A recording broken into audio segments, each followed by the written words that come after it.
Chapter 131. This time, the Danwang Hall didn't just lose a disciple. It also lost its reputation, image, and people's hearts.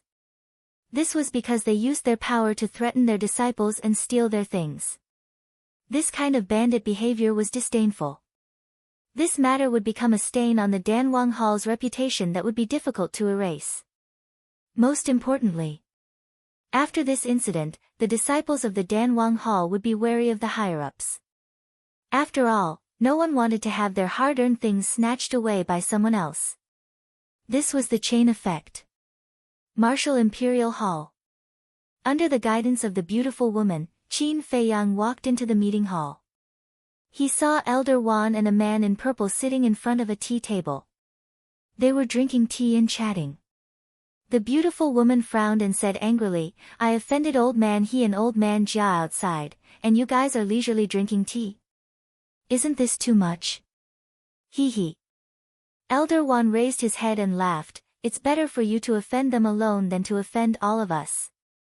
The man in purple said, "Yeah, Yen City is only so big.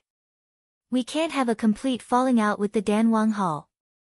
The beautiful woman rolled her eyes at the two of them and led Qin Feiyang over.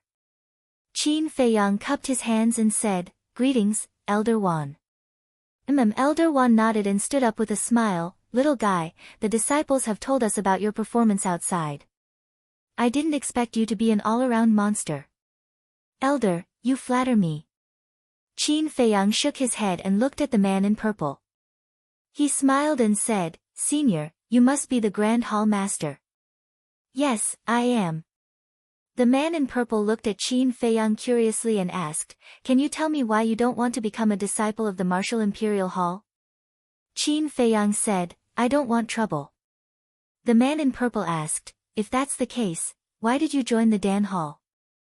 Qin Feiyang sighed, "I had no choice. I know about this. This kid offended all the big shots in Black Bear City. He's basically at the point where the whole world is his enemy. Luo Xiong had always wanted him to join the Pill Hall. Hence, he extended his hand and said that he had already joined the Pill Hall. This brat is smart. He took the opportunity to admit his identity as a disciple of the Pill Hall." Elder Wan joked. The purple-clothed man's face twitched. He was so young and already knew how to cause trouble. What would happen when he grew up? He was afraid that the sky would be turned upside down. Qin Feiyang was rather embarrassed. The purple-robed man's face turned serious. He put down the teacup and said, "All right, sit down. Let's talk business. How do we cooperate?" Qin Feiyang nodded and sat opposite the purple-robed man.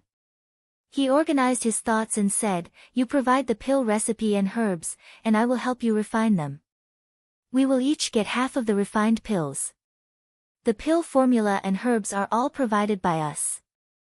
You only need to refine it once, and you want a 50-50 split? Isn't your appetite a little too big?" The purple-robed man frowned. Qin Feiyang said, "Is it big? I don't think so. After all, what I refined is a supreme-grade pill. I know it's a supreme-grade pill, but it's not a good deal. Because the Martial Imperial Hall doesn't have the pill formula. We have to think of a way to find it. We will definitely have to pay a high price to find these pill formulas. Moreover, we need money to buy the herbs. The most important thing is, without my help, you won't be able to control the Nether Devil Flame. And you want to take half of it without doing anything. Do you think it's realistic?" The purple-robed man asked. Qin Feiyang frowned. The purple-robed man said, "If you insist on a 50-50 split, then I'll leave the pill formula to you. Our Martial Imperial Hall will only provide the ingredients and ensure your safety. If you agree, I'll send a 9-star battle king to protect you." Qin Feiyang's eyes flashed. Now, he was most afraid of the Danwang Hall's revenge. Moreover, he had to be wary of Lin Han. It would be much safer to have an expert by his side at all times. But the problem was that the various pill formulas were basically controlled by the Danwang Hall. There were very few that were circulated outside. Where would he find them? Alright, I agree. In the end, Qin Feiyang nodded. As for the pill formula, he couldn't rush it. He would think of a way later. Young man, you should be more straightforward. The purple-robed man smiled and said, take out the nether devil flame. Qin Feiyang didn't move at all. With just a thought, the nether devil flame shot out from between his eyebrows. The three of them looked at each other with a trace of suspicion in their eyes. The purple-robed man stretched out his hand and the nether devil flame fell in front of him. It was suspended in the void. The pitch-black flames moved, giving off a very strange feeling. The beautiful woman said in a deep voice, it's really the nether devil flame. Elder Wan sighed and said, for the past 8 years, we all thought that Zuan was dead. Who would have thought that not only was he not dead, but he has also stepped into the 8-star combat emperor. When he makes a comeback, the county of Yen will be filled with blood. He is improving, but so are we. We didn't kill him 8 years ago, but the next time he appears, we will definitely send him to hell. The purple-robed man smiled coldly. Battle chi gushed out from his palm and turned into a raging wave that rushed towards the nether devil flame. At the same time, the beautiful woman waved her hand and a battle chi boundary formed in an instant, enveloping Qin Feiyang inside. At the same time, in a cave, Zuan and Lin Chen were refining the blood spirit pill with their eyes closed. Puff! Suddenly, Zuan spat out a mouthful of blood. His old eyes suddenly opened and 2 terrifying rays of cold light burst out from his eyes. Lin Chen opened his eyes suspiciously. When he saw Zuan's condition, his expression changed and he asked, Master, what happened? Zuan said, someone erased the blood contract with the nether devil flame. Who? Lin Chen was surprised. Zuan sneered and said, who else can it be? It must be the 4 old dogs of King Yen. In the entire Yen County, only they have the ability to do so. Lin Chen frowned and said, in other words, Jiang Haotian has gone to Yen City? Yen City, hee, I will find you. Zuan laughed sinisterly, closed his eyes and continued to cultivate. Conference hall. At this moment, it was like a big furnace, filled with a shocking heat wave.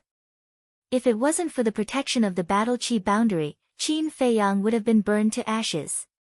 The reason was that once the blood contract was erased, the nether devil flame would be an ownerless object and would immediately release high temperature. The purple-robed man waved his sleeve and a majestic battle chi rushed towards the nether devil flame. After a while, that terrifyingly high temperature was actually suppressed by him. Then, he turned his head to look at Qin Feiyang and said in a deep voice, the alchemy fire needs a lot of blood to recognize its master. Are you ready?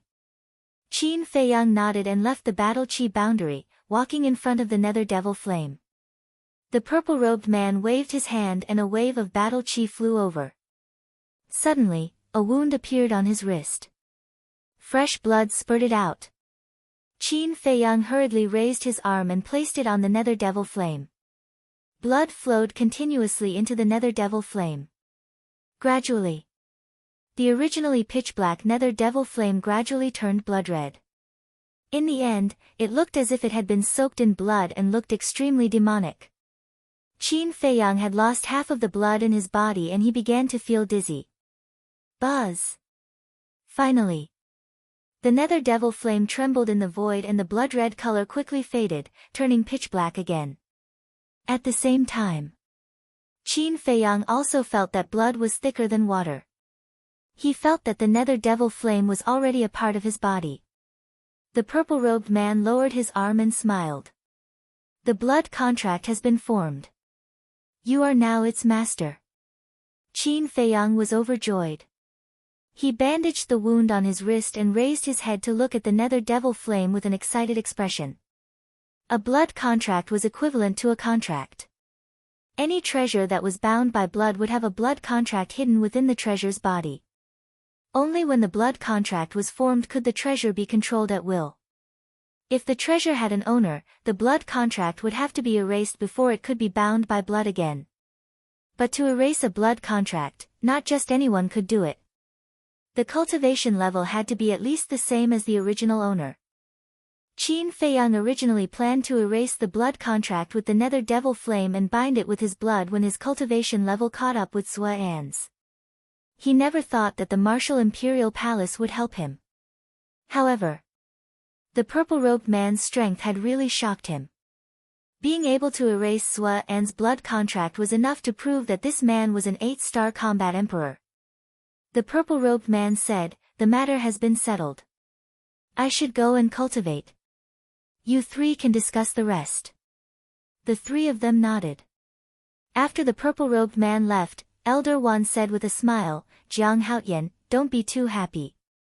Now that the nether devil flame has recognized its master, when are you going to start refining pills?" Qin Feiyang's mind moved and the nether devil flame entered the ancient castle again. He asked, "What kind of pills do you want me to refine?" "What kind of pills can you refine?" the beautiful woman asked. Qin Feiyang said, "Healing pill, bone replenishing pill, body tempering pill, qi gathering pill." "Why are they all low-level pills?" the beautiful woman frowned. "Ah!" Qin Feiyang was stunned. This was too much of a blow to him. Elder Wan shook his head and laughed. He said to the beautiful woman, "Don't forget, he has just started refining pills. It's already very rare for him to be able to refine 4 kinds of pills." The beautiful woman curled her lips in disdain. "Looks like I have to use a big move." Qin Feiyang muttered secretly and said with a smile, "Senior, I can refine the red fire-colored glass pill. Do you have the materials?" "Really?" The two of them were surprised. "Of course." Qin Feiyang nodded. The two of them looked at each other. The red fire-colored glass pill was such a rare pill. He also knew how to refine it. "Kid, did you steal the pill recipe?" Elder Wan asked in a low voice. "Steal?" Qin Feiyang's face twitched. Did he look like such a person? He coughed dryly and said, "Don't worry about that. As long as you have the medicinal materials, I will refine it for you. But according to the agreement, we will split it 50-50. If the Martial Imperial Hall really had medicinal materials, then he would make a big profit this time."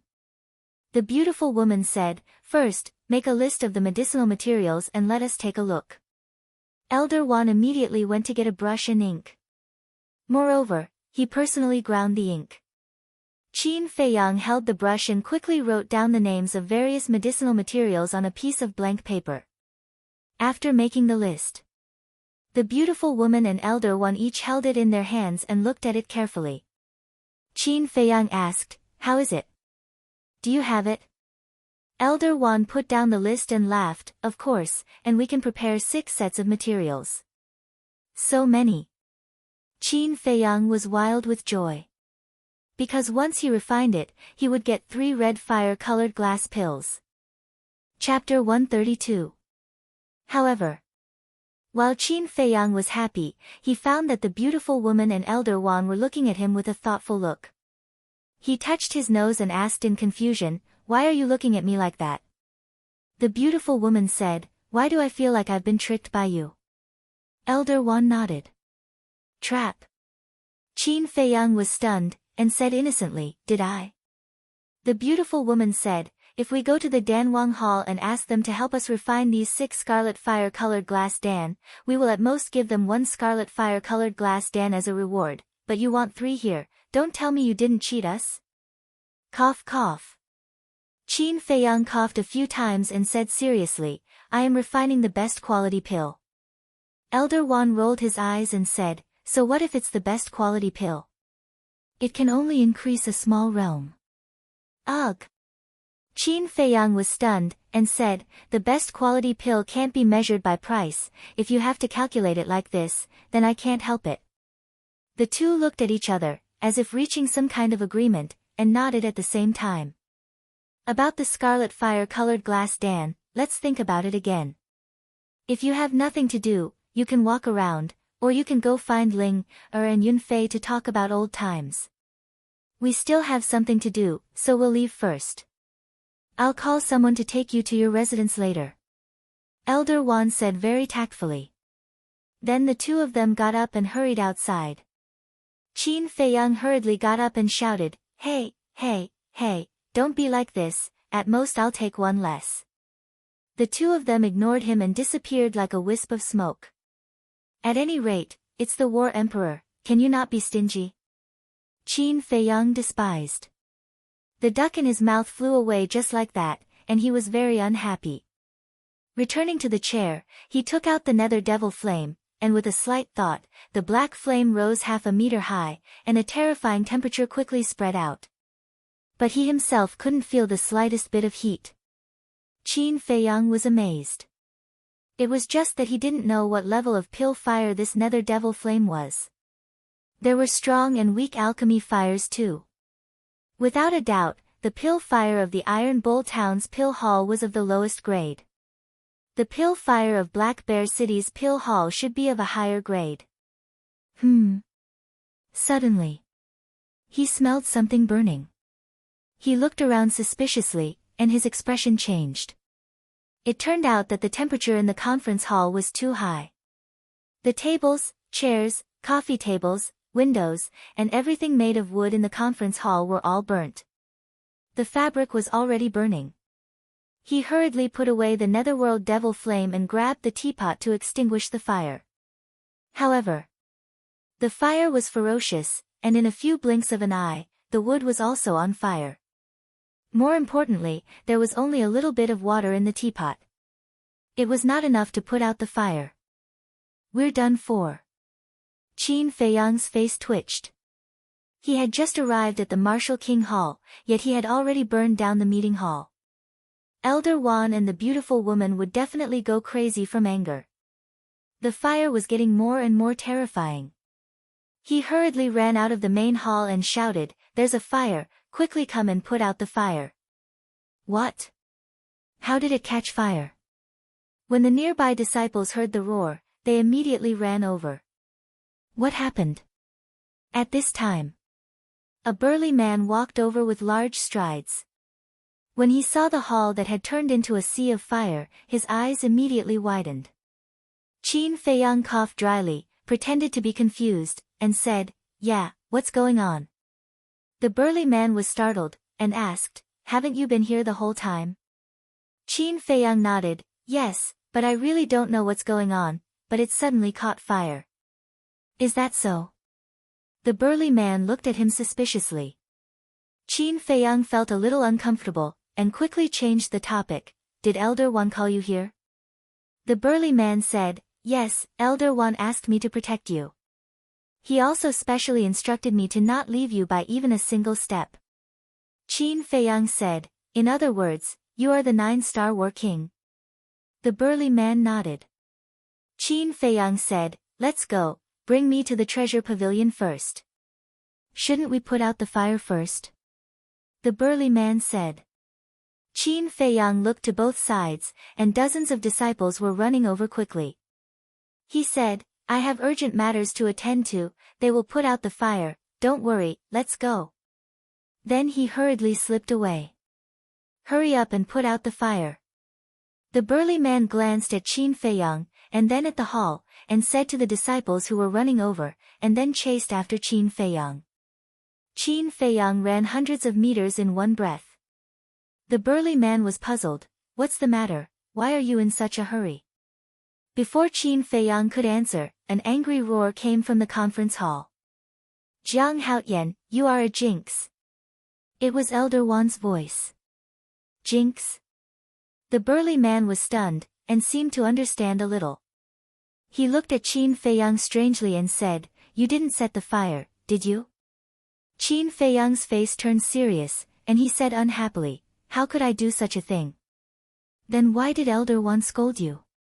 The burly man was puzzled. "Maybe I'm an eyesore, don't talk nonsense, quickly take me to the treasure pavilion," Qin Feiyang urged. The fire in the conference hall must have something to do with this kid. The burly man muttered, and then grabbed Qin Feiyang, and rushed to the west side of the city. Even with the speed of a 9-star battle king, it still took them half an hour to reach the treasure pavilion. It's Jiang Haotian. He actually dares to come out alone. No, the one beside him is the Martial Imperial Hall's managing elder. I remember his name is Shi Zheng, a 9-star battle king. He actually has a 9-star battle king protecting him. The Martial Imperial Hall really thinks highly of him. As soon as Qin Feiyang entered the treasure pavilion, the people inside whispered to each other. However, Qin Feiyang ignored them all. A staff member went up to him and asked, "Young Master Jiang, what do you want to buy?" Qin Feiyang said, "Take me to the auction house." Shi Zheng added, "I want a VIP room." "Okay, please follow me." The staff member turned around and led the two of them straight to the second floor, arriving at the door of a VIP room. Qin Feiyang was about to enter. "Wait." Shi Zheng reached out to stop him and said in a low voice, "I'll go in and take a look first." Before Qin Feiyang could react, he pushed the door open and entered. After carefully inspecting the VIP room, he led Qin Feiyang in. The staff member said, "Young Master Jiang, if there's nothing else, I'll take my leave first." "Okay." Qin Feiyang nodded. After the staff member left, Qin Feiyang glanced at the VIP room. The decoration was not luxurious, but it was not ordinary either. 2 armchairs were neatly placed in the center, and it was obvious that they had been carefully carved. In front of the chairs, there was a transparent floor-to-ceiling window, and he could clearly see the situation outside. He walked to the floor-to-ceiling window and looked down. Below was the auction house. It was very big, enough to accommodate thousands of people. And now, there were about 300 to 400 people. There was a high platform in the center, and a white-haired old man was standing on the platform, presiding over the auction. The item being auctioned now was a dagger, and many people were bidding. Qin Feiyang looked carefully for a while and lost interest. The quality of the dagger was not bad, but compared to Chang Shui, it was worlds apart. He turned around and sat on the chair, looking at Shi Zheng who was standing beside him. Shi Zheng scanned the auction house, his face full of vigilance. Qin Feiyang said with a smile, "Elder, relax. Even if someone wants to deal with me, it won't be so fast. Don't be careless." Shi Zheng shook his head. "This person is quite dutiful." Qin Feiyang muttered to himself. The auction was in full swing. One item after another was constantly being auctioned, but none of them were what Qin Feiyang wanted. Just as he lost patience and was about to get up and leave, the white-haired old man on the high platform took out an exquisite jade box and said with a smile, "The next item to be auctioned is very precious. Everyone, open your eyes and look carefully." "Precious?" Qin Feiyang was slightly stunned. He returned to his seat and fixed his eyes on it. The old man in white opened the jade box and took out a medicinal herb. The medicinal herb was as thick as a baby's arm and as long as a chopstick. It was fiery red as if it was condensed by flames, and its shape was almost exactly the same as a ginseng. Fire ginseng. Qin Feiyang's eyes trembled, and he immediately became spirited. In fact, he came to the treasure pavilion to see if there was a pill furnace, but he did not expect to encounter a fire ginseng. The appearance of the fire ginseng caused the entire auction house to boil. The white-haired old man said with a smile, "I don't need to introduce this treasure. The starting price is 300 gold coins, and there is no upper limit. Begin." 400. 500. 1,000. 2,000. The price soared up with a whoosh. 10 breaths later, the price of the fire ginseng had risen to 5,000. This price was already too much for many people to bear, and they could only watch as others increased the price. After a while, the price soared to 20,000, and only a few people were still competing. "I, Shuiyang, am taking this fire ginseng." 30,000. An extremely arrogant voice came from one of the VIP rooms. As if they were afraid of this person, no one bid anymore. Qin Feiyang raised his eyebrows and asked, "Elder Shi, who is Shuiyang?" Shi Zheng said, "He is a core disciple of the Danwang Hall. His talent in alchemy is ranked in the top 10 among all the disciples, and his future is limitless. Moreover, he has a very good relationship with the first prince of the royal family, so many people will be respectful when they meet him. Danwang Hall. A cold light flashed in Qin Feiyang's eyes as he said indifferently, I bid 40,000. This voice sounds like Jiang Haoyan's. That guy is a lawless person. Others are afraid of Shui Yang, but he definitely isn't. In addition, he has a deep grudge with the Danwang Hall, so he will definitely fight with Shui Yang to the end. This is going to be a good show. After hearing Qin Feiyang's voice, the others crossed their arms and looked at the two VIP rooms playfully. There was a moment of silence. Shui Yang's voice came, Jiang Haoyan, you'd better do your best. 50,000. There was a threatening tone in his voice. Qin Feiyang sneered, who do you think you are? 100,000. Raising the price by 50,000 in one go, this guy is really rich. Everyone was dumbfounded. Shui Yang was so angry that he laughed, good, very good. I will play with you today. I want to see how many gold coins you have on you. 200,000. Chapter 133. It's not much, but it's enough to trample on you. 300,000. Qin Feiyang said in disdain. Trample on me? Do you have the ability to do so? 400,000. Shui Yang shouted angrily. Shi Zhen was shocked and hurriedly said, Jiang Haoyan, 400,000 is far more than the value of the fire ginseng. You can't act on impulse and be a fool. Don't worry, I'm very calm now. I haven't lost my mind. Qin Feiyang waved his hand at Shi Zhen and sneered, Shui Yang, right? I'm not even afraid of Jia He, so why would I not be afraid of a little tramp like you? 500,000. Shui Yang flew into a rage and roared, you dare to call me a little tramp? Today, I'll fight you to the death. 600,000. Qin Feiyang said, 700,000. Shui Yang said, 800,000. Qin Feiyang said, 900,000. Shui Yang said, 1 million. A stock of fire ginseng was sold for a sky-high price of 1 million. The two of them were too crazy. Even if they were rich, they couldn't squander money like this, right? The most excited one was the white-haired old man on the stage. Although the fire ginseng was rare, it was usually sold for between 100,000 and 200,000. 1 million, and this was the first time in history. Shi Zhen was also dumbfounded. He looked at Qin Feiyang and said, my young master Jiang, you really can't continue. If you really need the fire ginseng, I'll talk to Elder Wan and ask him to sell it to you at the market price. Is he willing to? Qin Feiyang said in disdain. This, Shi Zhen hesitated. The fire ginseng wasn't a cabbage that could be found everywhere. Even the Martial Imperial Hall only had a few stalks. Continue, why? Are you done with your temper? Shui Yang's arrogant laughter came from the VIP room opposite. Qin Feiyang said indifferently, I'd like to see how big your temper is. 1,100,000. He's still increasing the price. Everyone went crazy. 1,200,000. Shui Yang said without hesitation.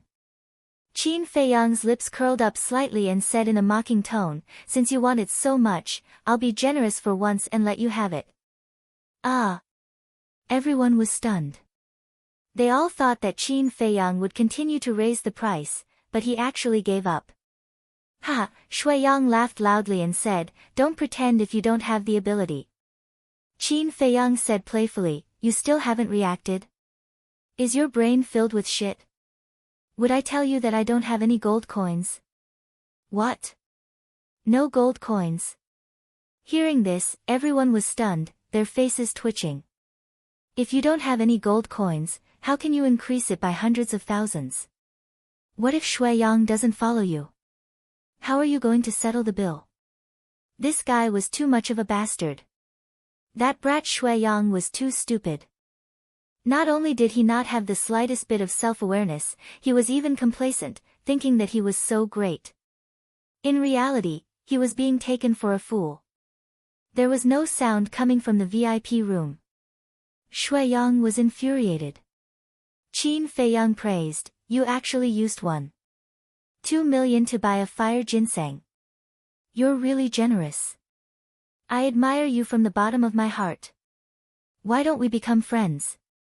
These words. This was undoubtedly adding fuel to the fire. "I'm going to kill you." Shui Yang roared, bristling with anger. "This is the treasure pavilion. Who dares to act rashly?" The white-haired old man on the stage shouted.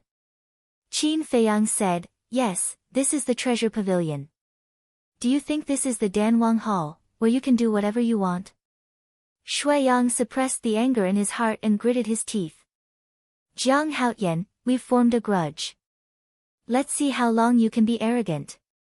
Qin Feiyang said lightly, "It's not that I'm arrogant, it's that you're too stupid. I don't understand why the Danwang Hall would let a pig like you out to embarrass themselves." Crack. In the VIP room opposite, the sound of a chair breaking could be heard immediately. Cough cough. The old man in white on the stage coughed and held back his laughter. He said solemnly, "I now announce that the final winner of the fire ginseng is Shui Yang. Everyone, please give him a warm round of applause." Clap. A loud round of applause suddenly sounded. However, in Shui Yang's ears, this was a great irony.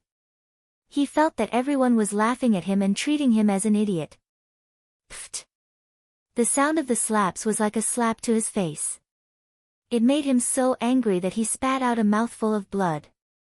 Qin Feiyang sneered. With such a low IQ, he wanted to fight with him. He was really looking for trouble.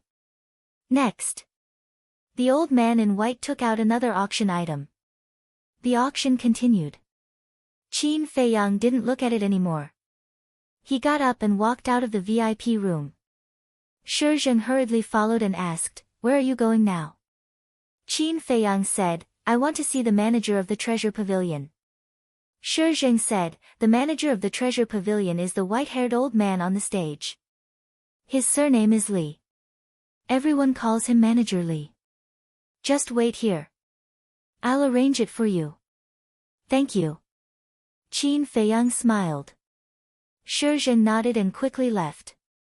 Qin Feiyang returned to the VIP room.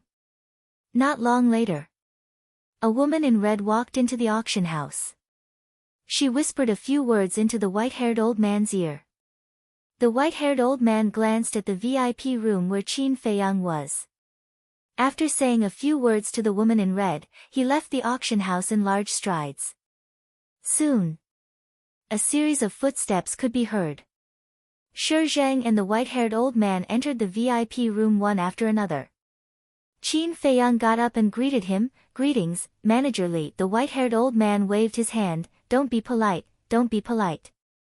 I should be the one thanking you. After all, it was you who made my treasure pavilion earn a lot." Qin Feiyang smiled, "I'm proud and you're the one who benefits. It's a win-win situation." "Yes, yes, yes." The white-haired old man nodded and asked with a smile, "Little brother, why did you call me here?" Qin Feiyang said, "I want to ask, does the treasure pavilion have a pill furnace?" Pill furnace? The white-haired old man was stunned for a moment before coming to a realization. He smiled and said, "There must be a pill furnace, and I can make the decision to give you a good one. However, there is a condition." Qin Feiyang said, "Tell me about it." The white-haired old man said, "My treasure pavilion will provide the herbs. You help me refine 500 top-grade healing pills and 500 top-grade bone replenishing pills." Shi Zheng frowned. Wasn't this clearly stealing his business? Qin Feiyang's eyes narrowed slightly as he smiled. The mind of a businessman is indeed different. "However, I have to see first if the pill furnace you gave me is worth 1,000 peak-grade medicinal pills." The white-haired old man smiled. "Sure, I'll go get it now." Qin Feiyang hurriedly said, "Wait a minute, there's one more thing. I wonder if the treasure pavilion has any fire ginseng. I need 3. The white-haired old man hesitated. Qin Feiyang said, I'm not asking for it for free. I'll buy it from you at the usual auction price. The white-haired old man waved his hand. You've misunderstood, that's not what I meant. I'm just wondering if you know how to refine the scarlet fire-colored glass pellets? Qin Feiyang nodded. The white-haired old man's eyes lit up and he smiled. How about this? I won't ask for the healing pills and bone-replenishing pills. If you refine 10 scarlet fire-colored glass pellets for us, not only will I give you the pill furnace, but I'll also give you 3 fire ginseng. What do you think? 10. Qin Feiyang was shocked. The precious treasure pavilion was indeed worthy of being the largest trading place in the great Qin Empire. Since he couldn't get anything from the Martial King Hall, he should at least get something from the treasure pavilion. He shook his head. This isn't a good deal. Apart from the pill furnace and fire ginseng, I also want 3 scarlet fire-colored glass pellets as payment. 3. The white-haired old man's face twitched as he said in disdain, Little brother, you should come to the treasure pavilion because you're too cunning. Shi Zheng couldn't help but laugh. Qin Feiyang was a little embarrassed as he said again, I'm only refining peak-grade pellets. So what? Isn't the effect the same? I don't believe that I can break through 2 stages in one go. Forget it, I'm not going to argue with you anymore. Let's stick to our agreement. 500 healing pills and 500 bone-replenishing pills, and I'll give you the pill furnace. As for the 3 fire ginseng, how about 150,000 gold each? The white-haired old man said. Qin Feiyang said helplessly, Sure, but I only have 200,000 gold right now. Are you trying to get something for nothing? The white-haired old man was helpless. Qin Feiyang felt even more embarrassed. He couldn't wait to find a hole to hide in. Fine, give it to me when you have money. You're an alchemist anyway, I'm not afraid that you can't pay me back. The white-haired old man sighed as he turned and walked out of the VIP room. Qin Feiyang turned his head to look at Shi Zheng and said, Tell me honestly, is my reward really that high? Indeed, Shi Zheng stammered as if he found it hard to speak. Forget it, don't say it. Qin Feiyang returned to the chair weakly. He felt very hurt. It seemed that he had to lower the standard. After a while, his eyes flashed coldly as he asked, Elder Shi, what's Shui Yang's cultivation? Shi Zheng thought for a while and said, It's said that he's a 3-star martial ancestor. So strong? Qin Feiyang frowned. At this time, the white-haired old man pushed the door open and entered. Qin Feiyang stood up to welcome him. The white-haired old man waved his hand and 3 fire ginseng and a pill furnace appeared on the ground. Qin Feiyang squatted on the ground and looked carefully. After confirming that it was the fire ginseng, he looked at the pill furnace. The pill furnace was as big as a face and was completely black. There were some unknown patterns engraved on it.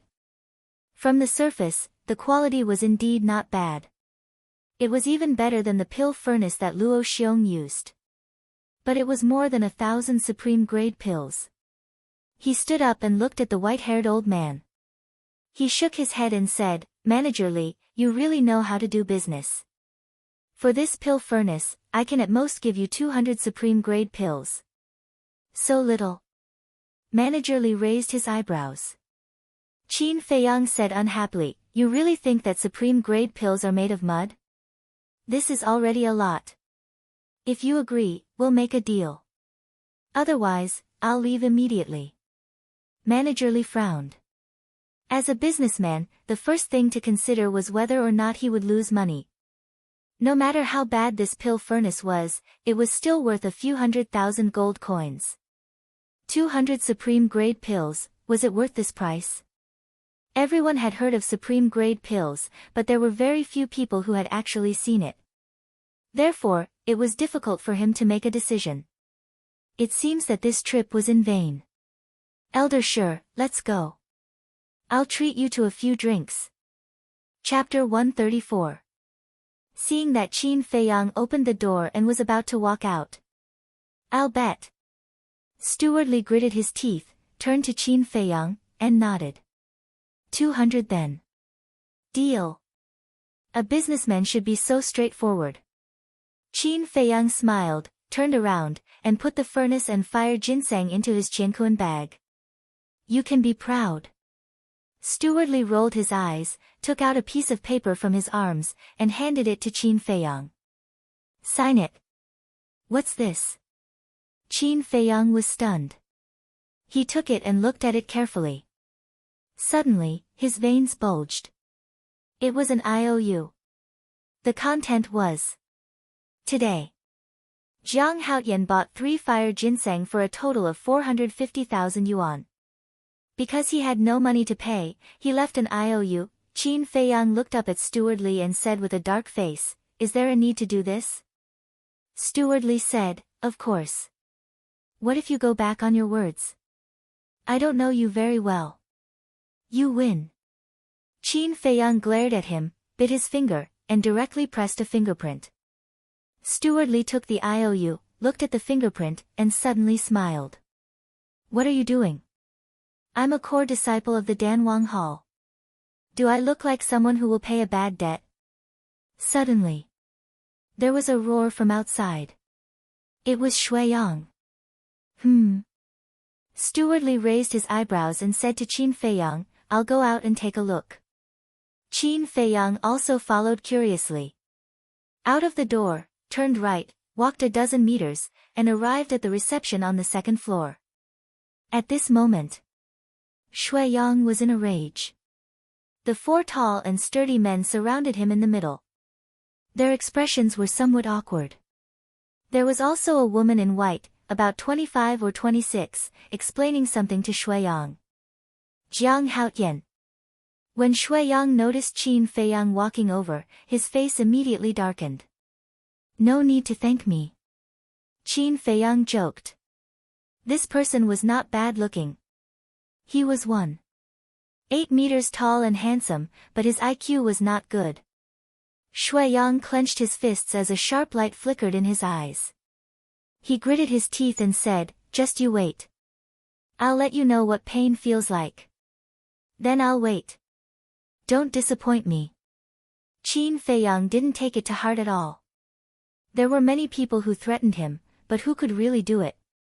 He was not even afraid of a battle emperor, let alone a 3-star martial ancestor. Manager Li walked forward and glanced at the 4 guards. He frowned and asked, "What are you doing?" "Manager, you're finally here." As though she had seen her savior, the woman in white hurriedly walked to Manager Li's side and explained, "Shui Yang doesn't have the money to pay, so we don't dare to let him leave." "No money?" Manager Li furrowed his brows and waved his aged hand, indicating for the 4 guards to step back. Subsequently, he walked in front of Shui Yang and said in a deep voice, "You are very clear about the rules of the treasure pavilion. You have already bought the fire ginseng. If you dare to renege on your debt, don't blame me for being ruthless." Shui Yang's gaze trembled as he hurriedly said, "I'm not trying to renege on my debt, it's because I really don't have that much money." "Manager Li, can you give me some time?" Manager Li said angrily, "You don't have the money and you're still fighting?" Shui Yang pointed at Qin Feiyang and said, "He doesn't have the money, but isn't he still fighting?" Manager Li said, "He's smarter than you." Shui Yang's eyes immediately turned red as he clenched his fists tightly. Manager Li waved his hand and said, all right, I'll give you 1 day. At this time tomorrow, if you can't hand over 1,200,000, I'll go to the Danwang Hall and ask old man He for it." "Thank you, Manager Li." Shui Yang cupped his hands and said, "Go, write an IOU and let him put his fingerprint on it." Manager Li instructed the white-clothed woman beside him. "Go and get someone to prepare 100 sets of healing pills and 100 sets of bone-replenishing pills. Send them to me immediately." Manager Li ordered another guard. Then, he brought Qin Feiyang and Shi Zheng into the lounge at the side. And throughout the whole process, Shui Yang stared at Qin Feiyang, murderous intent lurking in his eyes. After closing the door, Manager Li walked to the tea table and said, "Please take a seat." Qin Feiyang did not stand on ceremony and sat down on the chair. He looked around the lounge and asked, "Manager Li, where's the chief pavilion master?" Manager Li was making tea. When he heard this, he raised his head and looked at Qin Feiyang, puzzled. "Why are you asking about him?" Qin Feiyang smiled faintly and said, "I'm just curious." Manager Li smiled and said, "The chief pavilion master has been in Xingyue city for this period of time." Qin Feiyang said, "For his daughter." "How do you know?" Manager Li was surprised. "I have some friendship with his daughter." Qin Feiyang smiled. Manager Li suddenly understood and did not say anything. He lowered his head and continued to make tea. A short while later, the guard took a Qianquan bag and entered the lounge. Manager Li said, "Give it to Jiang Haoyan." The guard handed it to Qin Feiyang. Qin Feiyang grabbed it and stood up, saying, "Since the matter is settled, I won't disturb you anymore. Goodbye." Manager Li nodded and smiled, "Send the pills over as soon as possible. Haven't you heard that being impatient won't let you eat hot tofu?" Qin Feiyang smiled faintly, turned around and quickly left the treasure pavilion with Shi Zheng. Shi Zheng asked, "Where are we going now?" After pondering for a while, Qin Feiyang said, "Let's find a restaurant to stay in first." Shi Zheng was shocked and hurriedly said, "No, it's too dangerous to stay in a restaurant. Let's go back to the Martial Imperial Hall, it's safer." Qin Feiyang said in a deep voice, "Elder Wan asked you to protect me, not to express your opinion. You have to listen to me now." Shi Zheng frowned. Qin Feiyang sighed inwardly. This person was doing his job diligently, so he should be a bit more polite. He smiled and said, "Elder Shi, I know you're doing this for my sake, but I have my own plans. Can you not interfere?" "All right." Shi Zheng nodded. How could he not agree to it when it had already come to this point? Flying Phoenix Restaurant. This was the most luxurious restaurant in the West District. It had a total of 5 floors and was decorated with carved beams and painted pillars. In the center of the roof, there was a huge stone carving. It was a flaming phoenix, looking down at everyone with a proud expression. It was lifelike. This was the Flying Phoenix Restaurant's totem. Qin Feiyang raised his head and took a glance. Then, he walked into the main hall of the restaurant. He immediately attracted the attention of everyone. Shi Zheng glanced at the surrounding diners and frowned slightly. He said in a low voice, "Aren't we too conspicuous by coming here?" Qin Feiyang said, "I want everyone in Swallow City to know that I'm here." "Why is that?" Shi Zheng was puzzled. Qin Feiyang said, "Because I'm waiting for someone." "Waiting for someone?" Shi Zheng was even more puzzled. A waiter greeted them with a flattering smile, "Young Master Jiang, Elder Shi, are you here to stay or have a meal?" Qin Feiyang said, "Stay in the inn. Arrange a slightly more secluded room for me." "No problem, please follow me." The waiter led them to a corner on the 5th floor. There was a door there. The waiter pushed the door open and said, "Young Master Jiang, this is the quietest room in our Flying Phoenix restaurant. Do you like it?" Qin Feiyang walked in. The room wasn't big, but it had a dining room, a tea room, and a bedroom. It was also very clean. Qin Feiyang nodded, "Not bad, you can leave first." The waiter said, "All right, let me know if you need anything." After the waiter left, Shi Zheng closed the door and looked around the room vigilantly. Qin Feiyang smiled and said, "Elder Shi, I'm going to refine pills. If you're bored, you can go down and drink some wine. While you're at it, spread the room number of my room." Shi Zheng was stunned. Qin Feiyang shook his head, "I don't think that's necessary. That waiter will probably spread the news." Shi Zheng looked at him and asked, "There's no alchemy room here, where are you going to refine pills?" "As long as there's alchemy fire, there's an alchemy room." Qin Feiyang smiled and entered the castle. In any case, everyone already knew that he had a hidden treasure, so there was no need for him to hide anymore. What's this kid's background? Shizhen looked around the room, his heart full of disbelief. Wolf King was lying on the floor of the castle, listless, bored, and unmotivated. Seeing Qin Feiyang appear, it immediately got up and said angrily, "Little Qin Zi, when will you let me out to get some fresh air? If this goes on, I'll get sick from holding it in." Qin Feiyang rolled his eyes and said, "I wish I could be as carefree as you, cultivating every day, but you're not satisfied. You really don't know how to be content. Get lost, don't talk to me about these useless things. I want to go out, go out, go out." Wolf King roared in exasperation. Qin Feiyang said helplessly, Okay, when I'm done with my business, I'll find a chance to send you out of the city. Then you can do whatever you want. That's more like it." Wolf King smiled, changing his attitude faster than flipping a book. "Step aside, I have to prepare to make elixirs." Qin Feiyang said, walked to the altar where the iron book was placed, took out the elixir furnace, and put it next to the iron book. Wolf King was stunned and asked, "What do you mean, you're going to make elixirs here? Aren't you afraid that the iron book will be burned?" "I don't think so." Qin Feiyang shook his head and frowned slightly. For safety's sake, he finally took out the chang shui and cut the iron box hard. As a result, there was not even a trace of it. He dripped blood to open the iron box and cut the iron book, but there was also no trace of it. "TSK, TSK, TSK. It's so hard." Wolf King came up, his eyes shining and drooling, and asked, "Do you think it's a divine object?" Qin Feiyang said angrily, "You're drooling on the ground." Wolf King licked his lips and said with a sinister smile, "Why don't we use this box to make an armor for you? In your dreams." Qin Feiyang rolled his eyes. As long as he saw something of value, the white-eyed wolf would want to take it for himself. He didn't know how to describe his character. However, even if the iron box and the iron book were really divine objects, they could only look at them. Because he couldn't even move the iron box, let alone use it to make armor. Phew.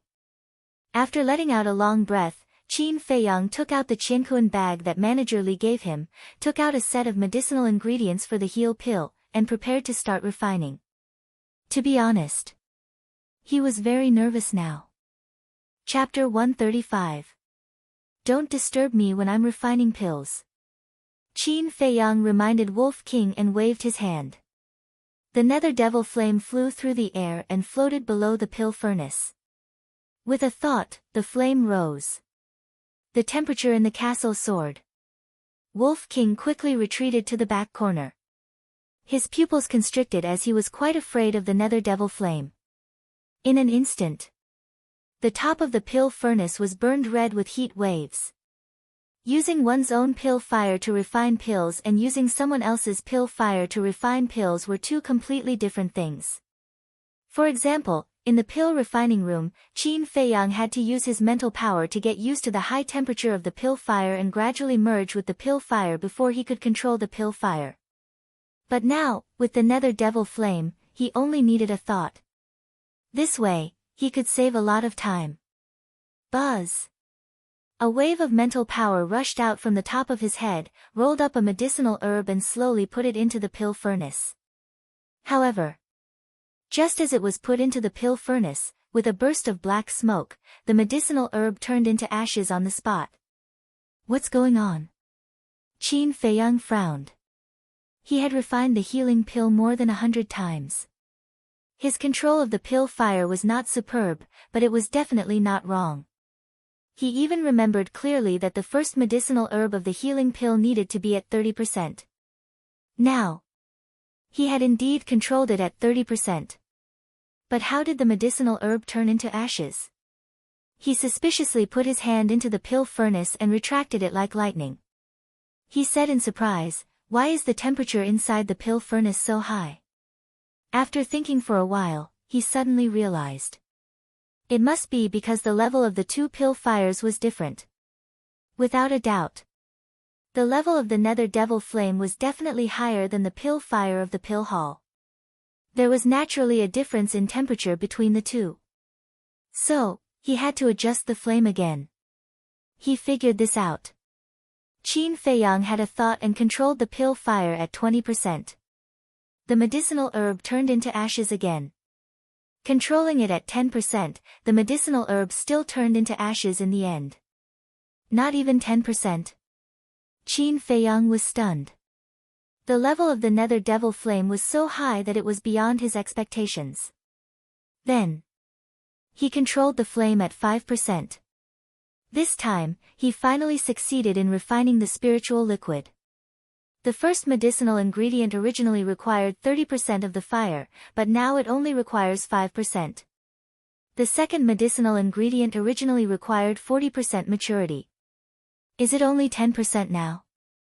After a series of experiments, this was indeed the case. Next, he let go of his courage and began to refine the spirit liquid. The third medicinal ingredient, 10% of the fire. The fourth ingredient, 15% maturity. Very soon, 8 drops of spirit liquid were extracted. The last 2 steps were to fuse the 8 types of spirit liquids and then add the solidifying liquid to form the pill. He did it all in one go without any delay. After the pills were refined, Qin Feiyang could not wait to grab it. He opened his eyes wide and looked at it carefully.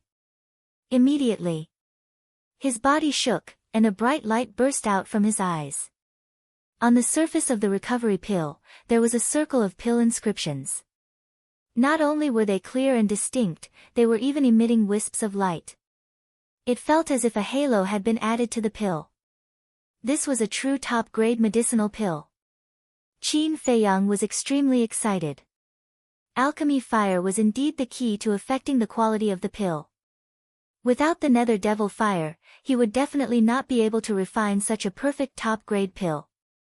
Right now, he was fully deserving of the title of a top-grade alchemist. I can't be complacent. The top-grade pill is not the end. I have to continue working hard, he muttered to himself. After calming down, he began to refine the bone-replenishing pill. Time flew. 2 days later, late at night, a round figure sneakily climbed in through the window. It was Fatso. When he did not see Qin Feiyang in the room, he whispered, "Jiang Laoda, Fat Lord is here. Come out quickly." Whoosh!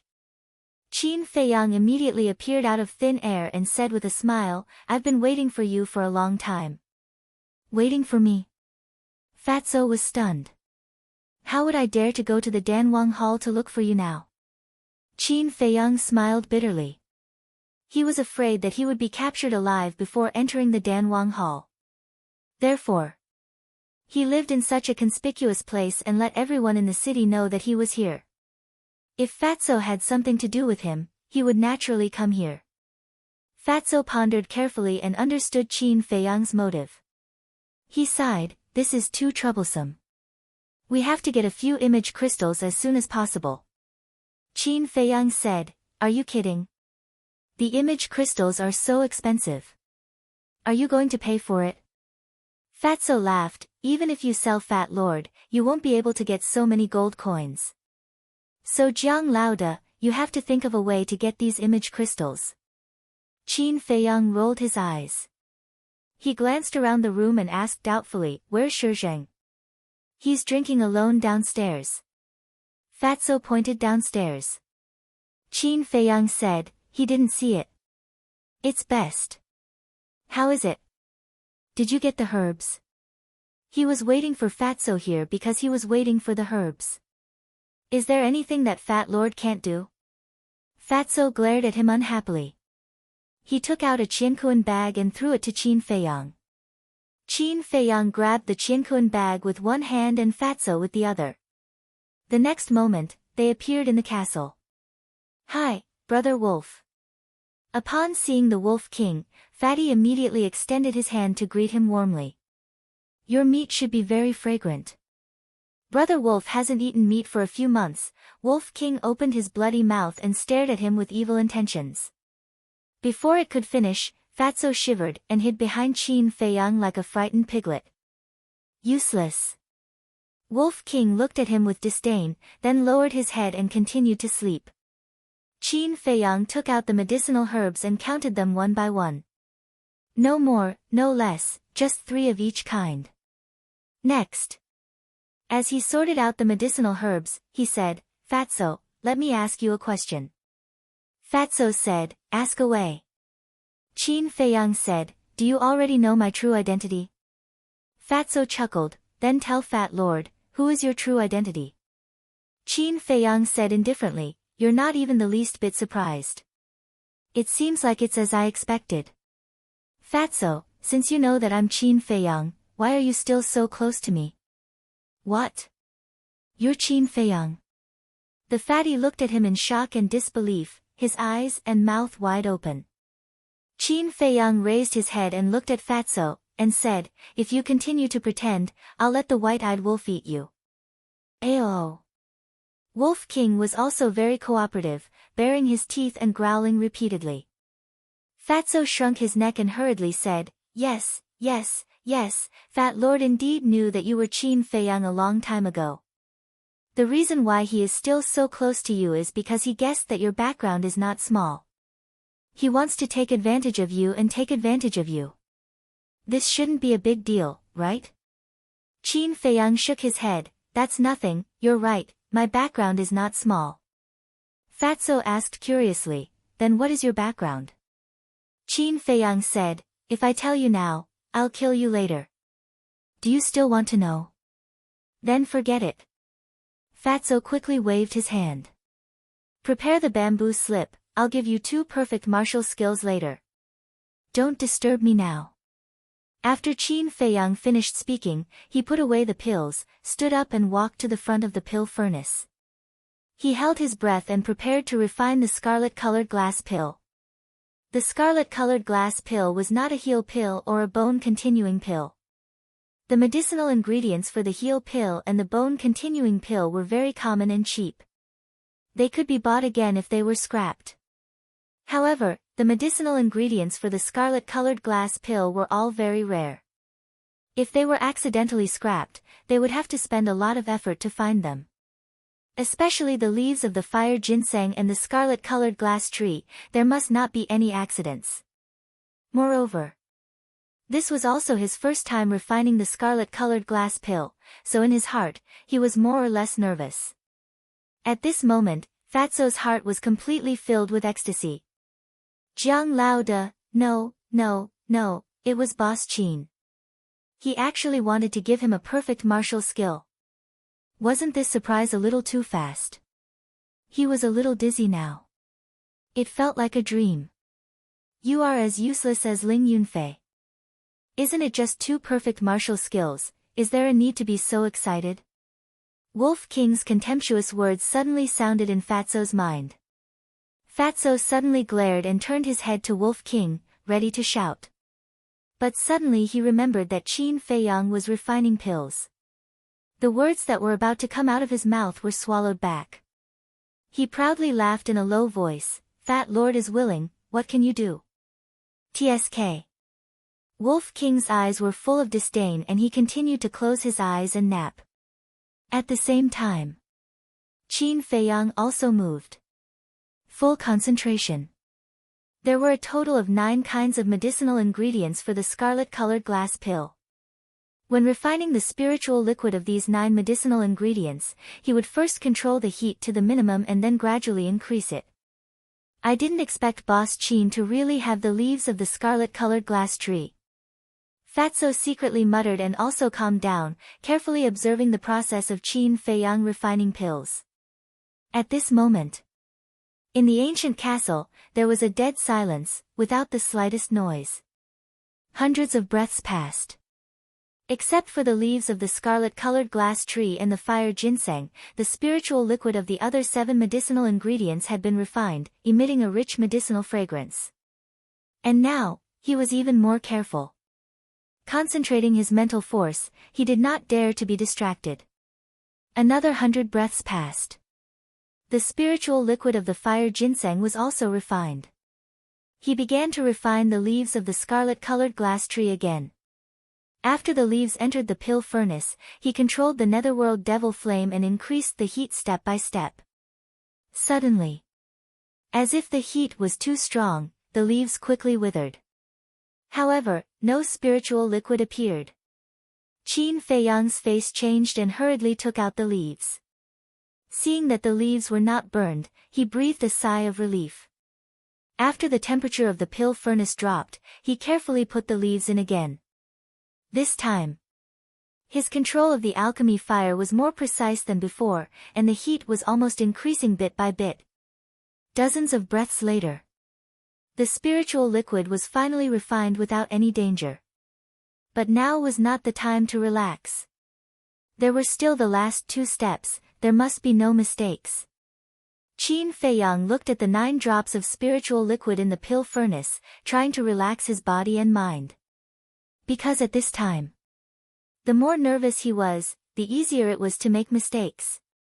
After a long while, he began to fuse the 9 drops of spiritual liquid. Every movement was very gentle. This was a test of a person's control and patience. The slightest mistake would cause the whole thing to collapse. Gradually, the 9 drops of spiritual liquid blended together and were indistinguishable from each other, blooming with rays of light, as if a treasure was about to be born. The last step. Qin Feiyang controlled his mental force, rolled up a drop of solidifying liquid, and carefully integrated it into the spiritual liquid. Soon, the scarlet-colored glass pill was formed. The rays of light converged, revealing a pill the size of a pellet. It was fiery red all over, as if there were wisps of small flames on the surface. An intoxicating medicinal fragrance, like a tide, instantly swept every inch of the ancient castle. Qin Feiyang waved his hand, and the scarlet-colored glass pill flew out of the pill furnace and caught it in his palm. Chapter 136. At once, Wolf King and Fatso ran over and surrounded Qin Feiyang. Qin Feiyang quivered, stared at Wolf King vigilantly, and shouted, "White-eyed wolf, I warn you, you have already taken one, and it will be a waste if you take another one. Don't snatch it again." Wolf King said disdainfully, "Brother Wolf knows, you don't need to remind me. Brother Wolf just wants to see what the best red glass pill looks like. You'd better not snatch it, otherwise don't blame me for risking my life with you." Qin Feiyang still didn't trust Wolf King. His eyes were firmly fixed on it, and he slowly spread out his hands. The red fire-colored glass pill appeared. Looking at the dazzling pill pattern, Fatso's saliva flowed out. He looked at Qin Feiyang with shifty eyes. Seeing Qin Feiyang, he only guarded against Wolf King. He stretched out his claws like lightning, grabbed the pill, and threw it into his mouth before Qin Feiyang could react. Ah! Qin Feiyang was stunned. "Waha, serves you right." Wolf King was also stunned, and then he laughed gloatingly, tears coming out of his eyes. "Damn Fatso, I'm going to strangle you." Qin Feiyang was furious. He suddenly turned around, stretched out his hands, and tightly grabbed Fatso's neck. The last time he got a red glass pill, it was snatched by Wolf King. Now he had painstakingly refined one, but it was snatched by Fatso. This was intolerable. Qin Feiyang roared, "Bastard, spit it out for me." "Woo woo," Fatso struggled desperately, his hands waving wildly, and his face had turned pale.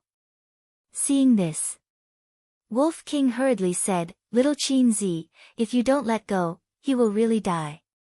Anyway, he's just a shameless person. So what if he dies?" Qin Feiyang's eyes glinted coldly. This, Wolf King was extremely anxious. "Woo woo," Fatso grabbed Qin Feiyang's hands with a pleading look in his eyes. Qin Feiyang raised his eyebrows slightly and finally released his hand. Bang! Fatso fell to the ground and greedily breathed in the fresh air. His face was also filled with fear. Just now, he truly felt that the god of death had descended upon him. If Qin Feiyang had let go a second later, he would have died. "Boss Qin, I have parents and children to take care of. I can't die. It's my fault. My hands are cheap." hit me, scold me. You know what? I lost my parents when I was young. I was all alone and lived in despair every day. Boss Chin, it wasn't easy for me to get to where I am today. Do you have the heart to kill me? In order to help you steal the medicinal materials, I was almost discovered by the deacon elder. I risked my life to help you. Please be magnanimous and forgive me. After coming to his senses, Fatso immediately hugged Qin Feiyang's thigh, crying and complaining with snot and tears. Qin Feiyang's face twitched. Damn Fatso, can you be more ridiculous? Wolf King despised him. I'm not exaggerating. I'm telling the truth. Fatso said angrily. Then tell Brother Wolf, you lost your parents when you were young and you didn't get married. Where did the old one above and the young one below come from? Did they jump out of a stone? Wolf King despised him. Fatso said, this, Qin Feiyang shouted, okay, don't curse your parents. I'll let it go this time, but if there's a next time, I'll skin you alive. Thank you, Boss Qin. Fatso shed tears of gratitude and got up to wipe away his tears. Actually, I didn't curse my parents. They are really dead. When I was 12 years old, a fierce beast suddenly attacked the village. My parents were the only martial artists in the village. But that fierce beast was too strong. They paid the price with their lives to kill it. Since then, I have been an orphan. I relied on the help of the villagers to live to this day. Fatso said, the grief on his face could not be concealed. So pitiful. Wolf King muttered. Qin Feiyang shook his head and said, okay, I forgive you. Thank you, boss. Fatso laughed. Boom. Before his voice died away, a powerful aura rushed out from his body. 5-star martial master. Qin Feiyang was surprised. Hee, Fat Lord's talent is not bad. In these years, he has also cultivated to 4-star martial master, however. Without waiting for him to finish speaking, an even stronger aura rushed out from his body. 6-star martial master.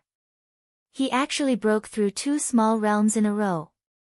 Qin Feiyang and Wolf King were dumbfounded. How could this be? Fatso himself was also very surprised. He broke through from 4-star martial master to 6-star martial master in an instant. Was this a dream?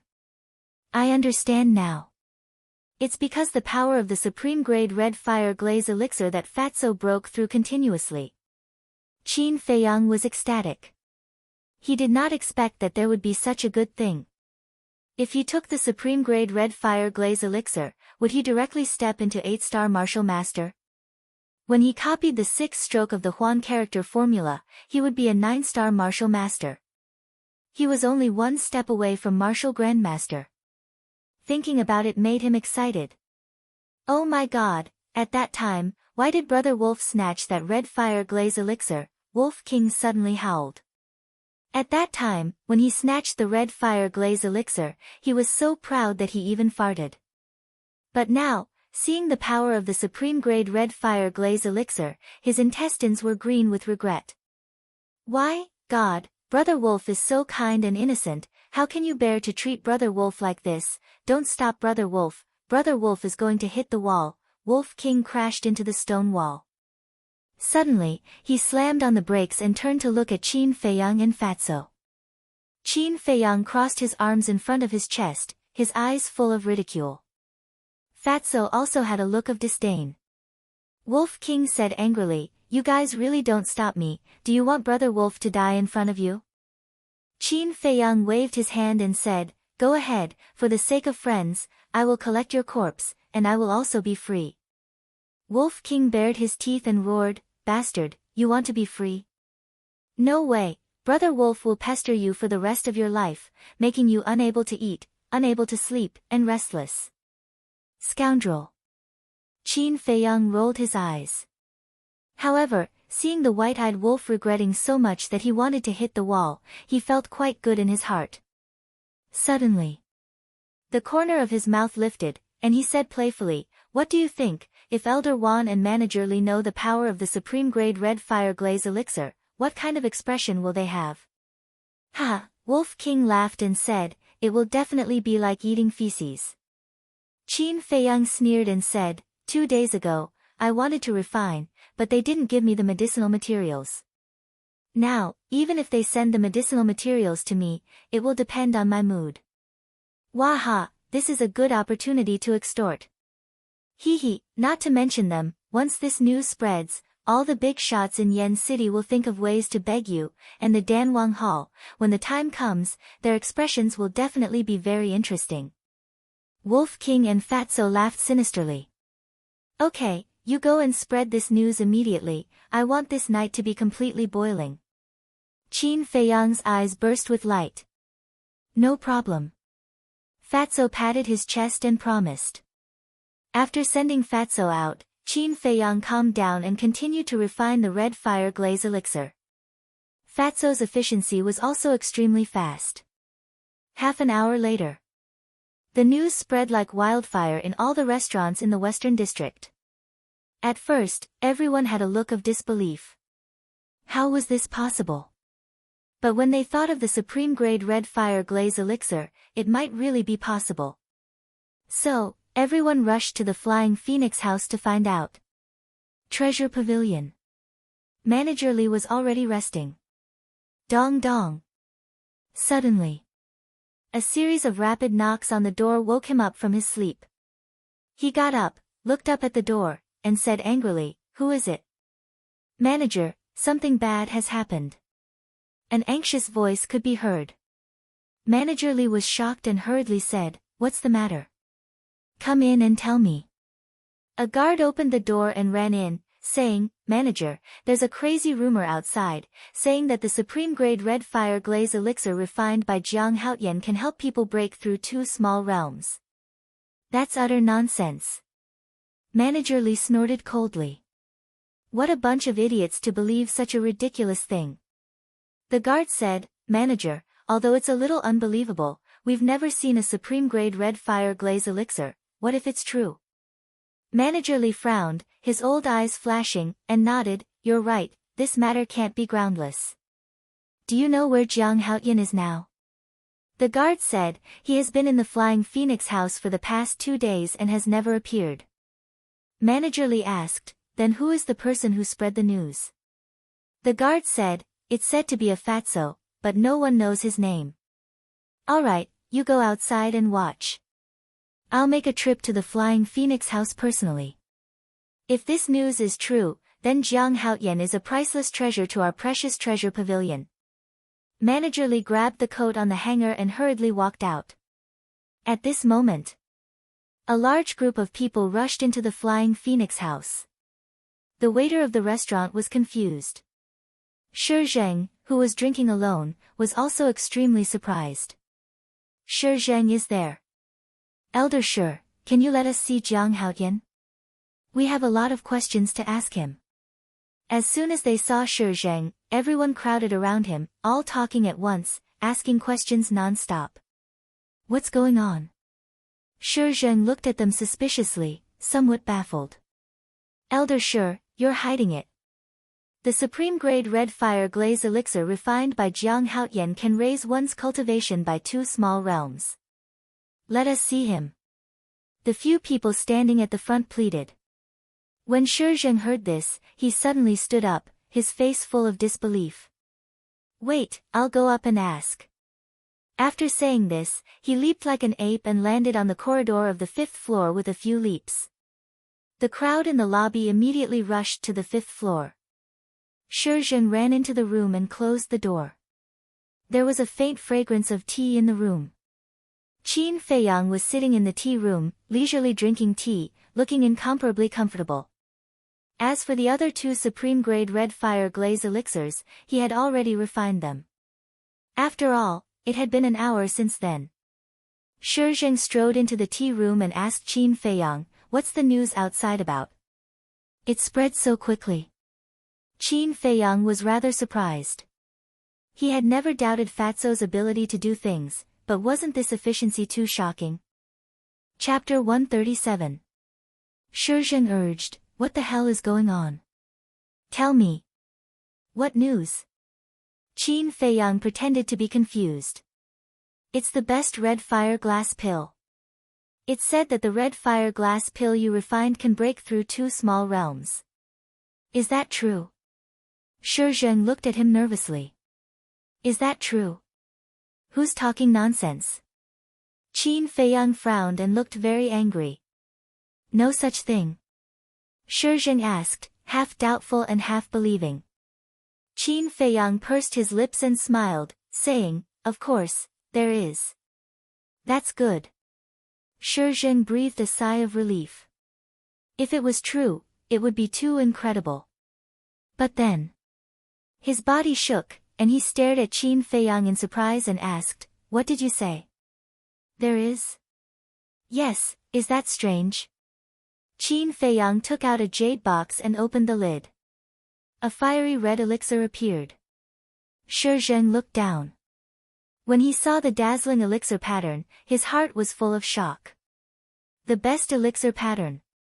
He must have seen a lot of elixirs, but it was the first time he saw the best elixir. Bang!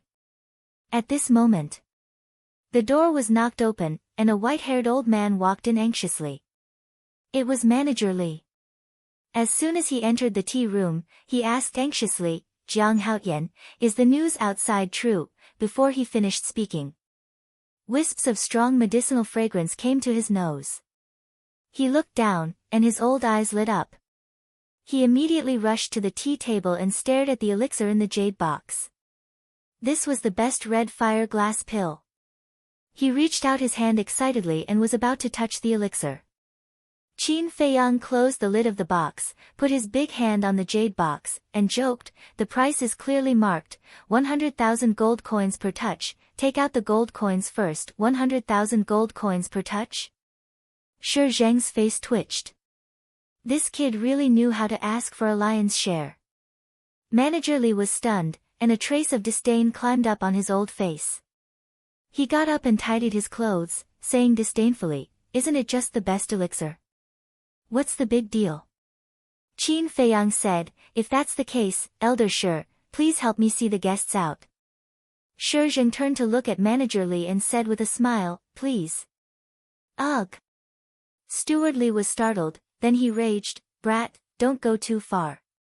You're here in the middle of the night, disturbing my rest, and saying that I'm going overboard? Do you have any shame? Qin Feiyang spoke in disdain. Rest? Manager Li was stunned and said angrily, drinking tea while resting? It's my pleasure. What can you do about it? I'm not going to waste my breath on you. If you want to know the power of the supreme grade crimson fire-colored glass pill, then sit down obediently. When everyone is here, the truth will naturally be revealed. Qin Feiyang said lightly. Manager Li frowned and looked inquiringly at Shizhen. Shizhen spread out his hands and shrugged, indicating that he didn't know either. Helpless. Manager Li could only sit on the chair and look at the jade box on the tea table, his brows tightly knitted together. Qin Feiyang said with a smile, Elder Shi, help me go out and tell everyone not to rush and wait patiently. Okay.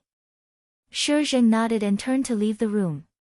Qin Feiyang picked up the teapot and said with a smile, Manager Li, this tea is not bad. Do you want to have a cup? Manager Li said expressionlessly, I'm afraid that if I drink too much, I won't be able to sleep later. If you don't drink, you won't be able to sleep later. Qin Feiyang smiled playfully, holding the teacup and drinking by himself. Bastard! Manager Li cursed secretly. To him, this was a torment. Greetings, Lord Lin Han. Greetings, Your Highness. About a few hundred breaths later. Outside, there was a series of respectful greetings. Lin Han. Qin Feiyang's arm paused slightly, and a cold light flashed in the depths of his eyes. Shizhen raised his eyebrows and asked, do you want to let them in? One represents the Lin family. The other represents the royal family. Of course. Qin Feiyang smiled faintly. Shizhen walked over and opened the door. After a while, Lin Han and a young man in a golden robe entered the room one after another. Lin Han smiled and said, "Little brother, we meet again." Qin Feiyang didn't get up to greet them. He nodded and said with a smile, "Yes, Yen City is really small. Patriarch Lin, First Prince, please have a seat." After the two of them sat down, they looked at Steward Li and frowned. The First Prince's eyes flashed, and he turned to Qin Feiyang and said with a smile, "I've heard of your name a long time ago, but I haven't had the chance to visit you. If you don't mind, let's have a few drinks later." "Your Highness, I'm sorry, but I rarely drink wine. Tea is fine." Qin Feiyang smiled, poured 2 cups of tea, and handed them over. "Ha, I didn't expect Brother Jiang to be a refined person." The First Prince smiled and took the teacup. He didn't look unhappy at all, but no one knew what he was thinking. Lin Han took a sip of the tea and put it on the table in front of him. He said in confusion, "Little brother, the news outside," but before he could finish, Qin Feiyang smiled and said, "Patriarch Lin, being impatient won't help you. Please wait patiently for a while." Okay. Lin Han nodded and smiled, but there was a flash of displeasure in his eyes. Shi Zheng looked at the scene in silence. He couldn't believe it. One had to know. Whether it was Manager Li, Lin Han, or the First Prince, they all represented powerful forces and held high positions. Any decision they made could change the situation in Yen City. But at this moment, in the face of these big shots, this young man wasn't nervous at all. He was calm and at ease. Even he couldn't compare to this kind of temperament. He couldn't understand how a young man under the age of 16 could do this. "Greetings, Elder Wan." "Greetings, Elder Ji." Soon, another wave of respectful greetings came from outside. "Elder Ji." Qin Feiyang was stunned and confused. Why hadn't he heard of this person? Shi Zheng quickly went to greet them. Soon, Shi Zheng led 2 people into the room. It was Elder Wan and the beautiful woman. Seeing that Manager Li, Lin Han, and the First Prince were all there, the beautiful woman frowned and snorted. "How lively." The First Prince got up and saluted. "Greetings, Elder Ji." The beautiful woman responded faintly. "So her surname is Ji." Qin Feiyang mumbled. Elder Wan looked at Qin Feiyang and frowned. "Jiang Haoyan, what are you doing?" He was obviously blaming Qin Feiyang for making such a big scene. "What am I doing?" Qin Feiyang put down the teacup and said, "Of course I want you to witness a miracle." The people from the Danwang Hall definitely wouldn't be there. Most of the big shots in Yen City were already there. So, it was time to uncover the mystery. He opened the lid. A strong medicinal fragrance spread out like a tide. There are more than just elixir patterns. The elixir patterns are still shining. At this moment, everyone's eyes fell on the elixir and their faces were full of shock. Qin Feiyang took out the elixir and said with a faint smile, "Don't you want to know the power of this elixir? Now I'll let you see it with your own eyes." After saying that, he threw the elixir into his mouth without hesitation. Everyone stared at Qin Feiyang. The entire room fell into a dead silence. Everyone's heart was beating faster. If the rumors were true, then this person's value in the entire Yen County would be unmatched. More than 10 breaths later. Boom! Qin Feiyang's body trembled and a powerful aura broke out of his body. 7-star martial master. Everyone's heart skipped a beat. They were getting more and more nervous. Even his breathing had become hurried. Boom! 3 breaths passed. Another stronger aura rushed out of Qin Feiyang's body and rolled up a gust of wind. At the same time, everyone at the scene clenched their fists and their eyes shone brightly. It was true. The supreme-grade Crimson Fire Glaze elixir could really break through 2 small realms. This was too crazy. The thirst in their hearts was completely exposed, without a trace left behind. One had to know. Everyone could only take the Crimson Fire Glaze elixir once in their life. Therefore, increasing one small realm and increasing two small realms were two completely different concepts. It was not an exaggeration to say that it could no longer be measured by money. Lin Han was the first to react and poke the eldest prince's back. The eldest prince suddenly came back to his senses and immediately said, Jiang Haotian, now in the name of the royal family, I officially invite you to be the royal alchemist. No matter what the conditions are, I will agree. Manager Li hurriedly said, in the name of the Precious Treasures Pavilion, I invite you to be the exclusive alchemist of the Precious Treasures Pavilion. I won't restrict your freedom, and I'll be responsible for pill recipes, pill furnaces, medicinal ingredients, and your future cultivation resources. Both forces had offered such tempting conditions. Elder Wan and the beautiful woman were anxious.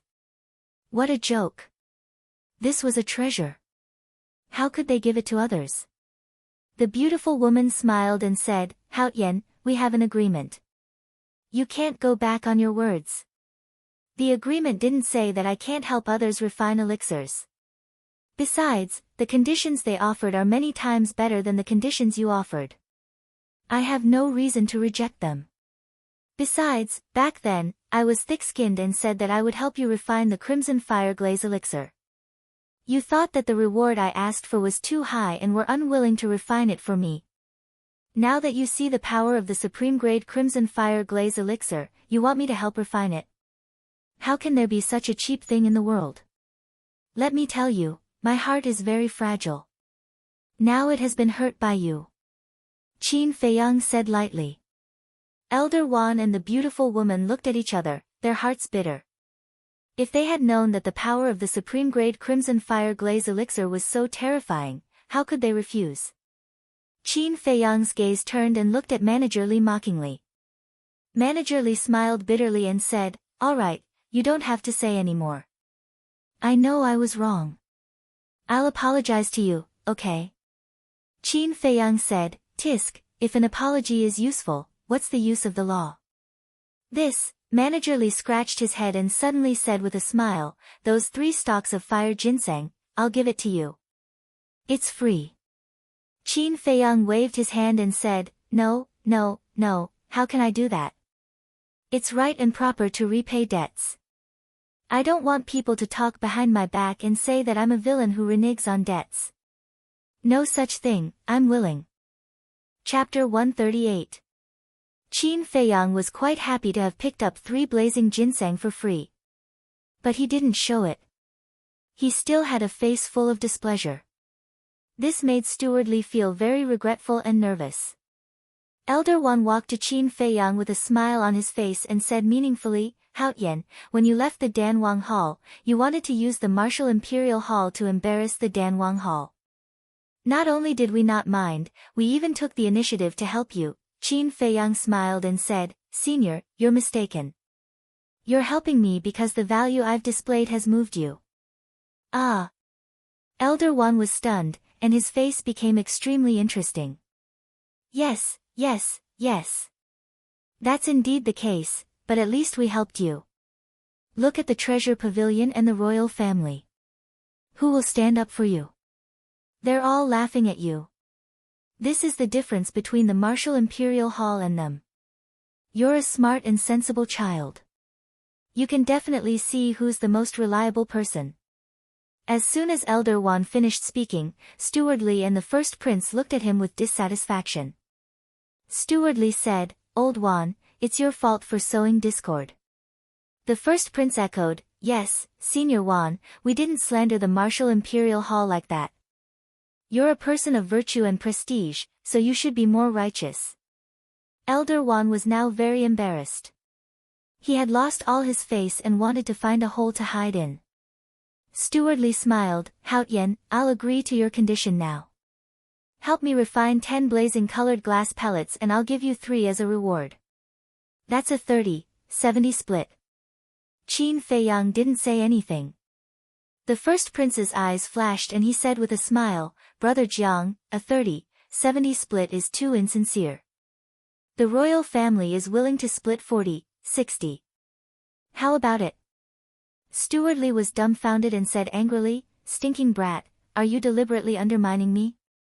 The first prince said, "Since Elder One has already started, let's rely on our own abilities." Steward Li was so angry that his beard blew and his eyes widened. "The situation is getting worse," the beautiful woman mumbled. She looked at Qin Feiyang and smiled. "Haotian, Elder Wan and I were in the wrong before. How about this? I'll agree to split it 50-50. "What? 50-50?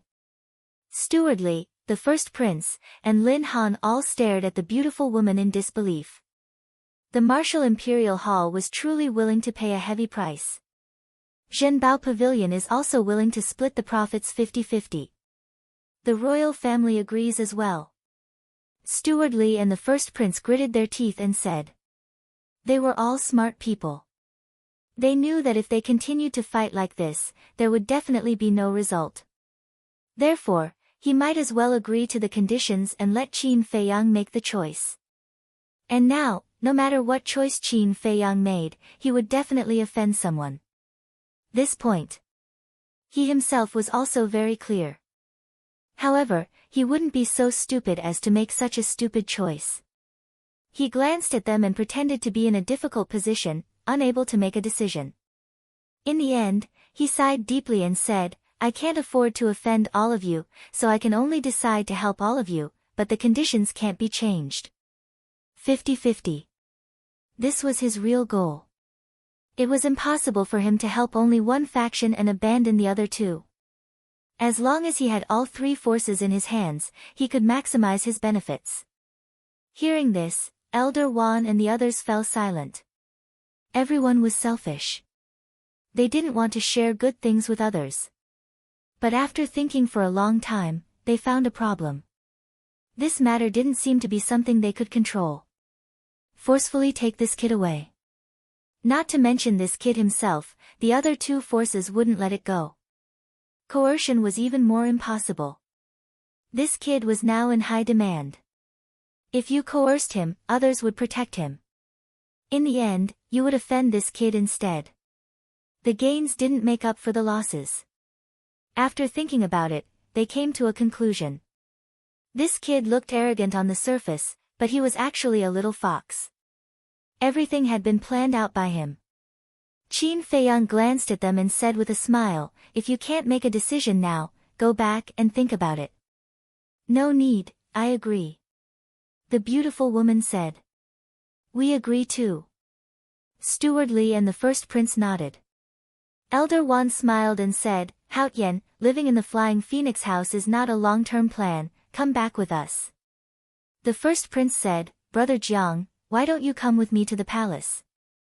I will definitely arrange the quietest and most suitable place for you to refine pills. Elder Wan raised his eyebrows and said angrily, children shouldn't interrupt when adults are talking. The first prince's face twitched. Had he ever seen a 20-year-old child? Your Highness, I have an agreement with the Martial Imperial Hall, so I appreciate your kindness. Qin Feiyang smiled. In fact, this was all an excuse. The real reason was that the system of the palace was the same as the one in the imperial capital. And this system, he was now a little conflicted. There was another factor. The fact that the royal family was colluding with the Lin family made him feel disgusted. The first prince nodded and said, all right then, the doors of the palace are always open for you. I still have some matters to attend to, so I will take my leave. I won't see you out. Qin Feiyang cupped his hands. Lin Han smiled and said, I will also take my leave. Little brother, remember to visit the Lin family when you have time. I will definitely visit. Qin Feiyang smiled. Then I'll be waiting for you at home. Lin Han was secretly delighted. As long as this kid entered the Lin family, he would have a way to bribe him. At that time, the Lin family's status in Swallow City would definitely rise. Qin Feiyang would definitely scoff at this idea if he knew about it. After the first prince and Lin Han left, Steward Li chatted with Qin Feiyang for a while before leaving. Qin Feiyang also gave him the 100 healing pills and 100 bone replenishing pills that he had refined. The beautiful woman smiled and said, let's go back too. Qin Feiyang took out a jade box and handed it to the beautiful woman, saying, Elder Ji, I still have some matters to attend to, so I can't go back now. Please pass this to Ling Yunfei. The beautiful woman frowned and said, what is it? Do you need our help? It's nothing. You can go back. Elder sure is enough. Qin Feiyang smiled faintly. All right. The beautiful woman nodded and said to Shi Zheng, no matter what, keep him safe. Yes. Shi Zheng bowed and replied. The beautiful woman took the jade box and put it in her qianquan pouch without looking at it. She then turned around and left with Elder Wan. After Shi Zheng closed the door, he gave Qin Feiyang a thumbs up and praised, you're the smartest person I've ever seen among the young people. You're amazing. Phew. Qin Feiyang let out a long breath and shook his head with a smile, Elder, you are too kind. I am just a little luckier than others. Luckier? Shi Zheng shook his head and asked, where are we going next? Which district is the Lin family in? Qin Feiyang asked instead of answering. East District. Shi Zheng said. Okay, let's take a rest first. After dawn, we will go to the East District. Qin Feiyang's eyes flashed. He entered the castle and continued to copy the Huan formula. Danwang Hall. Conference Hall. Elder He and Jia He lowered their heads, their faces uncertain. Soon. A deacon elder ran into the hall in a hurry. Elder He hurriedly looked up at the deacon elder and asked, did you find out? Yes. The deacon elder nodded and said solemnly, although I didn't see Jiang Haoyan in the Flying Phoenix Pavilion, Lin Han and the first prince told us that they saw Jiang Haoyan consume a supreme-grade crimson flame-colored glass pellet and break through 2 minor realms in a row. Hearing this, Elder He's body trembled. Deep in his heart, a wave of regret that could not be dispersed emerged like a tide and drowned his heart. Jia He's face became extremely ugly. After a while, Elder He said to the deacon elder, you can leave. Oh right, go find Situ Tianyu and ask him to come over. Yes. The deacon elder bowed and retreated. Old man Jia, this is what we've done.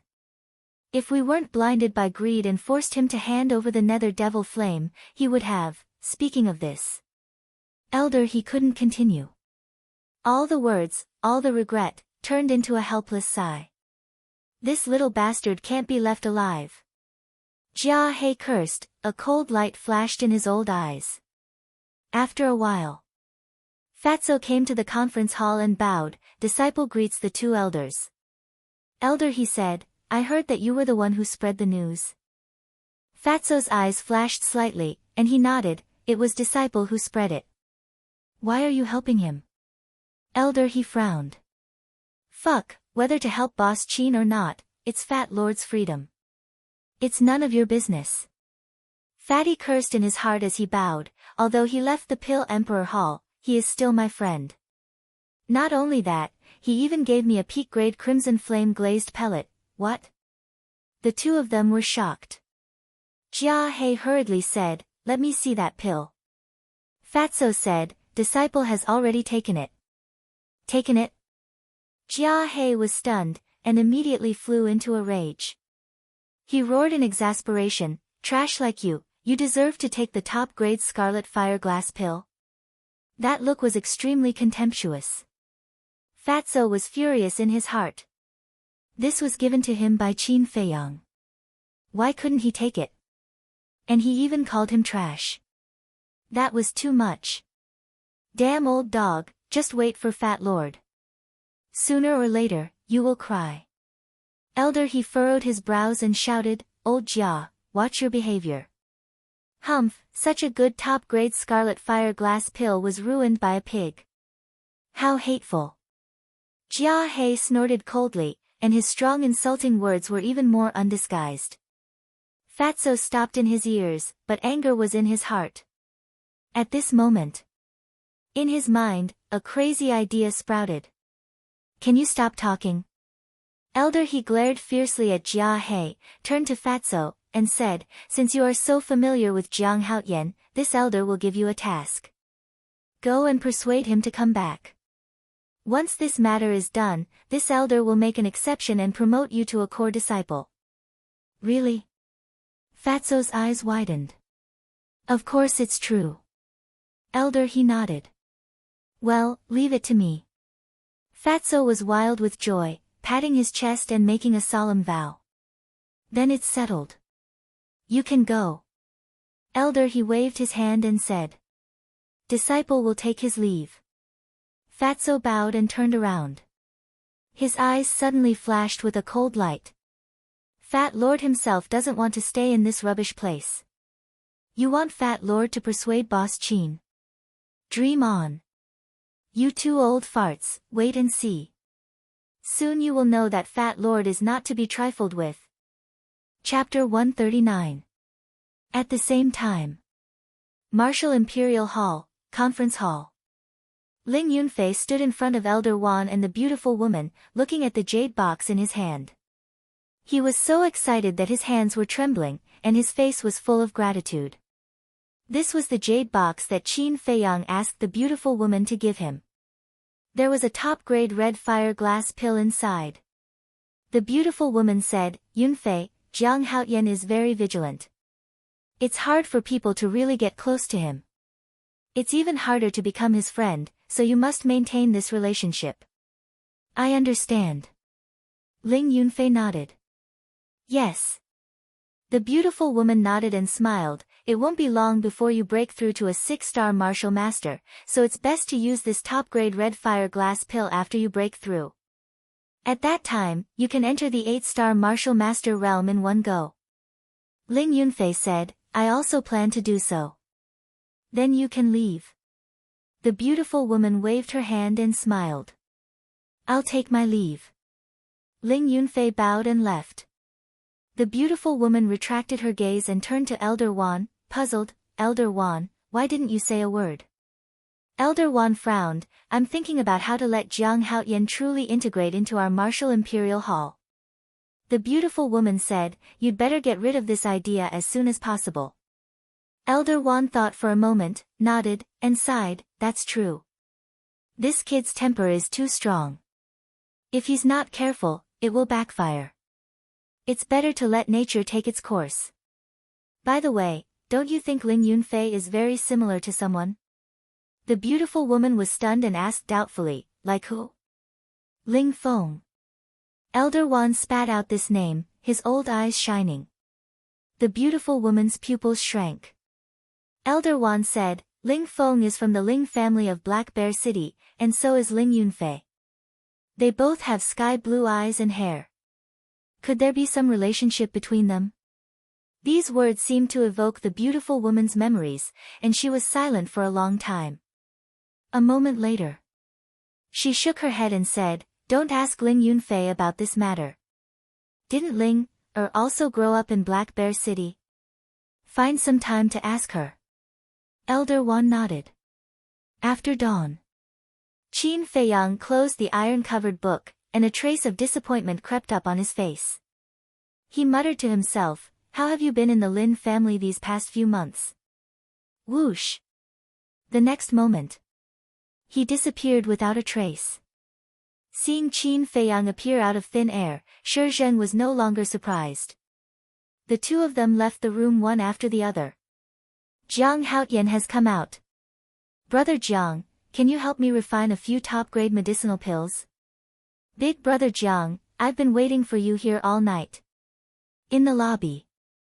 Early in the morning, the house was full of guests. In fact, they were all waiting for Qin Feiyang. As soon as they saw Qin Feiyang appear, they immediately stood up and looked at him pleadingly. Qin Feiyang walked downstairs and said to Shi Zheng, "Help me settle the bill." "Yes." Shi Zheng nodded, turned around and walked towards the counter.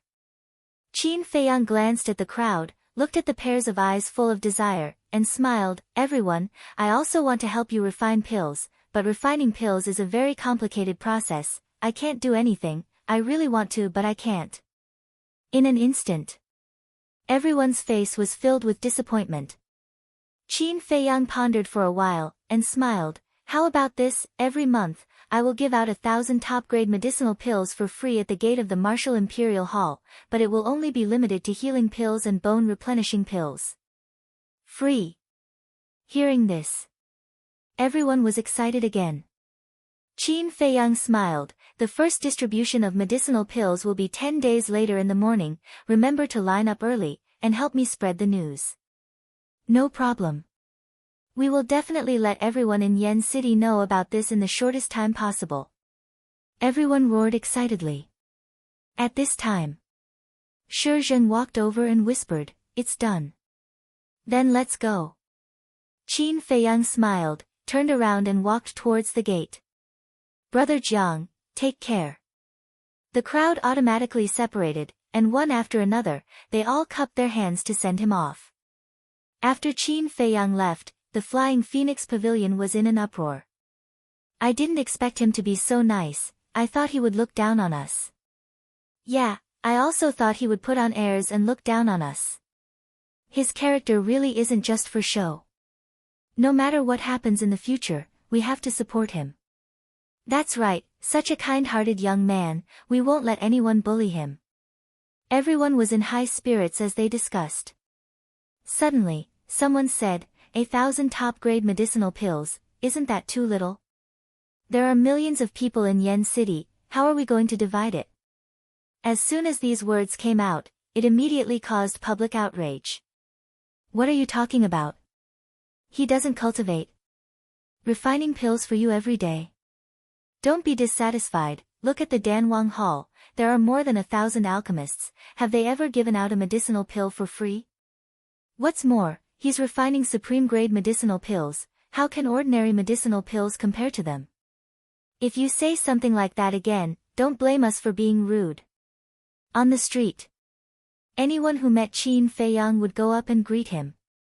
Qin Feiyang didn't show the slightest bit of impatience. He greeted him with a smile, appearing very amiable and approachable. In the eyes of those big shots, he was an arrogant young man. But in the eyes of these ordinary people, he was a sensible and polite child. Shi Zheng frowned along the way. Seeing that they were about to enter the East District, he could not help but ask, "Jiang Haotian, why do I feel that you're acting a little strange today?" "Am I?" Qin Feiyang asked. Shi Zheng nodded and said, "Yes, let's not talk about the free medicinal pills first, just your attitude towards everyone is different from before. Do you know me well? Do you know what kind of person I am?"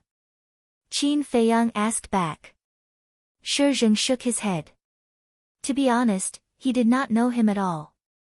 This boy was like a veil covering him, he did not know when he was showing his true side. "That's right." Qin Feiyang smiled faintly and did not explain further. Because some things could only be kept in the heart. The Lin family. As the most powerful family in Yen City, the Lin family's mansion was naturally extraordinary. It covered an area of several miles.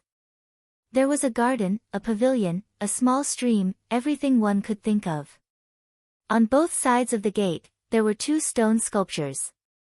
They were 2 tigers that were 3 to 4 meters tall and looked majestic. Beside the stone statue stood 4 guards. Their sharp gazes were incomparably sharp.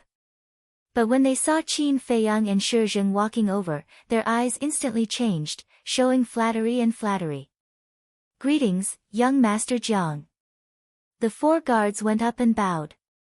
Qin Feiyang said faintly, "Please inform the Lin family head that Jiang Haotian is here to visit.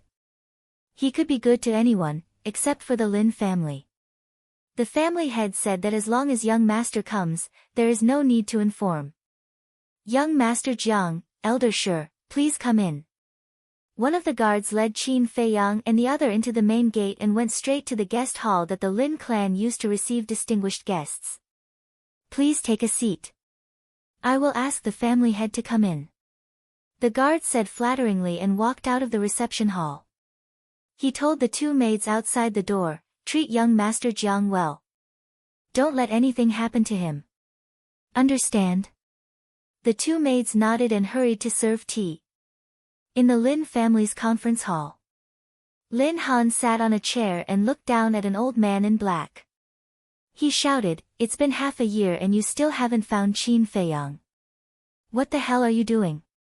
The old man in black trembled and hurriedly said, "Family head, we can't do anything. He seems to have disappeared from the world. No matter how hard we search, we can't find his whereabouts." Lin Han said angrily, "I don't care if he disappeared from the world or not. I only want results. Understand?"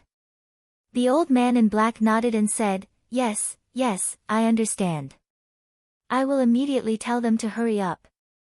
Lin Han said, "Give them another half a year. If they still can't find him, bring their heads back to me." "Yes." The old man in black bowed and replied. However, the two of them didn't know that the person they were trying to find had not only entered the Lin family's residence, but was also sitting openly in the reception hall. "Family head," at this moment. The guard hurriedly ran into the hall. The old man in black frowned and shouted, "Can't you see that I am discussing something with the family head? Get out." The guard said anxiously, "Steward Lin, Jiang Haoyan is here." "What?" Steward Lin was shocked. Why was he here so soon? Lin Han also stood up, his eyes shining. He waved his hand and said, "You can leave first." After the guard left, Steward Lin looked up at Lin Han and asked, "Family head, have you thought of a way to bribe him?" Lin Han said, "What do men want in life? It's nothing more than wealth, power, and beauty." Steward Lin thought for a moment and said, "This kid shouldn't be lacking in wealth now. As for power, we can't give him that either. So, all that's left is beauty." "I understand. Family head, I will arrange it right away." Lin Han shook his head and said, "Not only beauty, but also wealth. Prepare 5 million gold coins and bring that jar of wine that I have treasured for many years."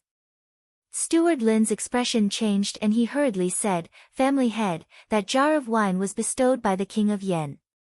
Even you can't bear to drink it." Lin Han waved his hand and said, "You can't catch the wolf without risking the child. Go and arrange it quickly." "Yes." Steward Lin responded helplessly and turned to go and arrange it. "I don't believe that with my methods, I can't bribe a greenhorn who is still wet behind the ears." Lin Han sneered and strode out of the meeting hall. He came to the reception hall and cupped his hands with a smile. "Little brother, we are honored by your presence. I hope you won't blame us for not welcoming you properly." Qin Feiyang's eyes flashed and he stood up with a smile. "You're too kind, family head Lin." Lin Han nodded at Elder Shi, then looked at Qin Feiyang and said, "Little brother, since you've come, then no matter what, you should stay in the Lin clan for a few days. Let me, Lin, be a good host." This, Qin Feiyang hesitated. Lin Han said, "Little brother, if you refuse, you'll be looking down on me and the Lin family." Qin Feiyang smiled helplessly and nodded. "All right, since family head Lin has invited me so kindly, it would be impolite of me to refuse." Ha! Lin Han was secretly delighted and laughed. "Little brother, you're indeed a straightforward person. Come, take a seat." Shi Zheng raised his eyebrows subtly. Chapter 140. Qin Feiyang had only one purpose for this trip, which was to understand Lin Yi's current living situation. But he couldn't show concern for Lin Yi in front of Lin Han, because this would make Lin Han suspicious. Lin Han might even use Lin Yi to get close to him and bribe him. So, staying in the Lin family for the time being was the best choice. After chatting in the living room for a while, Lin Han proposed to take Qin Feiyang out for a stroll. Qin Feiyang did not refuse. The layout of the Lin family was also quite particular. There were groups of rockery and hundreds of flowers in full bloom. A small stream meandered through the entire Lin mansion. The water was so clear that one could see the bottom. Schools of colorful fish swam happily in the water. On both sides of the stream, small green trees swayed in the wind like young girls, showing their youthful vitality. But all of this, Qin Feiyang didn't care about it. He was thinking about how to see Lin Yi without being suspected. Unknowingly, it was noon. Butler Lin came over and bowed, "Family Master, the wine and dishes are ready." Family Master Lin nodded and looked at Qin Feiyang with a smile. "Little brother, please. Please." Qin Feiyang said. The dishes were very sumptuous, and they looked, smelled, and tasted good. At the door, in addition to a few maids, there was a man and a woman. The man wore a purple robe and was about 20 years old. His facial features were somewhat similar to Lin Han's.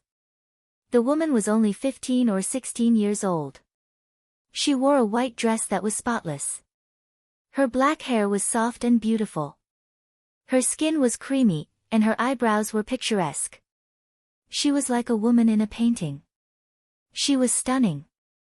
However, if one looked closely, one would find that there was a hint of melancholy hidden in her clear eyes.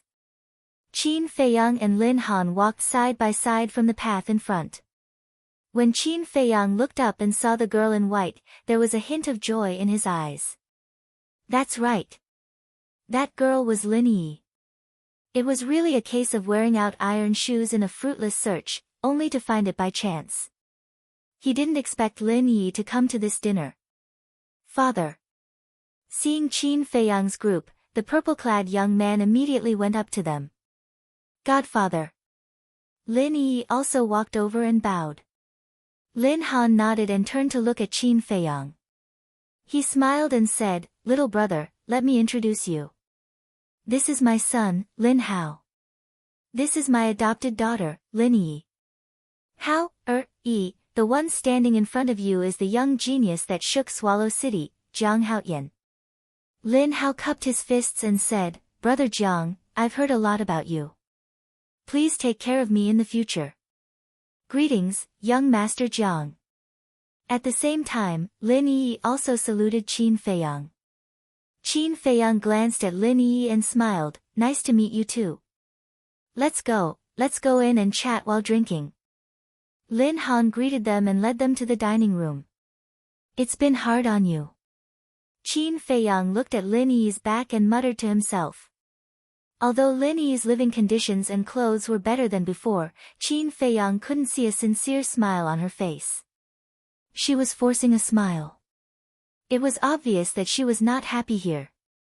Walking into the dining room, Lin Han personally helped Qin Feiyang move the chair and smiled, "Little brother, please sit down." "Thank you, Family Master Lin." Qin Feiyang thanked him and sat on the chair. He looked at the dishes on the table without any appetite. Although he didn't see it with his own eyes, he could imagine how Lin Yi spent the past few months. He was a little sad. He was sad for Lin Cheng, Lin Yi, and himself. Lin Han sat next to Qin Feiyang, and Shi Zheng sat on the other side of Qin Feiyang. As for Lin Hao and Lin Yi, they sat on the right side of Lin Han. Lin Han smiled and said, "Steward, give me the wine." Steward Lin immediately sent a pot of wine and smiled, "Family Master, let me pour the wine." "No need. I want to entertain the little brother personally." Lin Han grabbed the wine pot and poured wine for Qin Feiyang while smiling. This pot of wine was bestowed by King Yan in the past. "I have kept it for many years and have never been willing to drink it. Today, I will use it to entertain the little brother." Wine. It was indeed mellow. People couldn't help but swallow their saliva. But this would only make Qin Feiyang more irritated. Lin Han pushed the wine cup in front of Qin Feiyang and smiled, "Little brother, would you like to try it?" Qin Feiyang held the wine cup and frowned imperceptibly. King Yan's bestowed wine that even he was reluctant to drink, but now it was used to entertain him. It seemed that Lin Han had begun to bribe him. Qin Feiyang smiled and said, "Family Master Lin, I'm sorry. I really don't know how to drink. I will let Elder Shi do it for me." After that, he handed the wine cup to Shi Zheng. Shi Zheng didn't stand on ceremony and drank it in one gulp. He nodded and said, "Yes, this is indeed the imperial wine of the palace." Seeing this, Lin Han's eyes flashed with a hint of displeasure, and he smiled, which man in the world doesn't know how to drink? Little brother, don't stand on ceremony. As he spoke, he was about to pour another cup of wine for Qin Feiyang. Qin Feiyang reached out to hold the wine cup and smiled bitterly. Family Master Lin, I really don't know how to drink. Otherwise, I wouldn't have refused the first prince last night. Lin Han was stunned.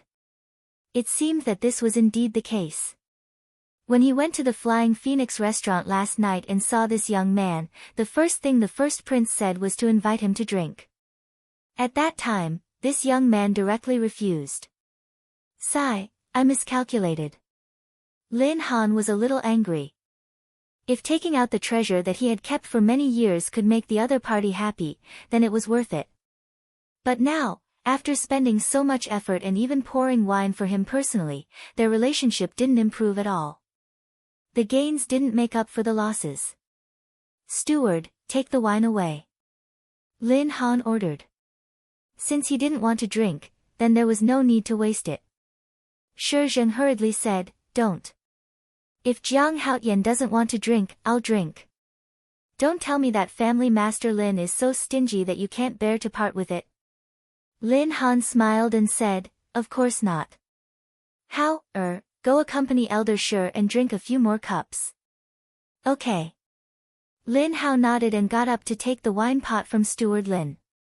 He sat next to Shi Zheng and poured wine for him. At the same time, Lin Han also gave Steward Lin a look. Steward Lin understood and took out a qiankuan bag. Lin Han placed the qiankuan bag in front of Qin Feiyang and said with a smile, little brother, although the Lin family is rich, I really don't have anything to give you. I hope you don't mind. Qin Feiyang took the qiankuan bag and a flash of light flashed across his eyes. Lin Han smiled and said, little brother, this is a small gift from me. I hope you can accept it. This is not a good idea. I don't deserve it. Qin Feiyang was a little embarrassed. Lin Han waved his hand and said, it's okay. Just take it as a gift. A gift of a few million yuan. How generous. Qin Feiyang sneered. Since Lin Han insisted on the stronghold, wouldn't it be too embarrassing if he didn't accept it? Besides, he really couldn't find a reason to refuse something that was delivered to his doorstep. Thank you, Patriarch Lin. Qin Feiyang put the qiankuan bag into his pocket. He would be an idiot if he didn't take advantage of it. Lin Han also smiled. The first step was finally successful. Ahem. He coughed dryly and gave Butler Lin a look. Steward Lin nodded and clapped his hands. 3 beautiful women walked in leisurely and stood beside Butler Lin. The 3 of them were only 16 years old. They had exquisite figures and looked quite sweet. Qin Feiyang turned around and looked at the 3 women with a strange expression. What era was this? How old-fashioned. Lin Han didn't notice at all. He smiled and said, little brother, if you like, pick any one of them. Of course, you can take all 3. Qin Feiyang's face twitched. He turned to look at Lin Han and said, Patriarch Lin, I'm still underage. Is it okay for you to do this? Be careful that others don't scold you behind your back. You're a bad influence on children. Underage? Lin Han was stunned. It wasn't until this moment that he suddenly realized. The kid in front of him was not even 16 years old. Well, Lin Han was embarrassed. If news of him seducing an underage boy spread, wouldn't the world laugh their heads off? Steward Lin smiled and said, Young Master Jiang, 15 years old is not young. Look at the disciples of the noble families. Aren't they only 14 or 15 years old? Don't they still run around looking for women every day? Yes, yes, yes. Lin Han nodded and looked at Steward Lin with admiration. Qin Feiyang nodded and said, Indeed, but I'm a conservative person. I don't like this kind of thing. It's better not to ruin them. After all, they don't have it easy. Lin Han was at his wit's end. He looked at Steward Lin. Steward Lin also had a helpless expression on his face. Qin Feiyang stood up and smiled. I suddenly remembered something, so I have to leave now. I'll visit you another day when I'm free. Ah, you're leaving already? Is it because I didn't treat you well enough that you're angry? If that's the case, I apologize to you. Lin Han hurriedly said. Qin Feiyang smiled and said, you're being too serious. Patriarch Lin, you're full of enthusiasm and even gave me a big gift.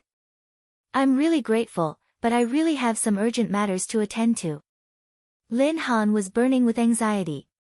He said, young master. Steward Lin smiled and said, Patriarch, since young master Jiang has something to attend to, let's not force him to stay.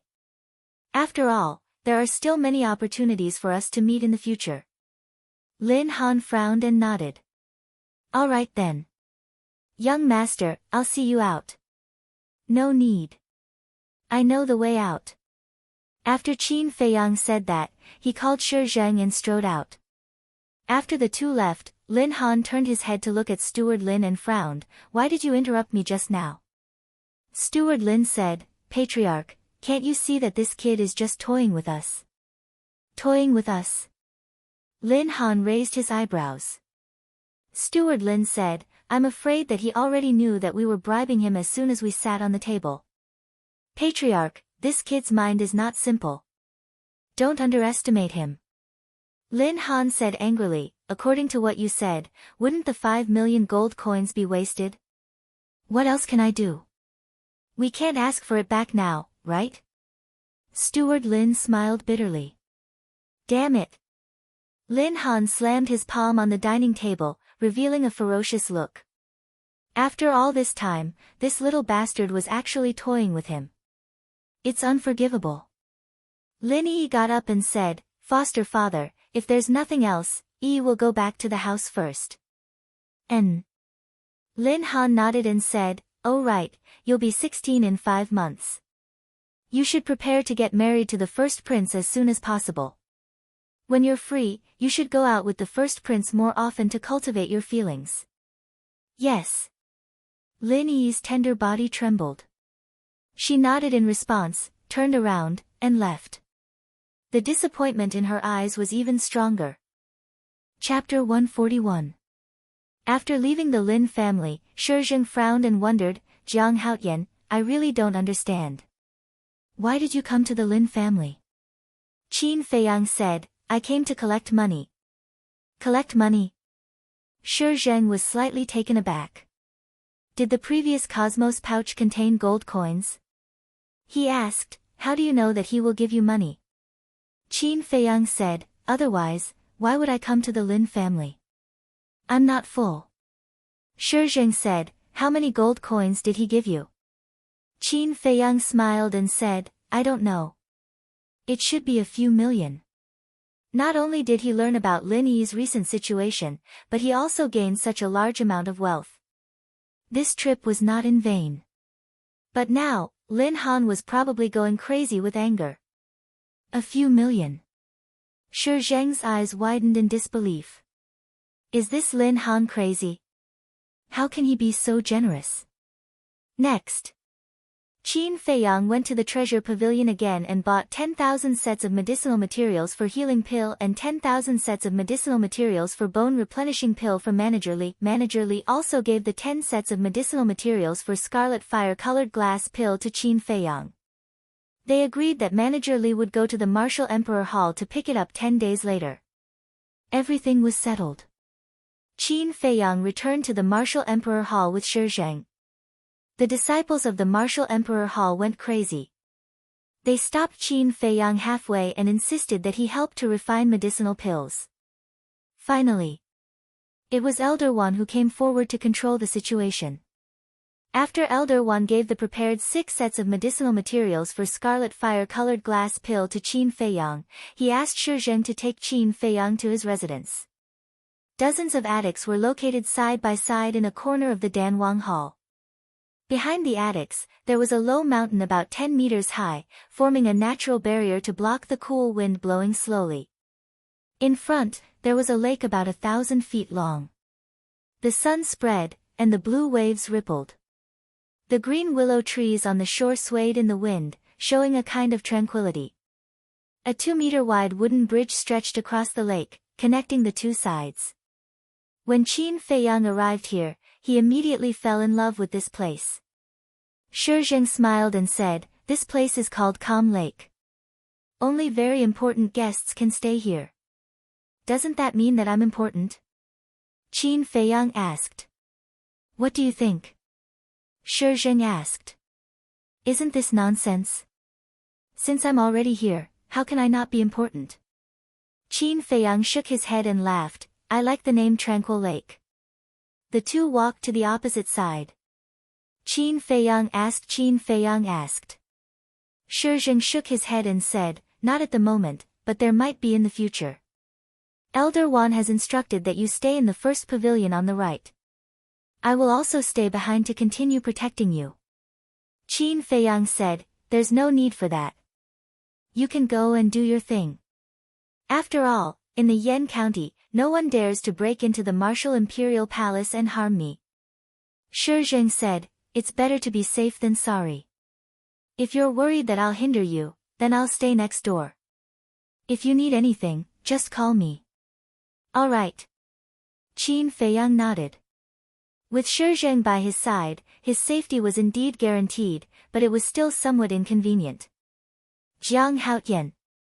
Suddenly, a furious roar could be heard coming from behind. Qin Feiyang's expression froze, and said to Shi Zheng, "Just say that you didn't see me."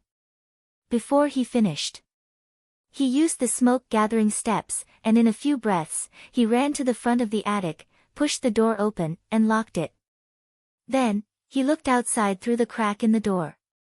Feng Ling-er, who was wearing a tight suit and a white mask, quickly ran in front of Elder Shi and asked, "Elder, where's Jiang Haotian?"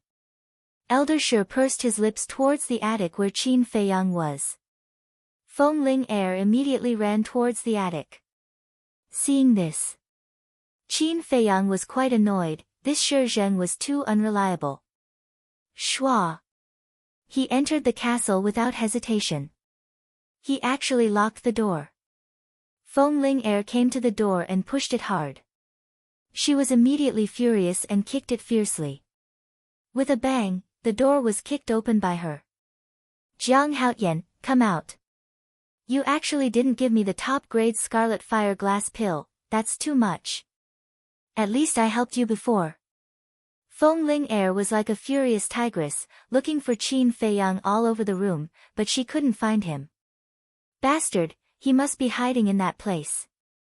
Don't think that you'll be fine if you hide. If you don't come out, I'll reveal your true." Before Feng Ling-er finished, Qin Feiyang appeared out of thin air and said in distress, "What do you want?" Feng Ling-er joked, "Come out, I thought you were going to hide for a lifetime. Quickly give me a top-grade Scarlet Fire glass pill." Qin Feiyang said angrily, "I have a total of 3, Fatso 1, me 1, and Ling Yunfei 1. Do you want me to steal it for you now?" Feng Ling-er crossed her arms in front of her chest and said playfully, "Okay, as long as you can steal it." A row of black lines appeared on Qin Feiyang's forehead. He glanced at a certain part of Feng Ling-er and said lightly, "I know you're very big there, don't show off deliberately."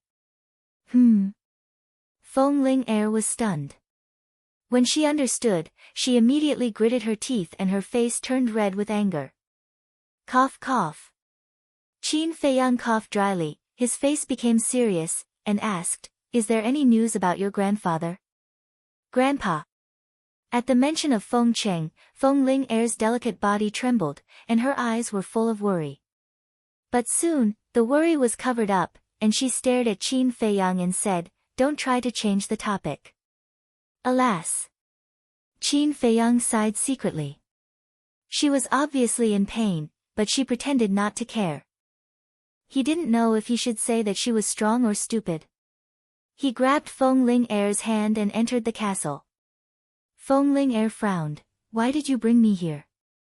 Qin Feiyang said with a smile, "Don't you want the top-grade Scarlet Fire glass pill? I'll refine one for you right now." "Oh."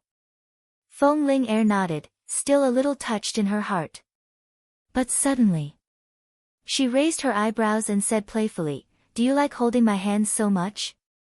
Ah! Qin Feiyang was stunned.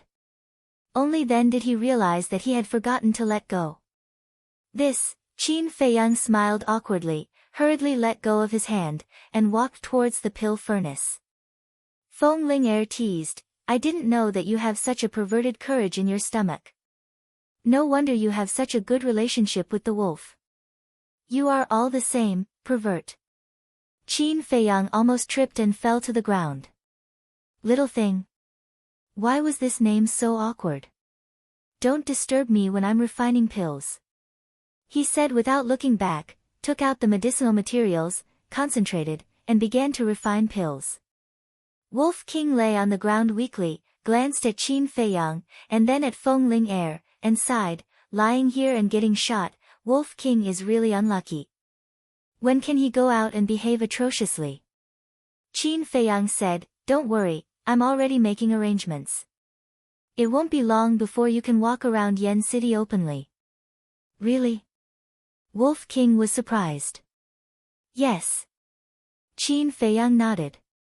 After all, changing his name and appearance was not a long-term plan. So, he made a plan very seriously. As long as the plan succeeded, not only Wolf King, but he also didn't have to continue hiding. With the previous 3 alchemy experiences, refining the Scarlet Fire glass pill this time was much smoother. In less than 200 breaths, the pill was out of the furnace. He grabbed it in his hand, turned around and handed it to Feng Ling'er, and said with a smile, "Take it." Feng Ling'er took the pill and looked at it over and over. Finally, she couldn't help but exclaim, "This pill pattern is really beautiful. If you take it to the auction, it will definitely be sold at an amazing price." "Little thing, thank you.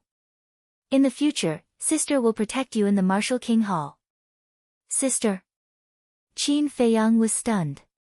Why did it feel more and more awkward? Qin Feiyang said, "If you take it to the auction, then give it back to me. I'm just saying.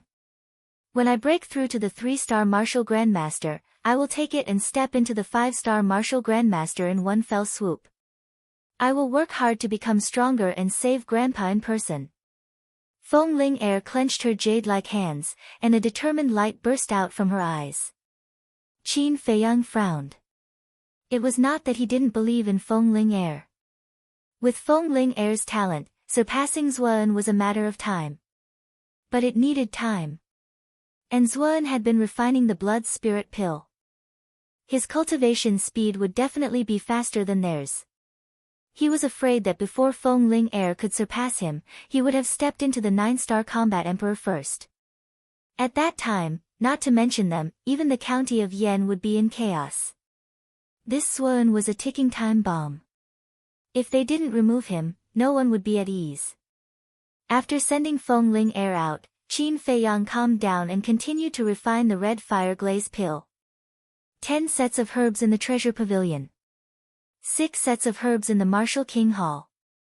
He could get 8 pills in half. After deducting the one he gave to Feng Ling'er, there were still 7 pills left.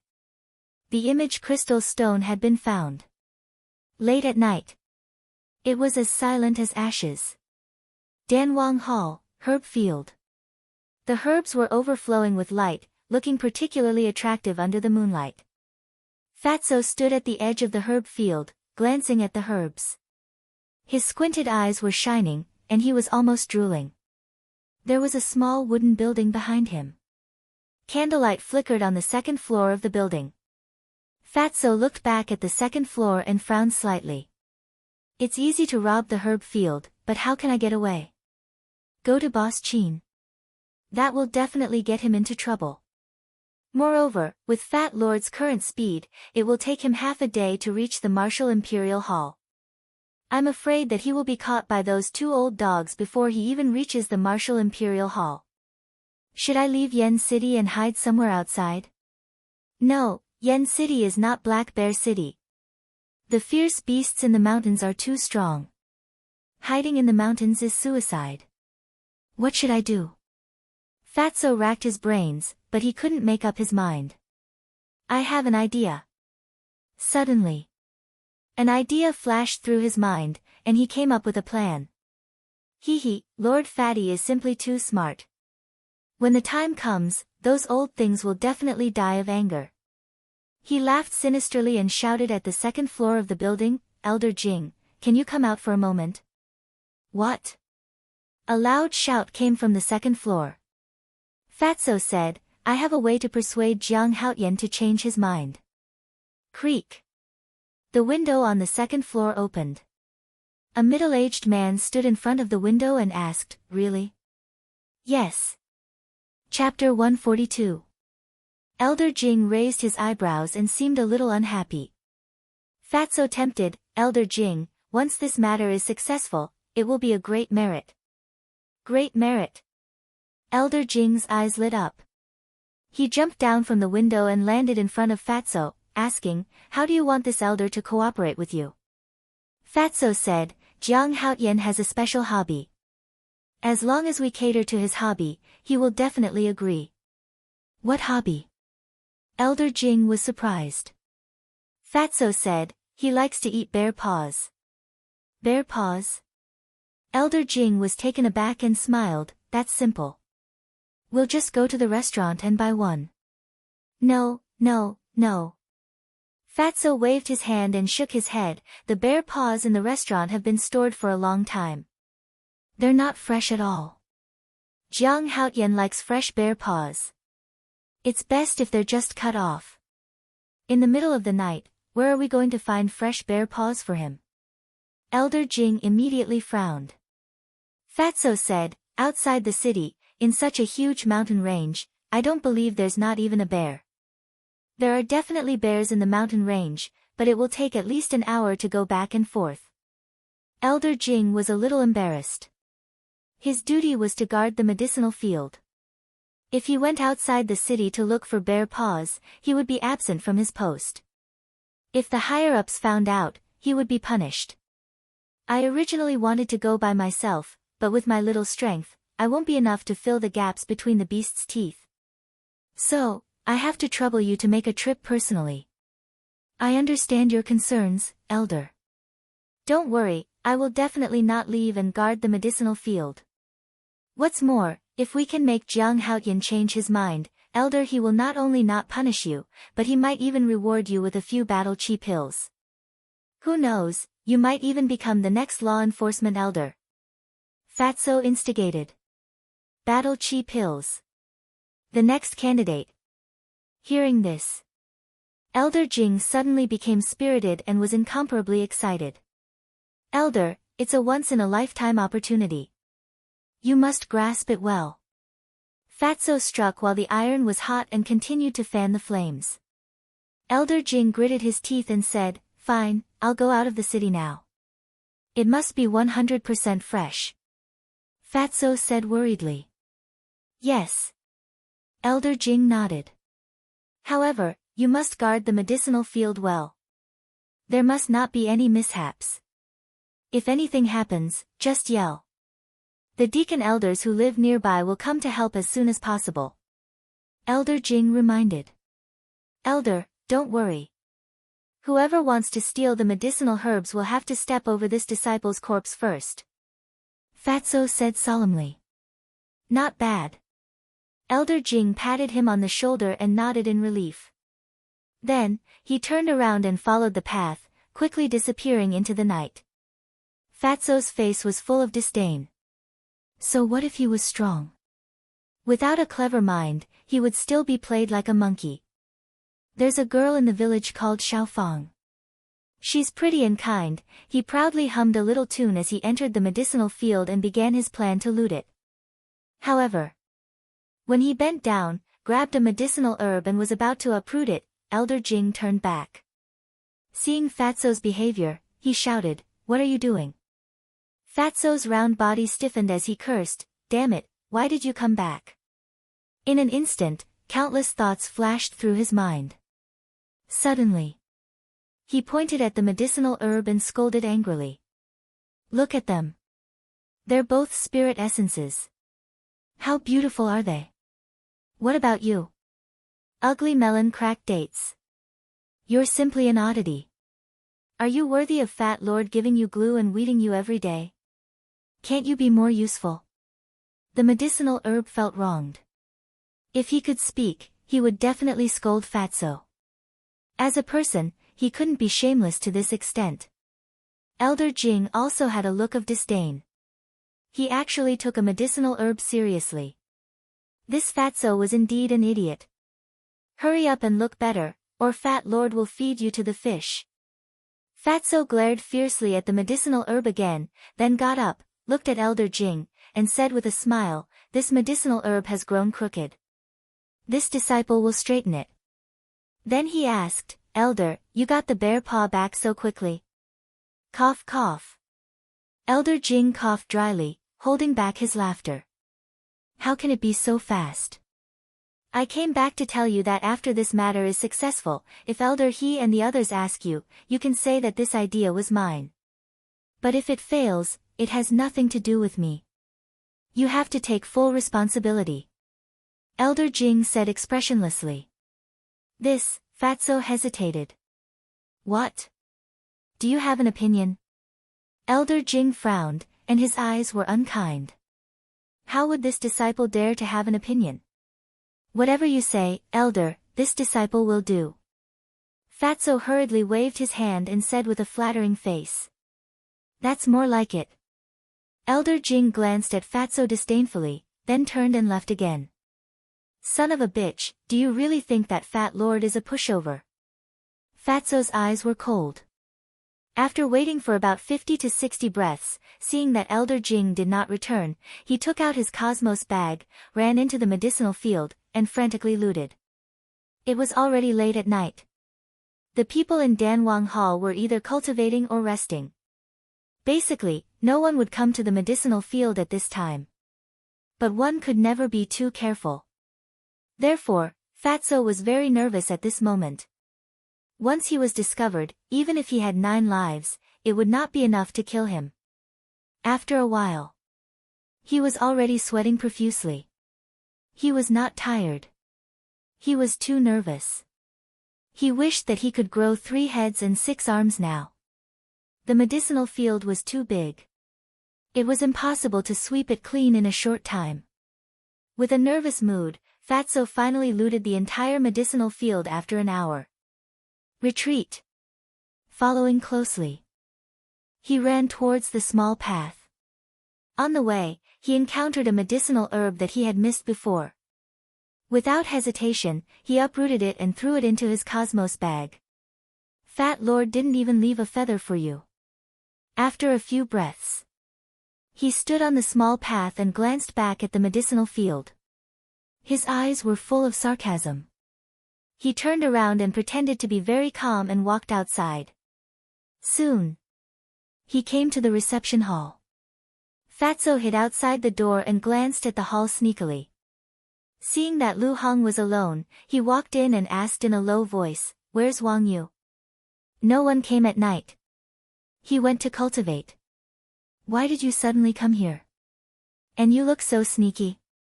Lu Hong looked at him in confusion. "Fat Lord is here to take you flying."